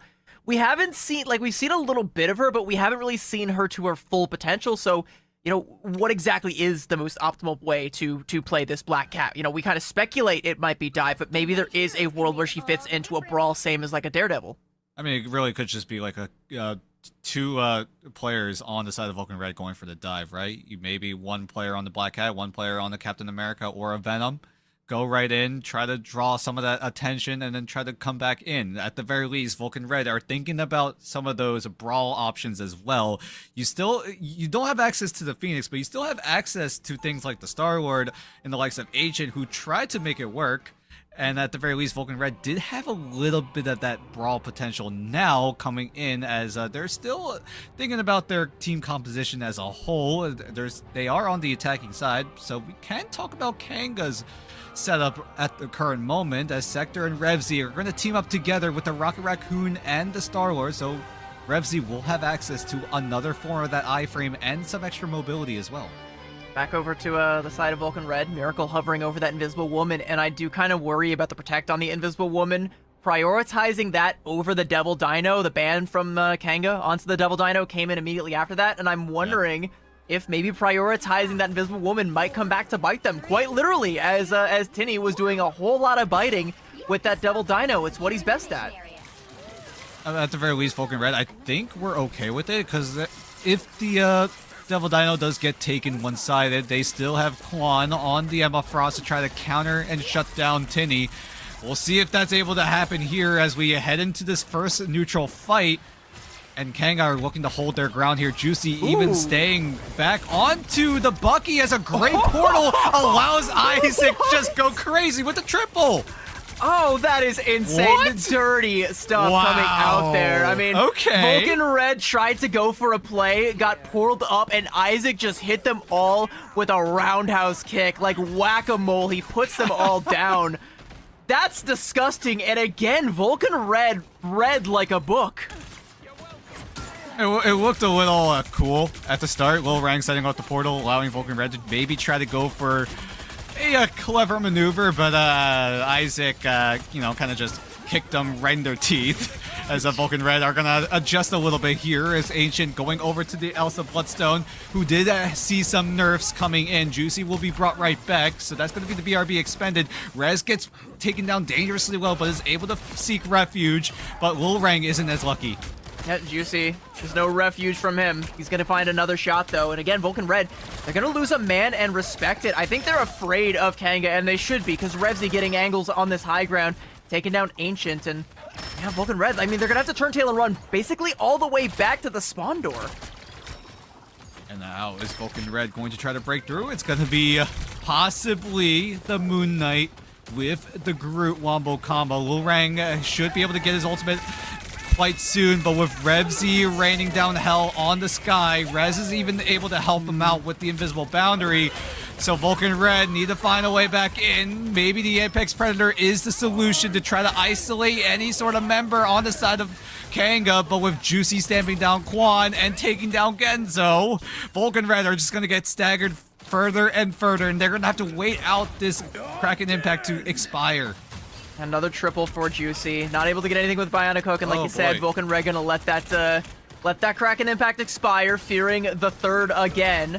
Lil Rang has a Hand of Khonshu, and Quan has that Strangling Prison, so there is a Wombo combo that could come out for Vulcan Red. They need to try and strike while the iron is hot, but Isaac isn't gonna let them do that. Dueling Psionic Seductions and an Invisible Boundary. Two defensive postured ultimates coming out for Vulcan Red, and that's going to make it easy for Kanga to go on in, though. But Genzo with Isaac finds him. Hand of Khonshu coming out, taking down Juicy. We're going to have the BRB and the Cosmic Yarn Amplifier coming out for the side of Kanga, but it's not going to be enough as Vulcan Red have managed to get their foot in the door, find this first tick, potentially the second. Tinny swapping over onto the Doctor Strange. Gonna try and portal the rest of the team back onto the point, though. Lil Rang gets caught out by Rester there. An early scout out coming out, and some walls coming out. A good diamond shield coming out there from Genzo, trying to get access to the back line, but Revsy has access to yours. They're already taking down one member. Looking to try and take down the second. Isaac getting active again with the Psychic Spear, taking down Genzo. Ancient deals with Revsy, but you gotta deal with this White Queen. Somehow Lil Rang was put in a position where he could not get out of. Kanga were able to punish this positioning error coming in from Lil Rang. Thankfully, Vulcan Red were able to get 2 ticks onto the mission area, thanks to the Groot Knight Wombo combo, but that's where the good news ends. We're going into Final Fight territory. Vulcan Red still need to take control, but with no ultimates available, apart from Miracle being close to the Kumiho Unleashed, Ancient maybe could go crazy with the Apex Predator, but with Revsy going up high yet again, it's going to be hard for Vulcan Red to navigate this. Yeah, and Isaac is just getting in there again with the damage, and that's a full team wipe. Vulcan Red wiped off the face of Central Park, potentially off the face of the earth. Kanga stand their ground. They give up 2 takes, 83.83%.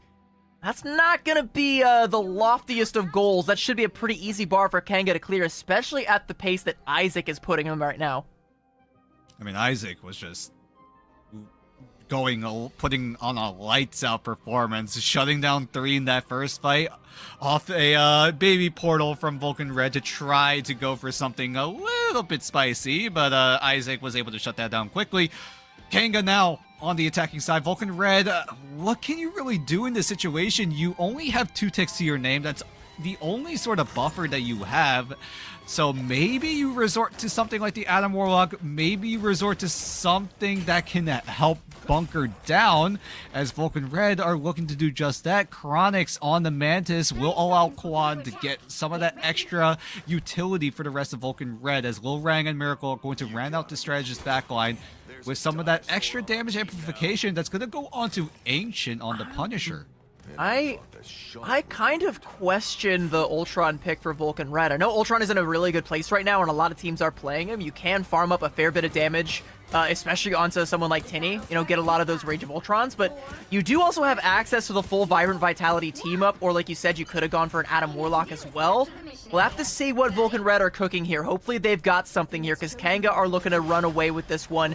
They've got Sector again on that Rocket Raccoon, and they know Vulcan Red aren't going to try and go for that dive again, especially on the defensive side, so that BRB is going to be a tool that likely won't get scouted out, meaning Kanga can play aggressive. They have that second lease on life. They don't have to worry so much, and they can take the fight straight to Quan, nearly find the Elim onto him, already forcing him back to try and get the rest of the heals from Vulcan Red, and it's a very little heal composition if Miracle gets split off a little bit too far, so he's going to be priority number one. More damage coming out onto Quan as Isaac pops that diamond form, letting the fist fly, catches onto Ancient, and will find the Elim as soon as the diamond form expires. Looking to try and take down Quan again, and he keeps just having to tuck his tail, retreat back to his healers, give more ground, put up walls, but it doesn't matter. Now the walls are standing between Vulcan Red and getting back on the point. The invisible boundary coming off, but it's so far off of the point that Vulcan Red can only hope to use it to try and get back in the fight, not win it. Juicy. The fight being brought to them is Juicy with the final judgment, and Revsy with the end song and Inferno look to put the exclamation mark, stamp this one closed, and secure the dub for Kanga Esports as Vulcan Red have nary a thing left to say about it.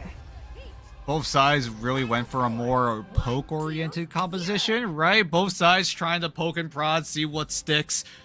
But then the ultimates Kanga's came composition in. a push composition, because they pushed Vulcan Red all the way back into that tunnel, and like, what do you do? There's just no damage. Like, you can't bounce back. There's no damage. I mean, shout out to Isaac as well, putting in those shields right behind the front line so that the front line on the enemy team was not able to get the healing because of that shield blocking all of that potential.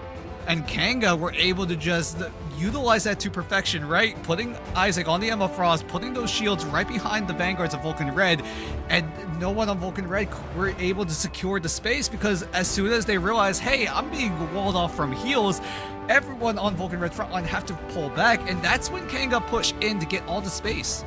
And you talked a little bit about Genzo on that Emma Frost, potentially serving as a counter to the Double Dino, but what happens when you're just getting Emma gapped? Like, the Double Dino becomes, not to call Tinny a non-factor because it was anything but he kind of doesn't even become a part of the equation. He can just, do whatever he wants, run roughshod over the rest of the field because, Isaac is just too busy showing Genzo how it's done, and 10 final hits, 13k damage, matching up with Revsy's 13k, and, I mean, Juicy was 16, like, maybe Isaac was a little bit on cleanup duty, but you can't discount what he was doing, especially that beautiful play. Vulcan Red tried to get cute with that baby portal, like you call it, and Isaac is just like, no, saw that one coming a mile away, my friends. Everyone was just ready, just like you literally said it, right? Whack-a-mole, just kick him down as Kanga. Quite convincing 2-0. So far, Rester is looking very well slotted into this roster, and maybe this is the roster change that they needed in order to get another deep run, maybe even get themselves a spot in the Pacific playoffs that's going to be happening later. Yeah, I mean, I would love to see them again get another spot in the playoffs. I'd love to see them make a deep run. They're such a fun team to watch when they're firing on all cylinders. And I think with this win over Vulcan Red, they have separated themselves from a team that was in the past towards the lower end of the pack. Kanga still haven't quite cleared some of their contemporaries in the middle of the pack, your DXAs, your JFTs, or potentially even your Furies, who could potentially be an obstacle for that. But they definitely got themselves off on the right foot with a dominant win over a team that is still kind of on the restructure. I mean, what's there to say that hasn't already been said by you two, right? Kanga absolutely came in, they dominated, and yeah, I of course, you were both completely right about what you're saying, but Dan, I think, hit the nail on the head when it came to the synergy diff. We know Vulcan Red made quite a few changes. Kanga only really made one change, and let me tell you, I think the influence went both ways, man. Yeah, it's gonna be... How does Vulcan Red decide to rebound here? They do get sent down to the lower bracket, but there's still another chance for Vulcan Red to pop off. At the very least, in the lower bracket, maybe they make one hell of a run back into the grand final. You never know. It's a very tall task. Don't get me wrong, but it's not impossible. The chances are low, but it's not zero. So we'll see if Vulcan Red do end up tidying things up as Stage 1 rolls on here in OCE. I think it's a little bit of a rough position for Vulcan Red. Like, this is one of those teams that's like, we're already in a double elimination bracket, and you can kind of see the vision with this team and like the kinds of plays and the kinds of synergies that they're trying to shoot for, and all that you would need in that situation is time for that to all come to fruition, but they don't have it because they only get this game, which they've already lost, and now they get one more game in the lower bracket, and if it doesn't click right then and there, they're out of chances. Yeah. But ring ring, glass half full, we have Sektar on the line, and we're going to be seeing exactly Kenga. How did they click, and how did they make so many adjustments over the last month to make themselves truly shine in this matchup? Oh, Sektar. There we go. Hello, my friend. How Hi. are you? You are in good. the void. I am in the void, good. yeah. So, you know, I think the elephant in the room is that you've only made one roster adjustment when it came to your squad from preseason to now, and things are looking pretty good for your team. So walk us through having Retzer on your team and like what that's looked like prepping up for Stage 1. Yeah, I think we've really leveled up in the off season. You know, Resta comes from XOXO, so, you know, that's already a good team in the, you know, all of Pacific, really. I don't want to just say, you know, Asia, like, you know, I want to include Os in that. So, you know, he's a really good player, and I think that we're kind of looking a lot better than we were in the preseason. I did want to ask one quick follow-up question off of that too. I'm not sure if you had any say in the decision-making process to pick up Retzer, but even just playing with him, scrims, and even the matches today, what gave him that it factor to have him on your team? I think we really mesh well together as a backline. You know, we both have a really similar play style, and, you know, we have a lot of similar ideas on, you know, how we should be playing the game. So I can always just like trust him in just knowing that, you know, if I'm in trouble, he'll be there. You know, if he's in trouble, you know, I'll be there to help him. And then, you know, with that trust on the back line, I think the whole team kind of gets elevated. So yeah. Yeah, does seem to bring a little bit of invigoration to the back line. You and him do look like a stalwart one, and I'm wondering if that's going to tip the scales. Let me ask you about your old pals JFT and DXA.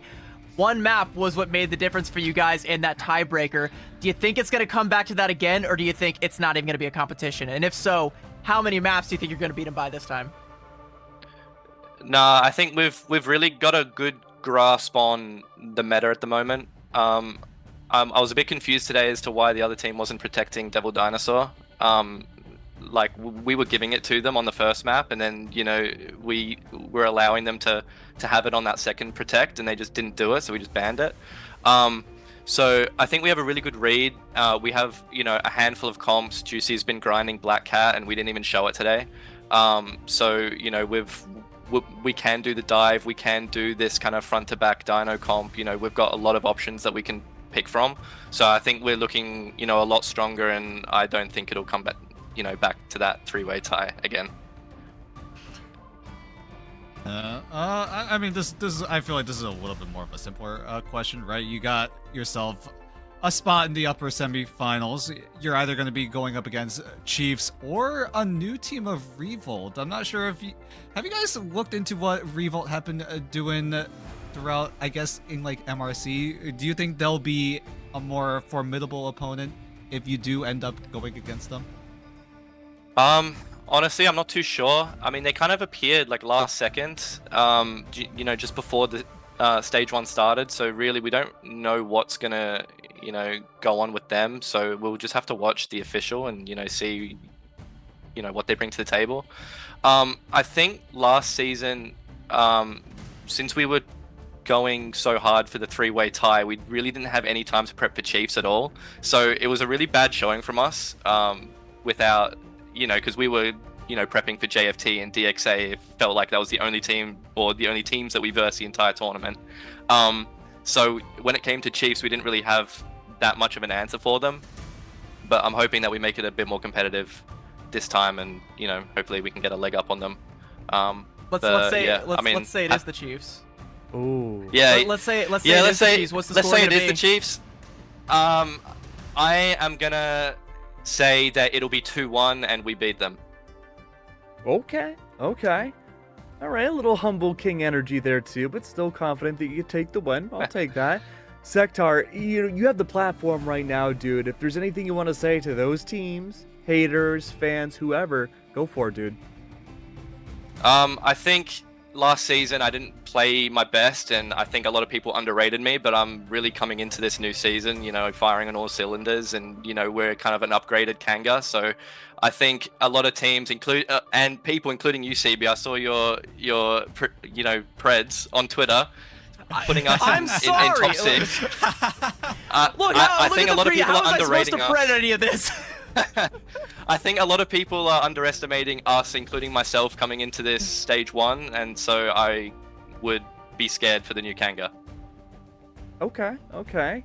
Well, I'm always excited to see a new Kanga come on by. Sectar, thank you so much, my guy. I'm sure this won't be the last time we interview you, especially with the new upgraded Kanga. Yeah. Thanks for having me, guys. Absolutely, Sectar. Thank you so much, dude. And I might have to update my press going forward. And calling me out like that. Look at the preseason. How was I supposed to predict this? We had whoa, hold on. We can do some revisionist history here, CB. So after seeing this matchup, where would you put Kanga on your tier list now?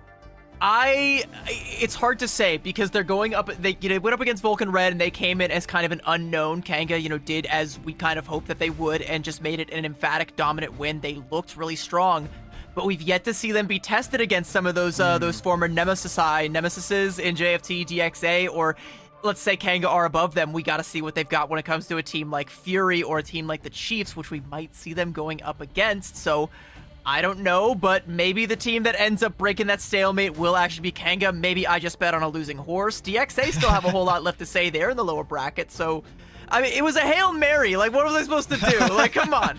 I mean, Kanga look really strong with Rester coming in. I'm very hopeful for this team. Like, they have all the momentum so far. They have a pretty good peak if they do end up reaching that point. Maybe something like a Fury scenario, right? They have a very high ceiling. Maybe they're just not there yet. But then again, it's only day 1 of OCE. They still have a lot of time to work things out here.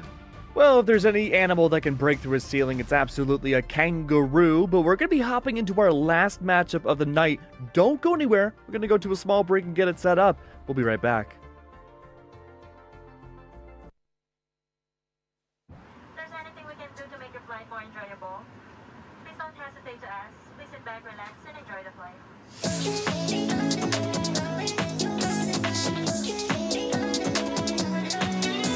Just watch me now under the moonlight. 저기로 날아올라. Rushing on my window frame, on a boat to my flame, blinding shining lights. Oh, yeah. I feel it skipping way out of control. Lock it. Oh yeah. We won't stop it. Flying high is our destiny. Lighting up flaming stars. We're reaching out towards victory. 눈부신 꿈으로 차가운 심장을 쉬고 더 높게 날아가. They can't catch my vibe and my life. We're dancing under moonlight. 손을 묶어버려. Turning up the heat. Get it. Oh, we're switching up the lip gloss, mixing up the crystals. All they want to know how we do it. Now it's the restricted flight mode. Yeah, 차올라 내 눈빛 봐. 불부터 나 ready now. 떨림이 번져가 이 밤 위로 올라타. 거침없이 난 dive. 겁없이 뛰어가 flight mode. Be breath-free, shining, flying higher. Feel the spark of flight mode. 우리 하늘 위로 더 rise up. 사라져, fade away, moonlight. Gonna burn the night out.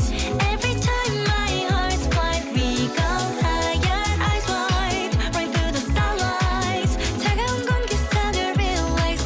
지금이야, take flight. We're dancing on the moonlight.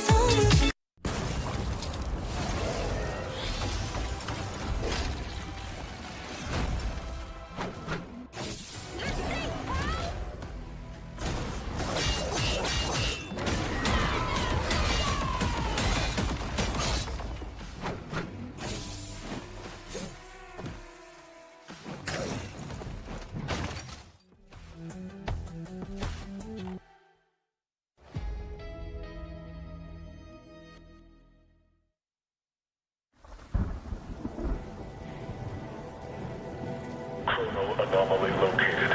Moving in. Target identified.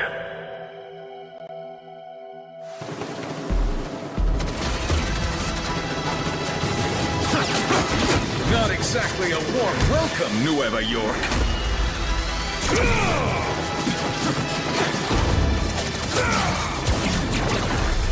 Optic blast!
Widow standing by.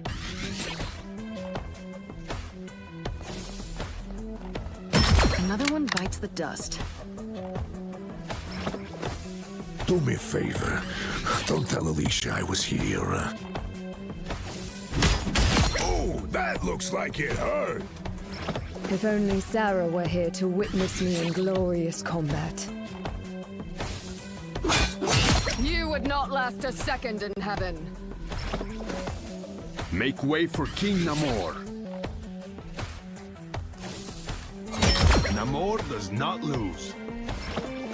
Hell bends to my will.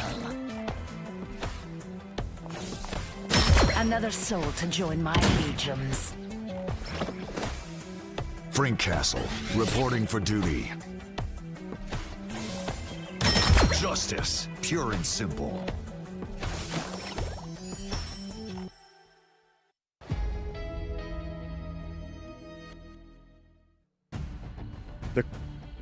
The closest thing to Godslayers we had back in the preseason against a team that, frankly, we don't know anything about. We're into our final matchup of the night. It's going to be Revolt versus the Chiefs. And Dan, once again, our on-the-ground reporter, you've gotten some information about Revolt that nobody else in the entire world's been able to figure out. Give us the scoop. I mean, Revolt had been a team back in MRC7. They got the direct invite here because Baxium Japan unfortunately disbanded here in Ignite OCE. But there's a few names that might be a little familiar for anyone watching. If you have been watching Ignite Asia back last year, I know that feels like a whole eon, whole eon ago. I had a beard back then. But you got some names like Onse, Hyan, and Neil. All those three of those players have played in Ignite in the past, but they have not been on the Ignite stage in quite some time. Onse, the last time we saw him on Ignite was all the way back in Stage 1 of Asia back in 2025. So basically almost a whole year ago now, and Onse is coming back here. Used to be on Dopamine / O2 Blast, now coming in on this Revolt roster. We'll see what he has at the table here, because it's been some time since he last was on the professional stage. But Dr. CB, here's the thing. We're going up against Chiefs. They were the only team in preseason that took a single map, not a series, it was still flawless for Gen G, a single map off of Gen G in the Grand Finals. They've had some work to do in order to maybe have a chance to make it to Grand Finals and maybe be Gen G. Yeah, I mean, if they want to get that opportunity again, they're going to have to make sure that they separate themselves from the rest of the pack. You know, last stage of preseason, there was a definite and very glaring tier break between the Chiefs and everybody below them, and everybody else is looking to catch up. You know, we've seen JFT, Kanga, and Fury all level their games up to try and catch up to the Chiefs, and maybe they could be the next ones to take a shot at the Kings and Gen G. So even just sitting at that second place on the podium is a spot that the Chiefs are going to have to fight to maintain. And first up, to square up against them, like we've already mentioned, is going to be Revolt. We talked a little bit about this roster. Neil, Hyon, Cookie, who was previously a sub for Fury, and a couple of others like Onse. Some familiar names, but as a collective, a relative unknown. We only know what they're capable of based on their performance at MRC, but on the Ignite stage, it's a totally different ballgame. It's a total mystery too. We're not too sure what to expect with all these players and some unknown sugar and spice combined to see what kind of recipe we can create with Revolt's side. But as we head over to Chiefs roster momentarily, CB, I want to stick with you for a second. Would you say Chiefs are now the new litmus test on the potential peaks of these teams and whether or not they can be beaten in stage 1? I think they kind of have to be, right? Like, because everybody else has always been so evenly matched in the past. And again, with all these teams looking to level up, that's, I guess, the skill check. If you want to take a shot at Gen G, these right here are the boys you're going to have to go through. The Chiefs, they looked dominant. They looked crystal clean all throughout the preseason and beyond. And now going in potentially with that second shot at Gen G in a grand final situation, they are looking way ahead with that in their sights. But let's circle back to Gen G for a second. FMCL said in his interview, there might be some rumors swirling around. Maybe the Chiefs aren't all they're cracked up to be this time around. Maybe that's just a little bit of FMCL trying to get in their heads. Maybe that's just a little bit of friendly bants. Who knows? But the Chiefs are going to have to show us that they are still head and shoulders above the rest of the pack. Now, Dan, why would FMCL say that? Maybe it could be a little bit of a meta read that the Chiefs were going for. Maybe it didn't work out for them all too much, but again, this is all internal scrim buck information that we have not seen out in the Ignite stage just yet. So right now, the Chiefs on paper should have a normal day in the office up against Revolt, like we talked about, is a huge unknown at this current moment. But if we're gonna go by what we saw back in preseason, the Chiefs should pretty handedly, on paper, don't get we love to see, for sure the Chiefs surely. Is this your way of trying not to cast or curse them? Yeah, I'm like walking a fine line. You're really dancing around the issue there. I have cast and cursed a few teams already. I've really? cast and cursed Gen That's G. called being a commentator, Dan. That's the initiation. You have to cast or curse. You gotta call balls and strikes. It's not your fault if they swing at it. Like, I've said it before. I'm like, I curse them, and I'm like, the hands are trembling. I'm like, oh no, this is the power that I have. Let's see your hands, Dan. Are they trembling? Yeah, they're trembling. All right. You're like Doctor Strange. Yes, hands are shaking. Focus. That's what I'm trying to do. But we got some statistics here for Reno, who has quite honestly popped off during the entirety of preseason on that duelist role. Yeah, he's got the steady hands, and a lot of it was on that Elsa Bloodstone, but she's not going to be as prominent this time around. We're going to have to see if Reno has got the hands on the Phoenix nowadays coming into this next one. And I also kind of want to highlight the front line of the Chiefs. You know, as we do have Reno right here in the crosshairs, and we can see the damage that he's capable of dealing. It's, again, I feel like trending towards a Vanguard meta, so I'm going to be looking a little bit more towards Donald and Beast Note to see if they can be the ones to set the tempo in this new Jurassic Park we found ourselves in. Oh, okay. I like the reference. But with Reno, too... I'm a clever girl, after all. You are a very clever girl, CB. But here's the thing, though, right? We talked about Reno, a lot of Elsa play in the past. You know, kind of going back to what FMCL was saying in his interview, if there has been some mismatch when it comes to the meta, do we think the damage output from Chiefs as a whole is going to suffer because of these recent changes? It's tough to tell because again, it's a newfound Vanguard meta. It's the first day of the stage. How can we know? It's the first day. I do kind of feel like, you know, if the Chiefs try to go for a little bit more of a front to back playstyle, you are kind of setting up for the damage to come through from both Reno and Jongvek, two very strong hit scan and also Wolverine players for Reno. He's got a bit of a deeper bag than just that particular Elsa. In fact, I think Jongvek was actually taking up most of the Elsa. I'm kind of second guessing myself, doubting a little bit who was actually playing the Elsa, because we saw so dang much of her before. But I mean, that just feels everybody Yeah. and their mother was playing Elsa back in preseason. yeah, I'm and my so happy mom we have almost variety called now. for Ignite on Elsa Bloodstone too. She was that overpowered. Like if you had a good Elsa, hey, you were sitting pretty. But Your mother's my favorite player, but we are going to burn into T'Challa. It's going to be our first match of the day. We are moments away from going to picks and bans. Do we think, Dan, that we're going to have more variety again? And last time we had burned into T'Challa, we did get to see some more of the favorite dino. Was Devil Dinosaur himself? Will he be making a return? Oh yeah, for sure, right? I mean, maybe one team will get the one side, maybe both teams will get the first save onto the Devil Dino.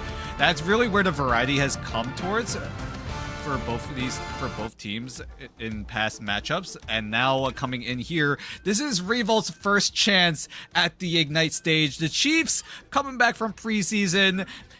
Some would argue didn't get the result that they wanted. They wanted the top spot, but unfortunately Gen.G were just too much for them to handle. But now coming into stage 1, do the Chiefs have what it takes to go back for another matchup against Gen.G?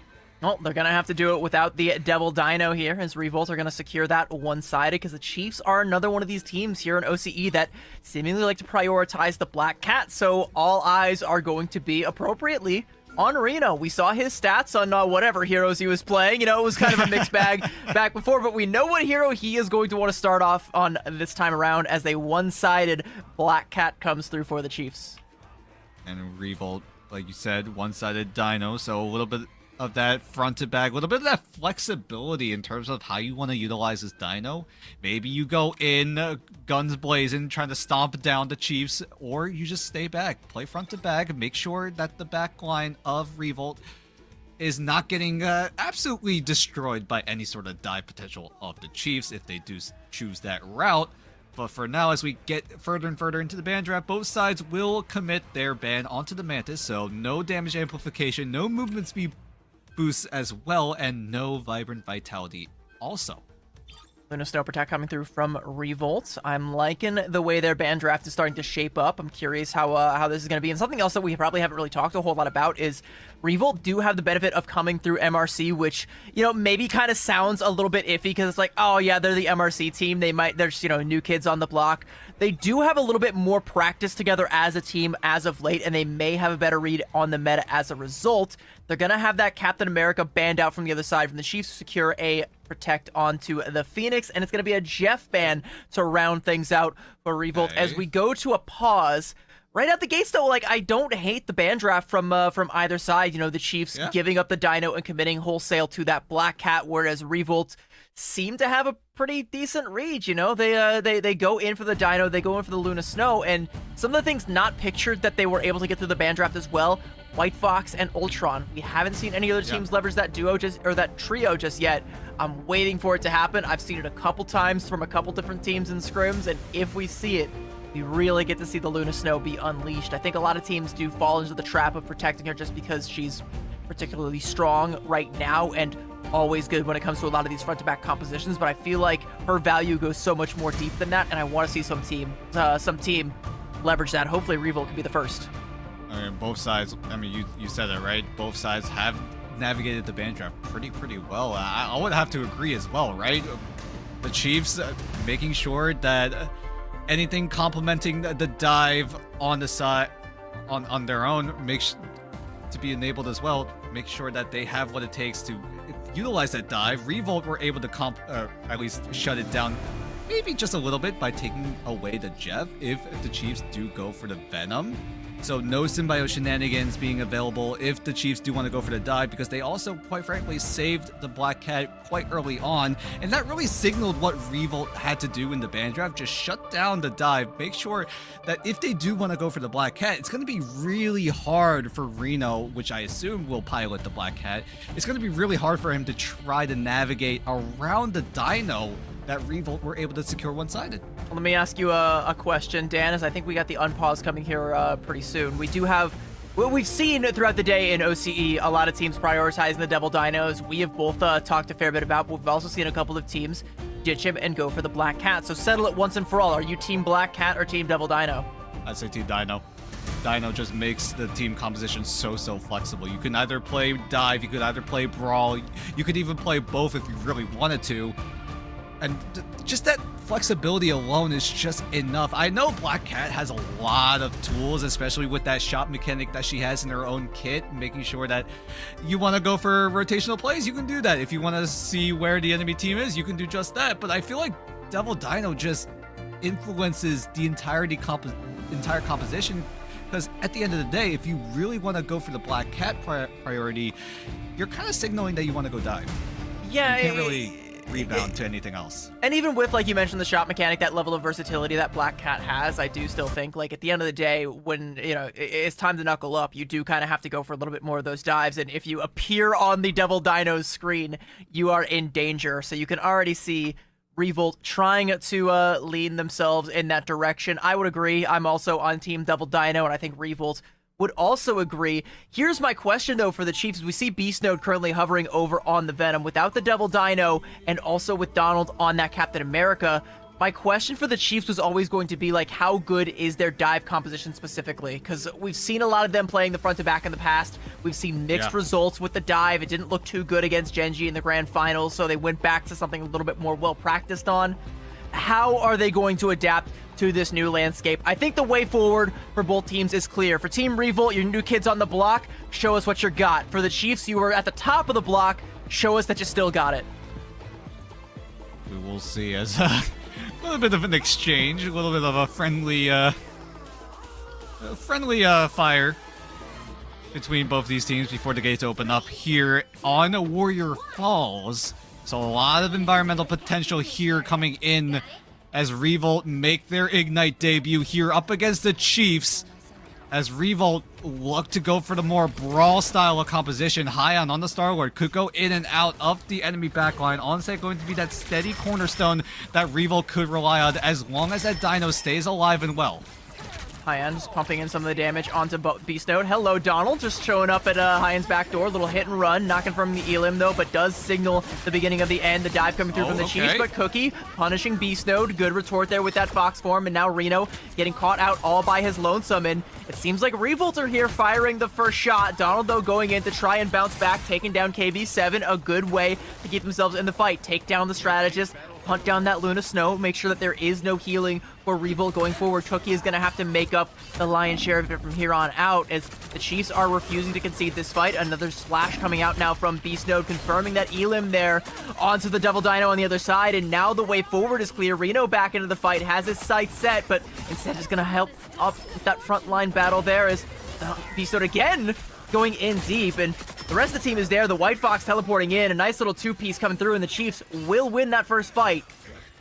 Yeah, Chiefs can do whatever they want. They were able to take down the Dino of Onse relatively early, which allows the Chiefs to just utilize the dive section of their composition. Beast Node going right on in. Reno could easily follow up if he so chooses, but Beast Node does all he can and make sure that Revolt gets staggered even further, because he was able to take down the strategist line towards the tail end there, as Jongvek and Bubble teaming up with the CYA into the end song. Just takes down every one of Revolt. And that's going to be a triple KO for Jongvek. Zyker going to get a cleanup KO there as well onto Sable, and Chiefs pretty cleanly do it. 2 ultimates expended, though. Yep, ultimates expended for the Chiefs, but it was a very efficient one in the end. Jong was able to get so many of those eliminations with the assistance of Bubble with the 40% damage amplification. Revolt, though, do have ultimates to work with to try to go for some sort of retake potential, but with KB going down, Revolt might have to hit the reset button as soon as they try to look for something. And Jongvek again getting active, a nice little two-piece there. One for Neil, one for Cookie, and now Onse getting brought to his demise. Bubble gonna be the one cleaning that one up. The only change from this team from the Chiefs is Bubble dropped the Ka and gotta drop a Dino as well. And now how does Revolt decide to go back in here? Hyon has to make a lot of space with the Galactic Legend.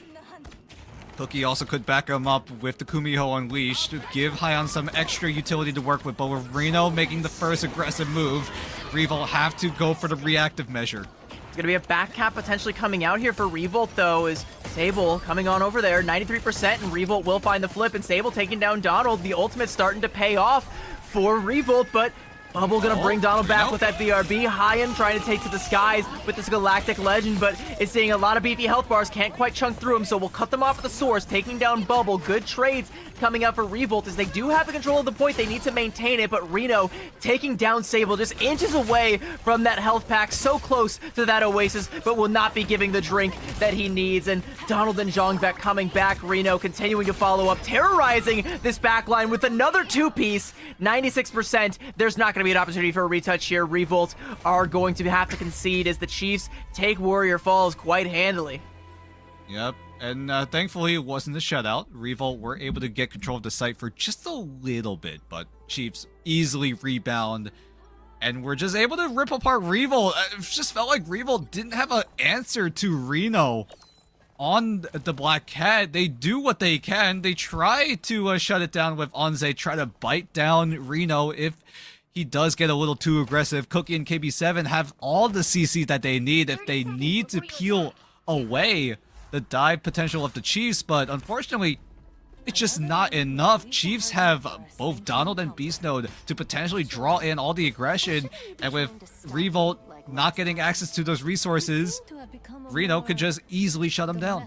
And here's the trap that I think some teams are falling into is Revolt actually going to make a couple of changes. Neil was on the Emma Frost there. I think a lot of people, kind of think, oh, Emma Frost, you kind of counter the Devil Dino, but it also just doesn't really lend itself too well to the composition, because then you're trying to play wholesale on a bunker composition, and if you can't punish Beast Node consistently and Reno every time around, you're just not going to be able to control any of the map. That's why these dive comps work so well. Good portal coming out there from Onse to block Bubble from being able to take that high ground, but that's okay. He's a squirrely or a raccoon shaped fella.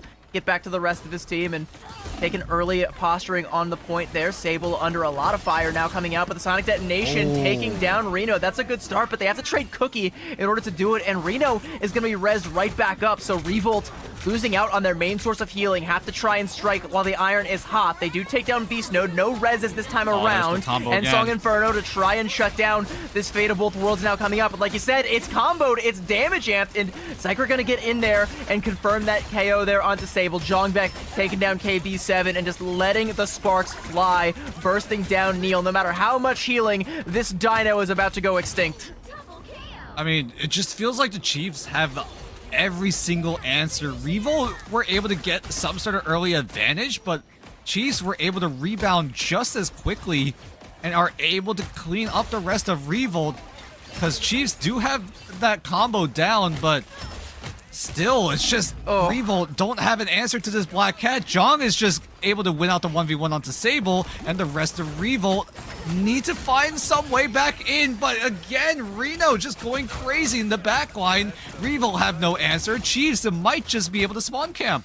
Yeah, and between both of those dive vanguards and Reno all making problems with the backline for Revolt, it just creates a shooting gallery. Zhongbek has all the sight lines he can possibly want, so you're seeing all of this damage just building up over time. He's getting so many of these KOs in the neutral just off the back of well-coordinated plays. Sable trying to return the favor and take him down, and does, so that's a good start. I have Agamotto, but it's an offensive one to try and shut down Reno, but Reno popped the calling card, win in deep, found KB7 again, and Zyker gonna catch Sable sleeping, and this fight happening in Revolt spawn is definitely not what you want to see if you're trying to get yourself on the board. Yeah, you gotta find different methods of approach at this point. You don't have access to the portal because you used it aggressively in the first fight, so that's still gonna be on cooldown. So there's really no other way to get themselves out of this hole that Revolt are inside of, and the Chiefs, with so many of their ultimates there, Hyon is gonna have to resort to using the ultimate in his own spawn. Gonna be a freedom charge from Donald as a pseudo strategist ultimate to help keep the Chiefs alive in the fight, and it's gonna be more than enough. Nobody falling, completely bloodless ultimate coming out. It's Jeff coming out and Feast the Abyss. Beast Node just chomping right down, and Zhongbek on top of Cookie to shut down that Jeff ultimate. The damage still ringing out from Zhongbek and Beast Node, and Revolt. I mean, Ansei swapping over onto the Hulk. That is a Hail Mary play, just trying to make something happen. Hyen again trying to go in, but is checked once again by Zhongbek, who has been turning Neil into Dino Nuggies all day long with the sparks, letting them all fly, and the Chiefs emphatically taking Burden T'Challa. Revolt had opportunities to win out those first fights, but as the fight dragged on longer and longer, it just felt like the Chiefs were just powering up because of it. Revolt thrived in those early exchanges, but if any sort of trades got long and extended, the Chiefs were just able to outplay them every single part of the way. And you look at the way that these two teams were playing, like it being as not close as it was on Warrior Falls, like really kind of spelled disaster, because whether it was Imperial Institute of Science or Stellar Spaceport, once the map opened up a little bit more and Beast Node and Donald had all this extra room to play, they could go in, set up the dives. Reno was there every single time to terrorize that backline. 12 final hits for him, and every time that trio goes in, it just sets up Jong Vek. He also comes out with 12 final hits and 17k damage. I think that's just about as much as half his team combined. Like, he did more than Donald and Beast Node as a collective, even more than if you take either of them, couple it with Reno, however you want to do the math, doesn't matter. Jong Vek was just cooking with gas all day long. I mean, Jong Vek was relatively untouched, right? No one on Revolt was able to pressure Jong Vek, but sometimes Sable was able to win out those Phoenix 1v1s, but that was really it. It was only Sable threatening Jong, as Arena was able to draw out so much of that aggression coming in from Revolt, just forcing everyone on Revolt's side to try to shut down this Black Cat, and they were not able to do so. There was just, again, no answer for them. I think when it comes to a lot of hero shooters, my own personal pet theory is that a good dive team will beat a good brawl team 100% of the time, and the Chiefs right now, is at least compared to Revolt, look like a pretty good dive team, and it's not always just as easy as pick Devil Dino and hope to win, even though I'm still kind of on Team Devil Dino, but you do need to have a little bit more bite than just that dinosaur in order to try and get the better of a team like the Chiefs, who are coming at you from all different sorts of angles you ain't prepared for. I mean, you could argue that it was a little bit unlucky that Revolt weren't able to get a roll on the spaceport, because that's really the best chance of like a bunker style composition. You do have that little small room very close to the mission area. It's not quite on the mission area, but it's still enough for the team to bunker down and try to survive the dive that the Chiefs could have thrown at them in spaceport, but unfortunately that just never happened. So unfortunate for Revolt, but still, they got one more map to work with here. Yeah, it is kind of all about map control. You definitely can't give up map control to a dive team when you're trying to play a bunker team. You have to try and be able to set yourself up, but they're going to set themselves up for another map altogether. Hopefully they can control that one a little bit better, and we will have that map for you on the other side of one more quick little break. Chat, don't go anywhere. We will be right back.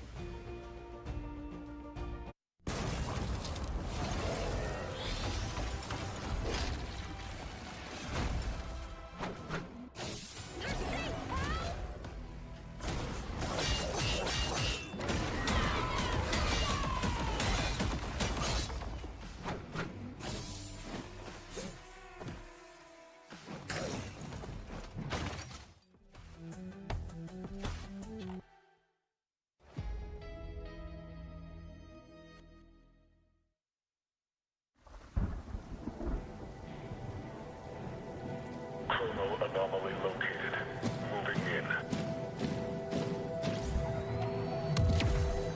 Target identified.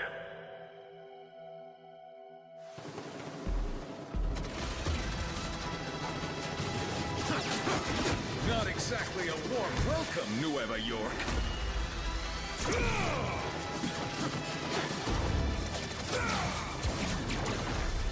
Optic blast!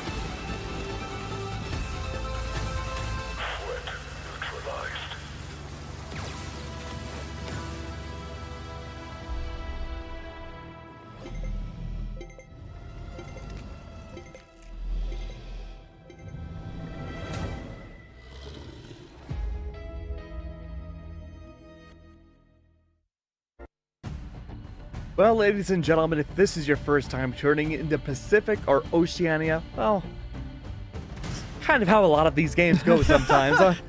You know, it's not Museum of Contemplation, so things are a little bit different this time around. But Dan, walk us through this, man. How did we get a spawn hold not once, but nearly twice on Burning T'Challa? I mean, as soon as the Chiefs won out that first fight, they just kept that momentum going. Revolt just never had an answer to anything that the Chiefs threw at them.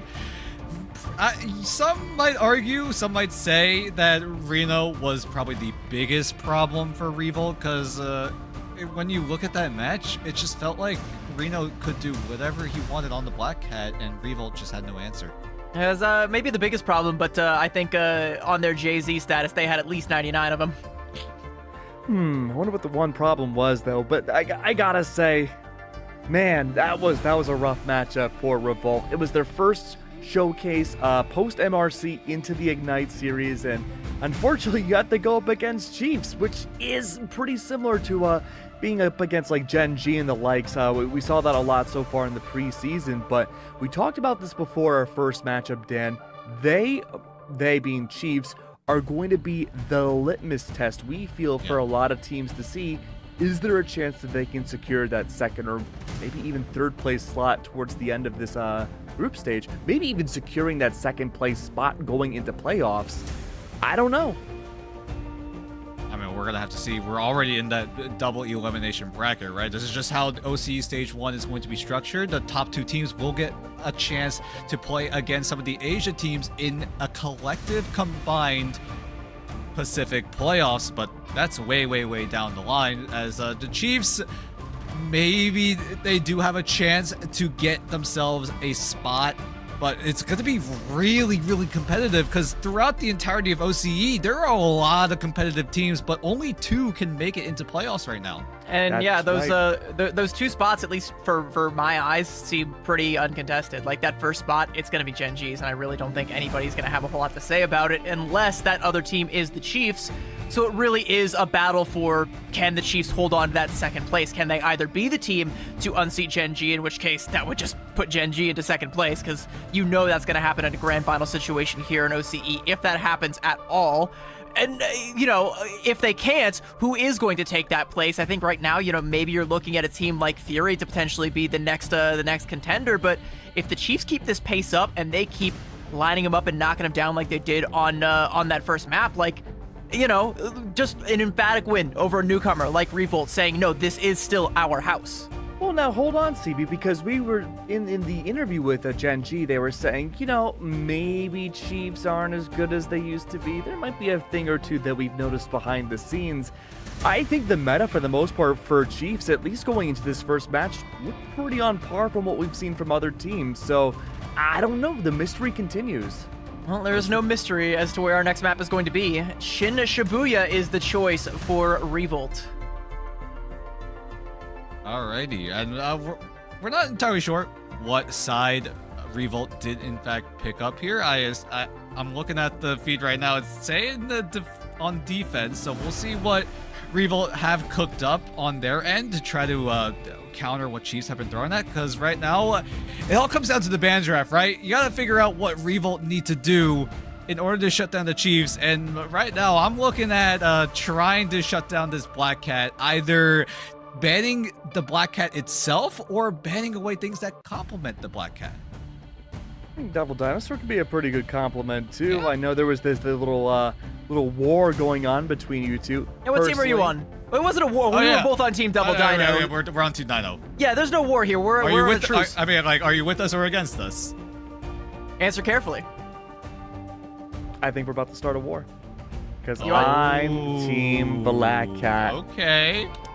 I do think we have some, at the very least, anecdotal evidence that would lend credence to Team Black Cat. I mean, the Chiefs are firmly on Team Black Cat right now, and they spawn-held Revolt on map number 1. And, you know, I will start, like, a small war with you, Dan, because you did say it does kind of come down to that ban draft. Can they shut down the Black Cat? I think the mission for Revolt actually goes past the ban draft. Easier said than done. Don't get spawn hold is objective number 1 for Revolt, and anything beyond that is gravy.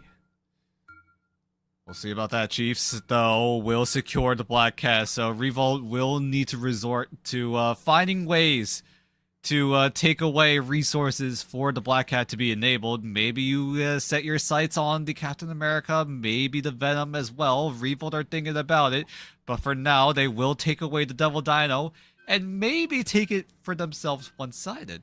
I mean, they kind of have to, which, you know, doesn't really... Like, it's still the same as what we saw on Burn and T'Challa, right? Like, you know, you take the one-sided Devil Dino, sure. You give up the one-sided Black Cat, sure. But that didn't really help you last time around, and the Chiefs don't care. Like, they're happy to give that one up. That's why they go for the Black Cat again, because that's the team that they're on. That's what they value more, and that's what they feel like is going to be their win condition. So, I mean... And if you're Revolt, if you don't go for the Devil Dino ban and you don't go for the one-sided Devil Dino, then potentially you give up, you know, having to go against a Black Cat and a Devil Dino, and who even knows what that would look like, because no one has been bold enough to give up both of those things.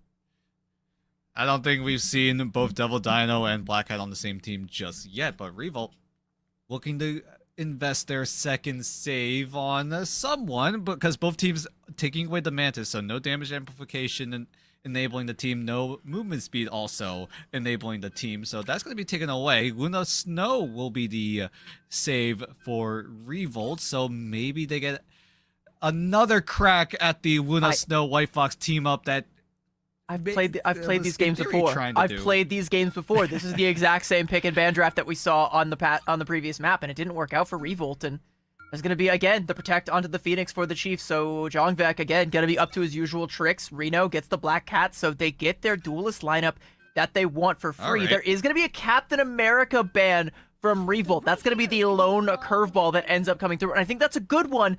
Yeah. But it only solves one of the problems. Donald on that Captain America, you do still have to worry about Beast Node on the Venom, and you also didn't go for that ban onto the Jeff, so you can potentially get that Jeff team up again and have potentially the best healer in the game to try and augment some of Beast Node's dives.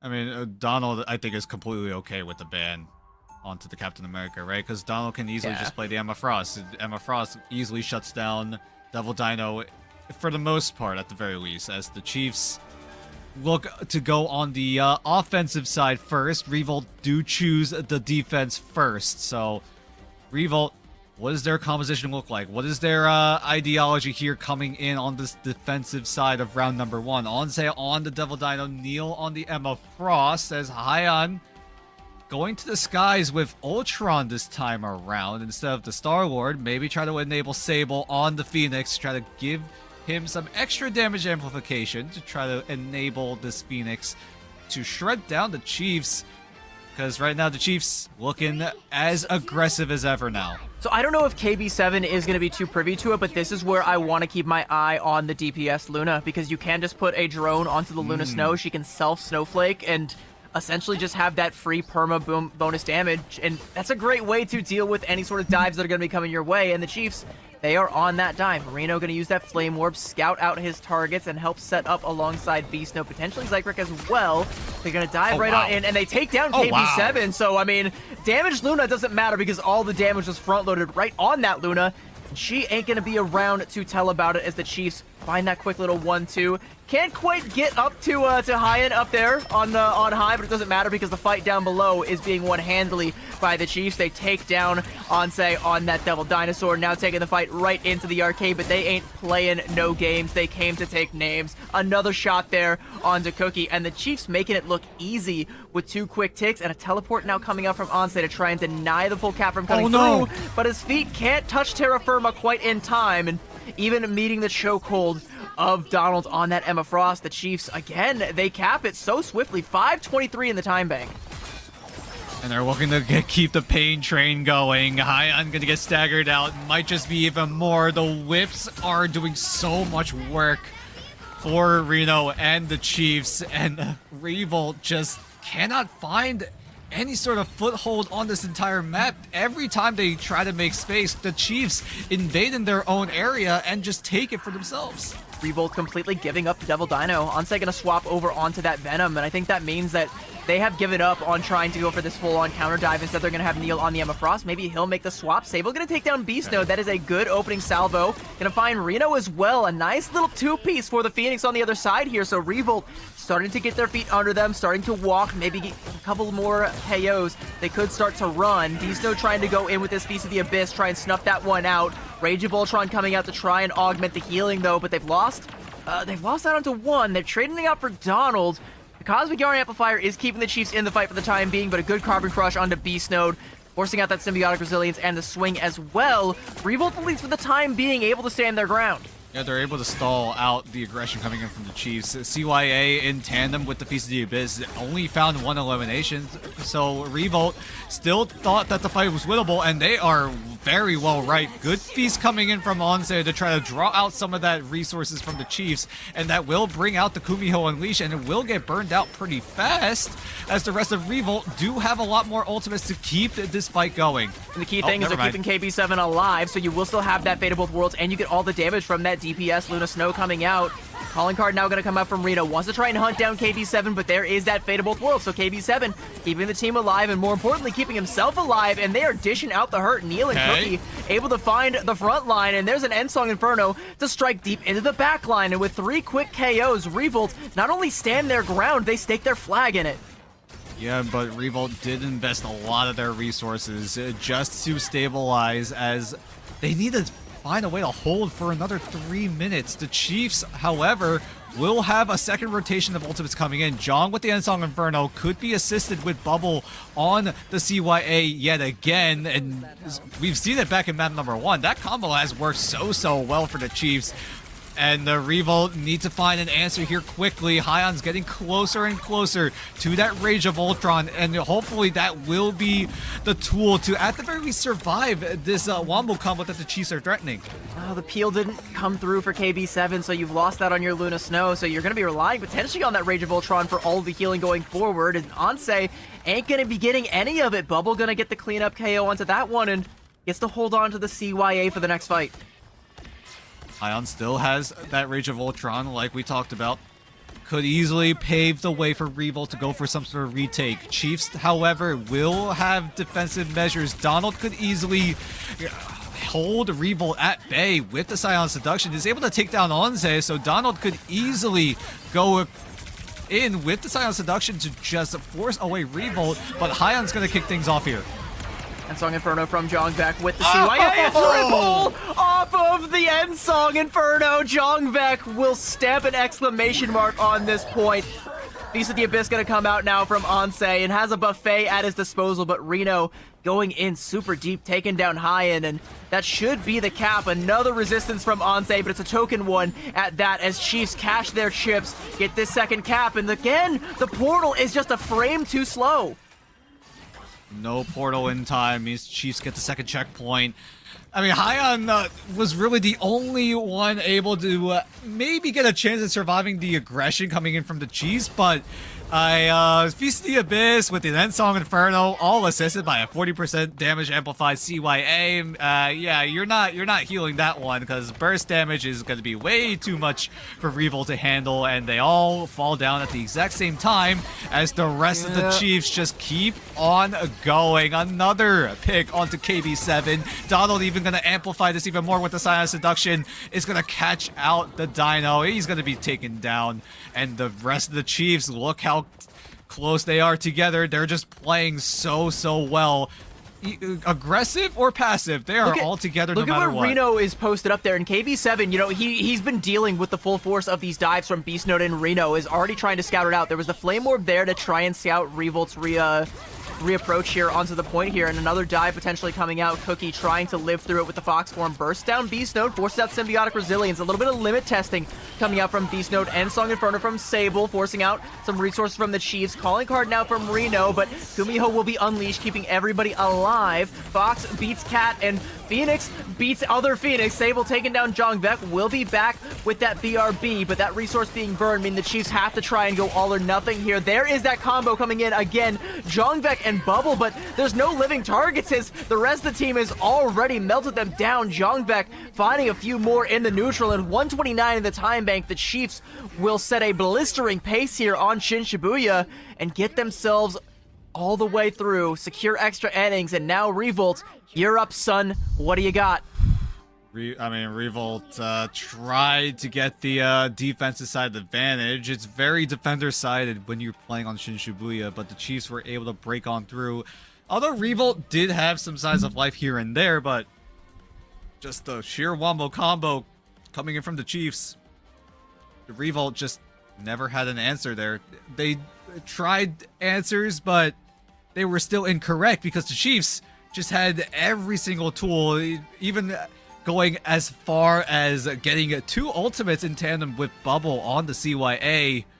So it's just that cohesion, right? The synergy from the Chiefs is shining so brightly here. And a lack thereof from Revolt, because some of those fights that Revolt lost, you know, they're trying to go in on a retake to try and take point B, and Ansei going in on that Venom so far back from, or the rest of Revolt is playing so far back, they're not ready to help try and augment that dive, so he doesn't get any healing and he just gets bursted down. And it's like little moments like that that kind of show you how much coordination you need to execute a dive composition and how wrong it can all go when you don't have the level of coordination that the Chiefs have. And now on the defensive side, Chiefs can take all of those dives on their terms. You can see how far forward Reno is playing.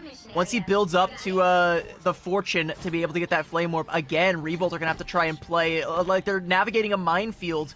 One way to do it, circumvent it completely, teleport.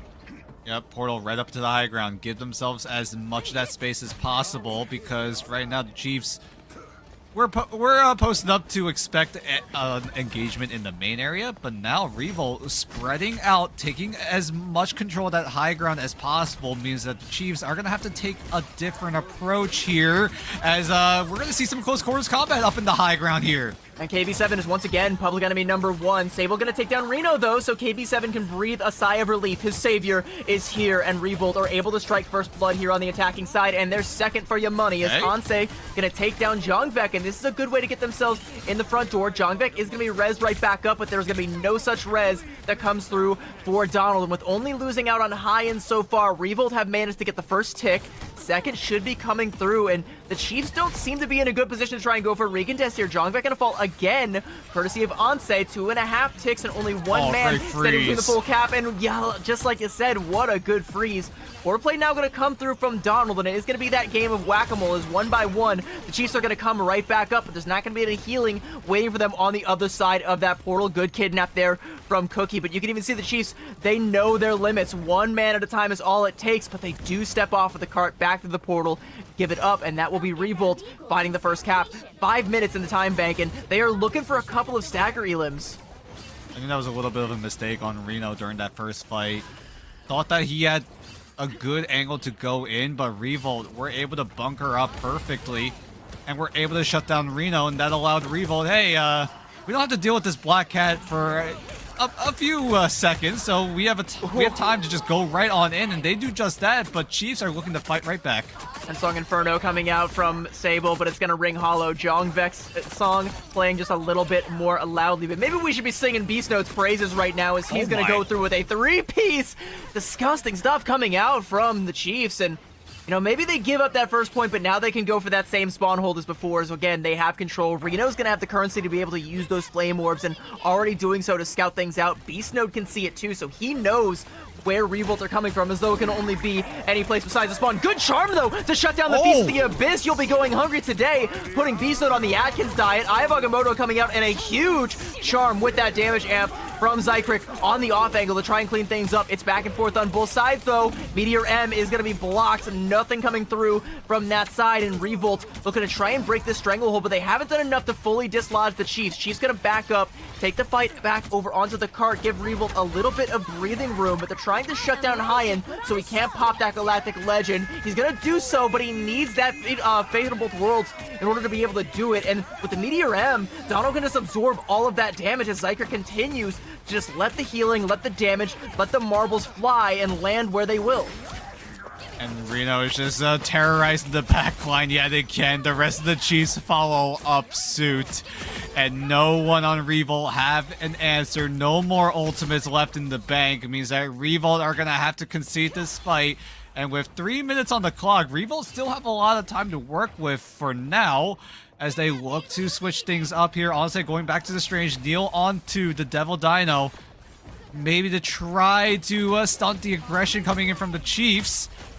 No, we didn't see that Sonic Detonation, John. We didn't see that. I blinked. I blinked. What happened? My monitor turned off. Revolt making some swaps, and like you mentioned, they have 3 minutes in the time bank, but each of these swaps is going to cost them some time. They can buy a little bit of it back with a good peel there onto Beast Node, and that's going to force out the BRB. Beast Node already back in the fray. Bleed proc and forced back with the rest of his team, so Revolt can again get this cart rolling a little bit slowly, though. Donald has access to the backline. A flanking Magneto has taken down your Luna Snow, and a Cosmic Yarn Amplifier again coming out. No ult even needed for Jongbeck is in the neutral. He's getting another 2-piece. Make it a triple. Taking down Sable. Has a little bit more left in the tank. Sees a big beefy Fox in his crosshairs. We'll be having all of that and then some. There's a quad. Oh, give him the 5K. Beast Node, don't be greedy.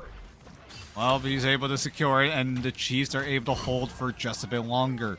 Another minute expended on the side of Revolt. Now only 2 minutes left. So things are getting a little bit concerning. Hyon switching over to the Psylocke to try to add a little bit more of that backline access.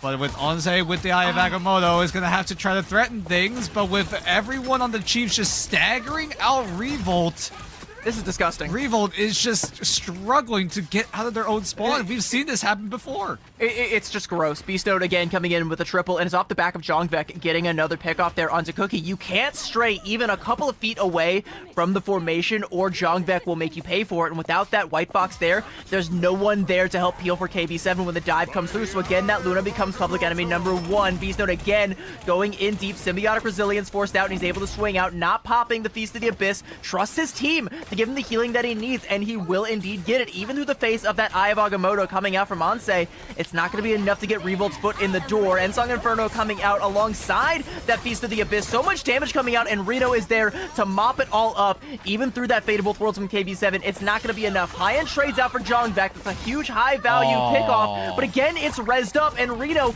with that calling card, taking one out. Jongbeck, again, not to be outdone, is going to double that. Reno and Jongbeck are just going band for band right now, seeing who can do the most damage to Revolt, and so far it's been Jongbeck. He'll get the triple there, and that may be the story of this map, and that story may be over.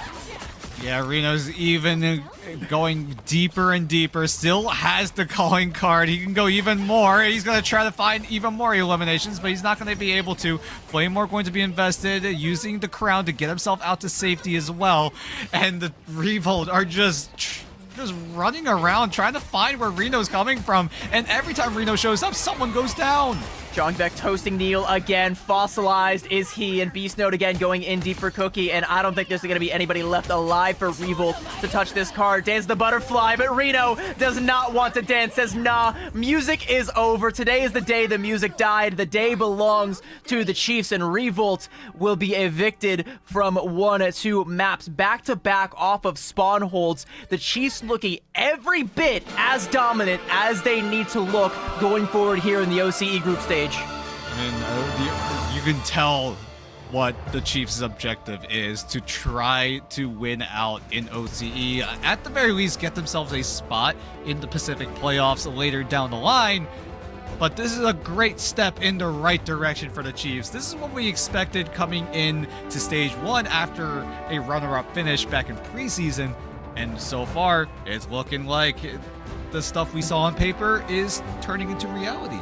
And towards the end, though, like, it wasn't Revolt versus the Chiefs anymore. At a certain point, it was Jongbeck versus Reno, who could get the most elims, who could do the most damage. And by one final hit, Reno gets the dub in that column. But off of 32k damage from Jongbeck, you gotta imagine, Reno was just kind of cleaning up a little bit of Jongbeck's leftovers there. And Beast Note with 13 final hits as well. Had a couple of 3-pieces coming through there, just all across the board. Disgusting stuff from the Chiefs, and I love the look of this composition. They're able to execute on these combos so efficiently.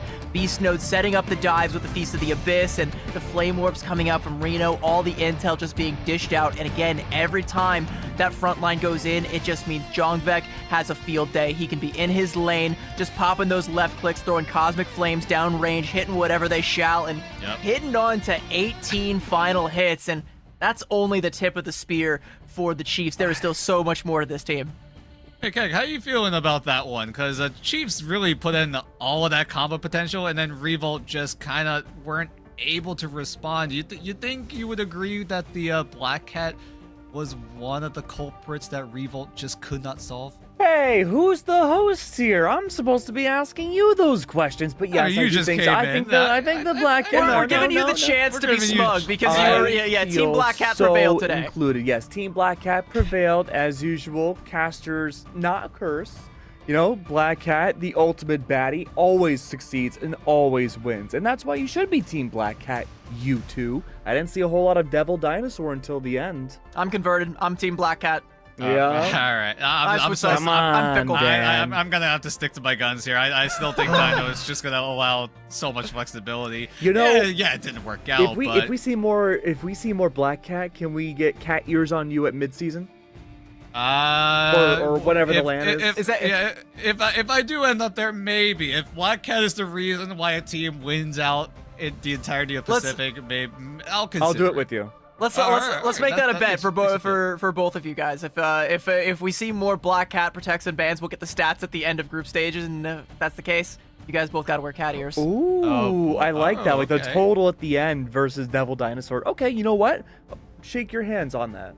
I'll do it. Yeah, we got. Yeah, there we go. There we go. Handshakes all around. All right. So the pact is sealed. So, ring, we got somebody on the mic. I don't think they're going to wear cat ears like us, but we got Donald here to see exactly, well, Chiefs, pretty quick day at the office, like Dan said. Went pretty well. Hey, Donald, how are you, man? Hey, long time no see, guys. I'm well. I was going to say, I think this is our first, is this our first repeat interviewee across the 2 stages? I think Skittles might be the other. Maybe. Yeah, I feel like we've seen FMCL a couple times too, but yeah.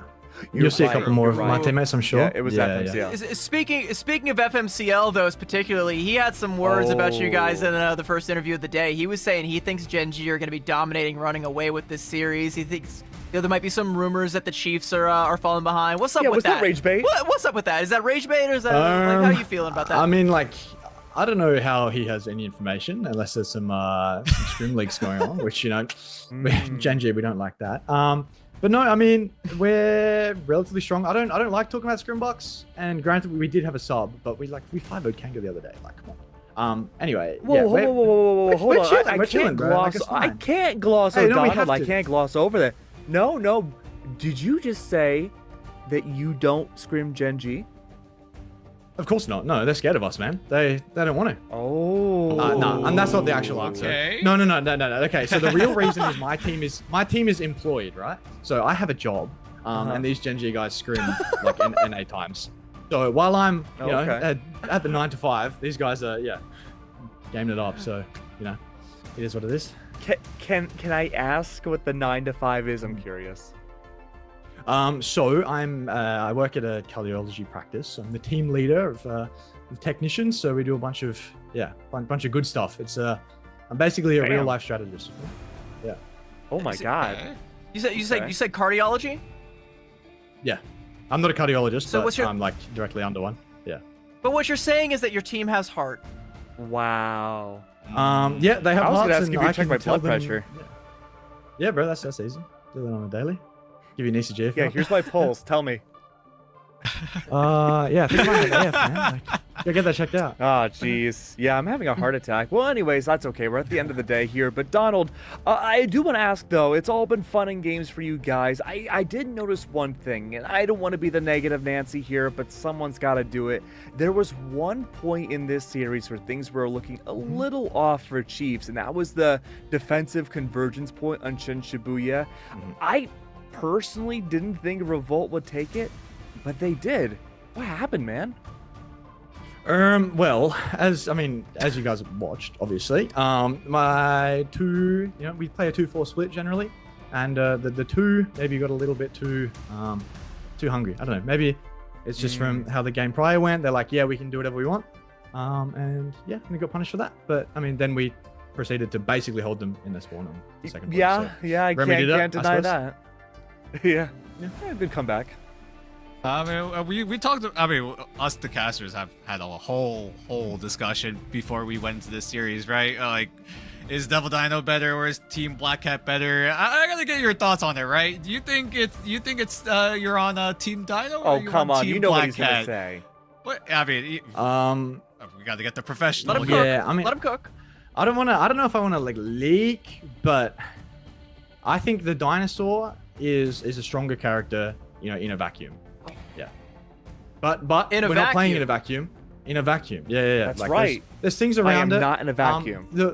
The way teams play has a big thing to do with it, right? And yeah, our team, Black Cat is effectively DD but on steroids, and yeah, Reno sort of ran. He got banned out, and when he didn't, he got banned out. He ran last season, so yeah. I mean, You know what? we can. I'll put it Most in of us, terms that the smartest guy in the room, Donald, can understand. Black Cat makes my heart race. More heart puns. Yeah. I know one thing about Donald and Lay, where I'm guilty of it too, but like. That's all I need to know. Donald, look, man, this interview's running a little long, and I'm sure you're tired. You want to go to sleep, whatever you want to do. The world is your oyster right now. What do you have to say to everybody? I don't know, man. We're making top 2, and we're gonna smoke the rest of Asia. Yeah, let's just keep supporting the Chiefs. Yeah, I don't know. See you soon. Sounds great. Thank you so much, Donald. A pleasure as usual. I'm sure, again, not the last Thanks time for we'll having be me. interviewing you. Have a good night, my guy. Catch you later.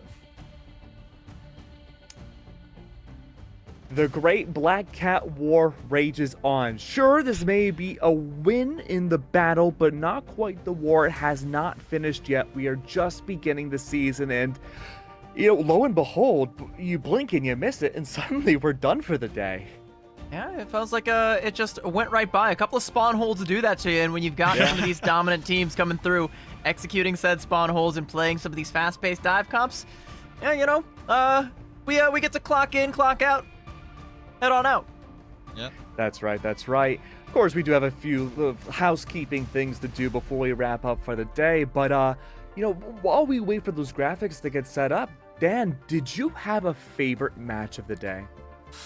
Oh, it's gotta be map 2 between JFT and Fury, right? That map was just so down to the wire. It really came down to those individual plays, and Fury starting to ramp up during that map in particular, because after map 1, it just looked like Fury were out of it, right? JFT were able to take away that first map, but then Fury coming into map 2, it got really close, but Fury being able to win that map in the end gave themselves one more chance for another map win, and they were able to do just that. Just that center piece in that 3-game banger was probably the most fun so far. Do you agree with that, CB? I mean, of course, I've got to agree. Like, we come into this and it's a double elim bracket, but the preseason did cause the seeding, so we were going to get a couple of lopsided matchups, but those middle 2, those are the ones that really had the potential to deliver. Kanga leveled up and they ended up 2-0ing, but Fury versus JFT, they both showed us that the middle of the pack here in OCE is still very hotly contested. It could still go any number of ways. On this day, Fury did show us that there is more to this team than what we've previously seen. There is some things to this team that we've wanted to see that we hadn't in the past, but we may get to see them here in this bracket. And JFT are not out of the race just yet. I can't wait to see what they get up to in the lower bracket. They both gave us a lot to look forward to. That's right. No team is out of the bracket just yet. We still have our lower bracket runs starting tomorrow as well. Just to go back to you, CB, while we wrap up for the day, what are the expectations for tomorrow? Are there any teams that you think in that lower side facing elimination might be able to make this big Cinderella run to the grand finals? I mean, my money was still on DXA making that big Cinderella run, and it could still happen, but they are going to have some pretty rough customers down there because And JFT, again, they looked pretty strong. And now we have, the likes of Revolt down there as well that, we didn't really get to see enough out of this team. We don't really know what their ceiling is going to be. And we still have Vulcan Red that are trying to put all the pieces together. So I imagine from Revolt and Vulcan Red, we're going to be seeing a little bit of desperation, trying to make their last chance at making their name. And from the likes of JFT and DXA, trying to get that miracle run started, showing us that they are still every bit as good as we saw them last stage. Now, Daniel, are we going to see another three-way tie? I mean, it's impossible, but are we going to see the equivalent of that in a double elim bracket? I mean, in the sense that every single matchup will be close down in the lower bracket, I could see it happen, really. I mean, right now in the current state of the lower bracket, it really feels like JFT have the biggest chance of making that Cinderella run down in the lower bracket.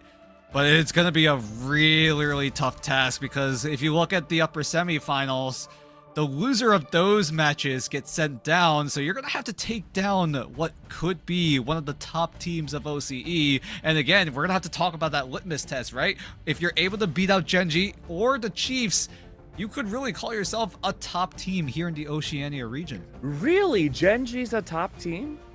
Oh, I mean... If today didn't give you that impression, I don't know what did. I mean, we have to do our best to be non-biased, or so people say. But look, Genji and Chiefs, they look so dominant today. They look fantastic. It's, is this going to be the same narrative as preseason, where it's really just a battle for second place, CB? I think, you're looking at Kanga or Fury to potentially be the ones to buck that trend. Otherwise, I think it very well might be. Again, it's Genji, then it's the Chiefs, then it's a tier break. Maybe that tier break will be gone. Maybe it'll a little bit more closely contested, but I think those are the two teams that are almost certainly going to be qualifying. It's too early to say because we're only at one round deep into this, into this group stage bracket, but those are the two teams that I think all eyes are going to be on to be the ones to qualify for that overall pack playoffs. And I think, only potentially that second spot currently occupied by the Chiefs is up for contention. Dan, this is your time to go for the caster's curse. Can we see a different second place team? There is a world that could happen. Okay, which world is it? I mean, it really could, like CB said, it could be either Fury, could be either Kanga. So it's really going to come down to how are they able to run this entire comp in the meta. It's the meta, right? Do you have the good meta read? Do you have a good band draft to complement whatever meta read that you have here coming into season 8.0? And maybe, just maybe through, again, it's going to come down to individual performance. We'll see how that happens here because, again, Chiefs do have a chance to get dethroned in that second place spot. My money's on either Fury or Kanga, but there's a chance Fury... me personally, I think Fury could have a chance to take down the Chiefs. Okay. Well, I think FMCL, I thought a friend of the broadcast may have lied to us. Chiefs were looking pretty damn good all throughout those games, but Revolt were the new kid on the block, and unfortunately, a lot of the times, new kids get bullied, CB, and so Why'd you say? What do you mean by that? Why'd you say it that way? Are you implying that I was bullied as a child and maybe that had some? We were all bullied. That's true. Yes, it's why I'm in the career field that I am in today. Being the new kid on the block. Yeah, like you said, sometimes you get a little bit bullied. You got to take a couple of punches, but I do think it. Revolt and Vulcan Red, like I said, they're both going to be kind of in desperation mode as they have one last chance to try and show us what they're made of, make their, make their name at somebody else's expense, get that little bracket run potentially going. I do kind of think that Revolt seemingly have a better read when it comes to how the meta should be played, and I think if they can just get the pieces to all click into place the way they kind of did for that MRC run, they should be in a decent spot, but that doesn't mean that it's going to be smooth sailing for them by any means. No, by no means. And I mean, they're, again, this is their first time, at the Ignite stage. A lot of these players we frankly haven't heard of before. So who's to know how many scrims they've been able to play against these top-tier teams or, how involved they are into the setup. But we have our results for the day, and through all of it, we've only had one Game 3, and I do agree with you, too, that this was probably the most hype match of the day, Dan. But it's wild to think that we saw really the whole spectrum of Marvel Rivals today. And we saw close matchups. We saw very stompy matches as well. But thankfully, we got both ends, which is better than most days, right? For the most part, we've gotten a bunch of 2-0 sweeps and a bunch of huge stomps, especially back in the preseason of Asia at the very least. So, thankfully, we got what we wanted, right? We got both ends of that Marvel Rival spectrum. One where we get a bunch of speed runs, and two, we get a map 3 banger like we saw between JFT and Fury.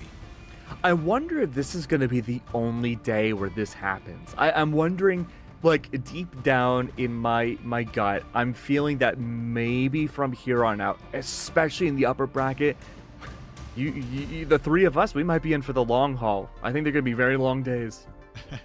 Well, let's have a look at what that bracket looks like. Gen G versus Fury and Kanga versus the Chiefs to round out that upper bracket. Kanga versus the Chiefs immediately, to my eyes, that's going to be the one to watch. But looking down at that lower bracket as well, there's a couple of bangers that could happen down there. DXA versus JFT. We know how evenly matched those two teams have been in the past. Unfortunately, one will not be making that Cinderella run. And Vulcan Red versus Revolt. New kid on the block versus kid trying to rebuild themselves.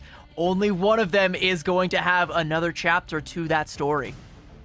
And we have our matches for tomorrow as well, Dan. I'm very excited for each and every one of these. I'm going to make a hot take. I think Revolt can make a lower bracket run. Really? Okay. I mean, Revolt have a lot of that Ignite experience in their belt, so surely that experience alone could carry them over. And keep in mind, every single lower bracket matchup in the OCE bracket will be best of 5. The upper semifinal matches, which you see right there in the second half of the broadcast, will be best of 3s. So a lot of room for whatever team wants to work with here in the lower bracket here for the best of 5 matchup. Because again, it's not a best of 3, it's going to be a best of 5, so you have a lot of more room to work with there. Yeah, a lot more room, and that may mean we get to see more variety. I'm so happy we got to see like a pretty even spread of domination, convoy, and when it came to convergence, wow, this is how you know it's 5 a.m. But yeah, we're all just jumbling our words at this point. Well, that's my secret. I'm always jumbling my words. But that being said, though, we've established something pretty big here today. Team Devil Dinosaur or Team Black Cat. For now, I'm gonna have to be Team Devil Dinosaur because from the prehistoric past to the front lines of Manhattan, ripped across dimensions, escaped from the Collector's Gallery, Devil Dinosaur has arrived to protect the innocent. With the perfect balance of Moon Girl's brains and his own raw brawn, this dino-rific hero is ready to stomp through Alchemix HQ to save his BFF. Don't let his name scare you. This gentle giant is a true powerhouse, armed with razor-sharp fangs and a force field shield, brains, brawn, and a thunderous roar. The prehistoric hero is here. You keep flip-flopping teams. You were on Team Black Cat earlier on, now Team Devil Dino, but you know who I want? We're having a little bit of roster mania between those two teams, but you know who I want on my roster? ESU's newest prodigy. Penny Parker is officially a college student, and she is so hyped. Right now, she's just your super average, completely normal ESU freshman, assuming nobody sneaks a peek at her top secret garage project. Step into the shoes of Empire State University's most talented exchange student with Penny Parker, the freshman costume, debuting in Marvel Rivals Season 8. Don't let her average look fool you. Gear up and pilot your way to victory with the newest spider armor. And I love that, like, old-fashioned Gundam look for the spider. It's so clean. Very Rei Ayanami coded. Yeah, it's so good. It looks incredible. I'm a huge fan of this skin, but I'm also a pretty big fan of this one. This is how we all kind of feel at the end of the day. Yeah. Behold the man without fear. You just like be for real. You also fearless, Stan? Anyway, yeah, but behold the man without fear. Matt doesn't hear the curses. He only hears the name Daredevil, Daredevil, Daredevil.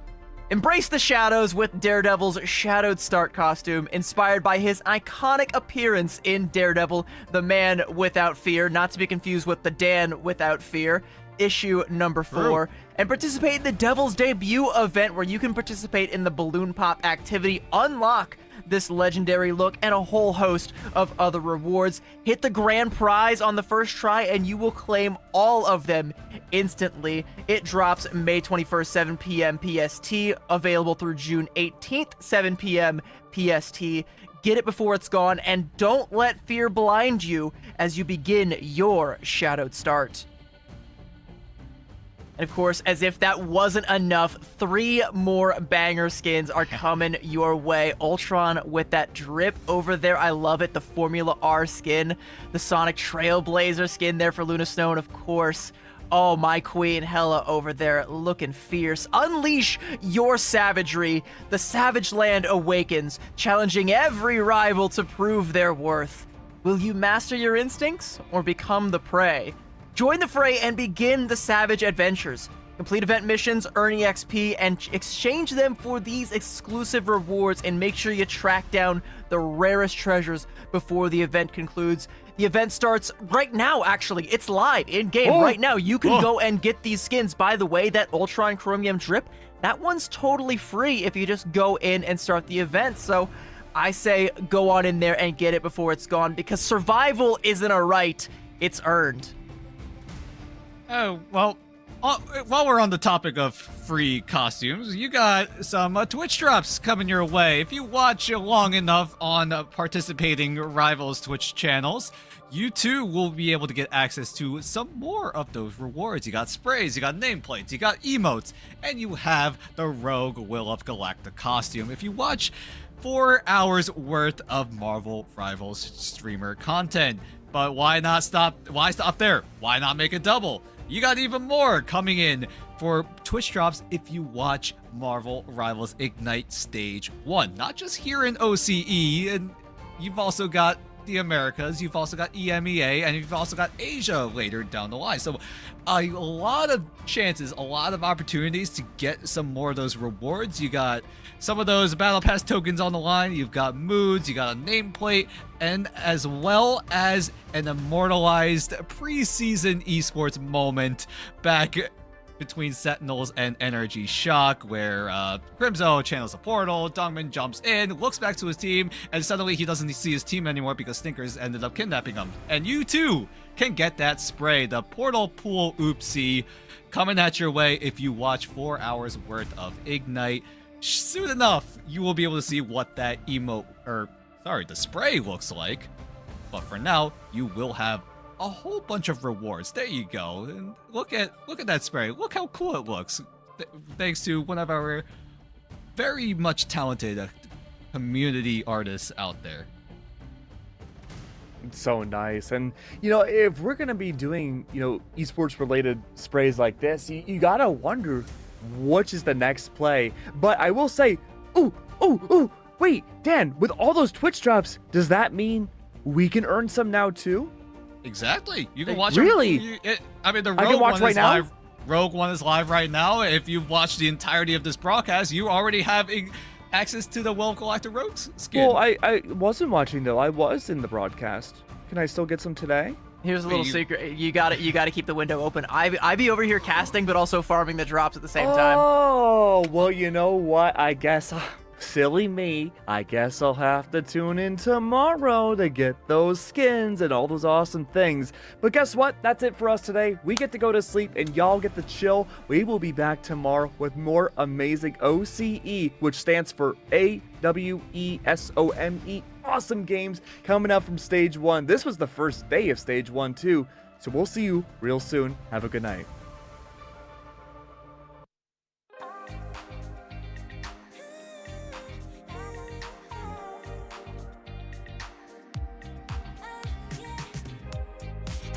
높이 날아올라 내 누워진 방바늘을 가로질러 Oh yeah, oh yeah 필요할 때 내가 널 지켜줄게 간절히 바라면 이루어지는 마법인 거야 한 명의 소리 들려 여기서 저기서 날 찾으면 달빛이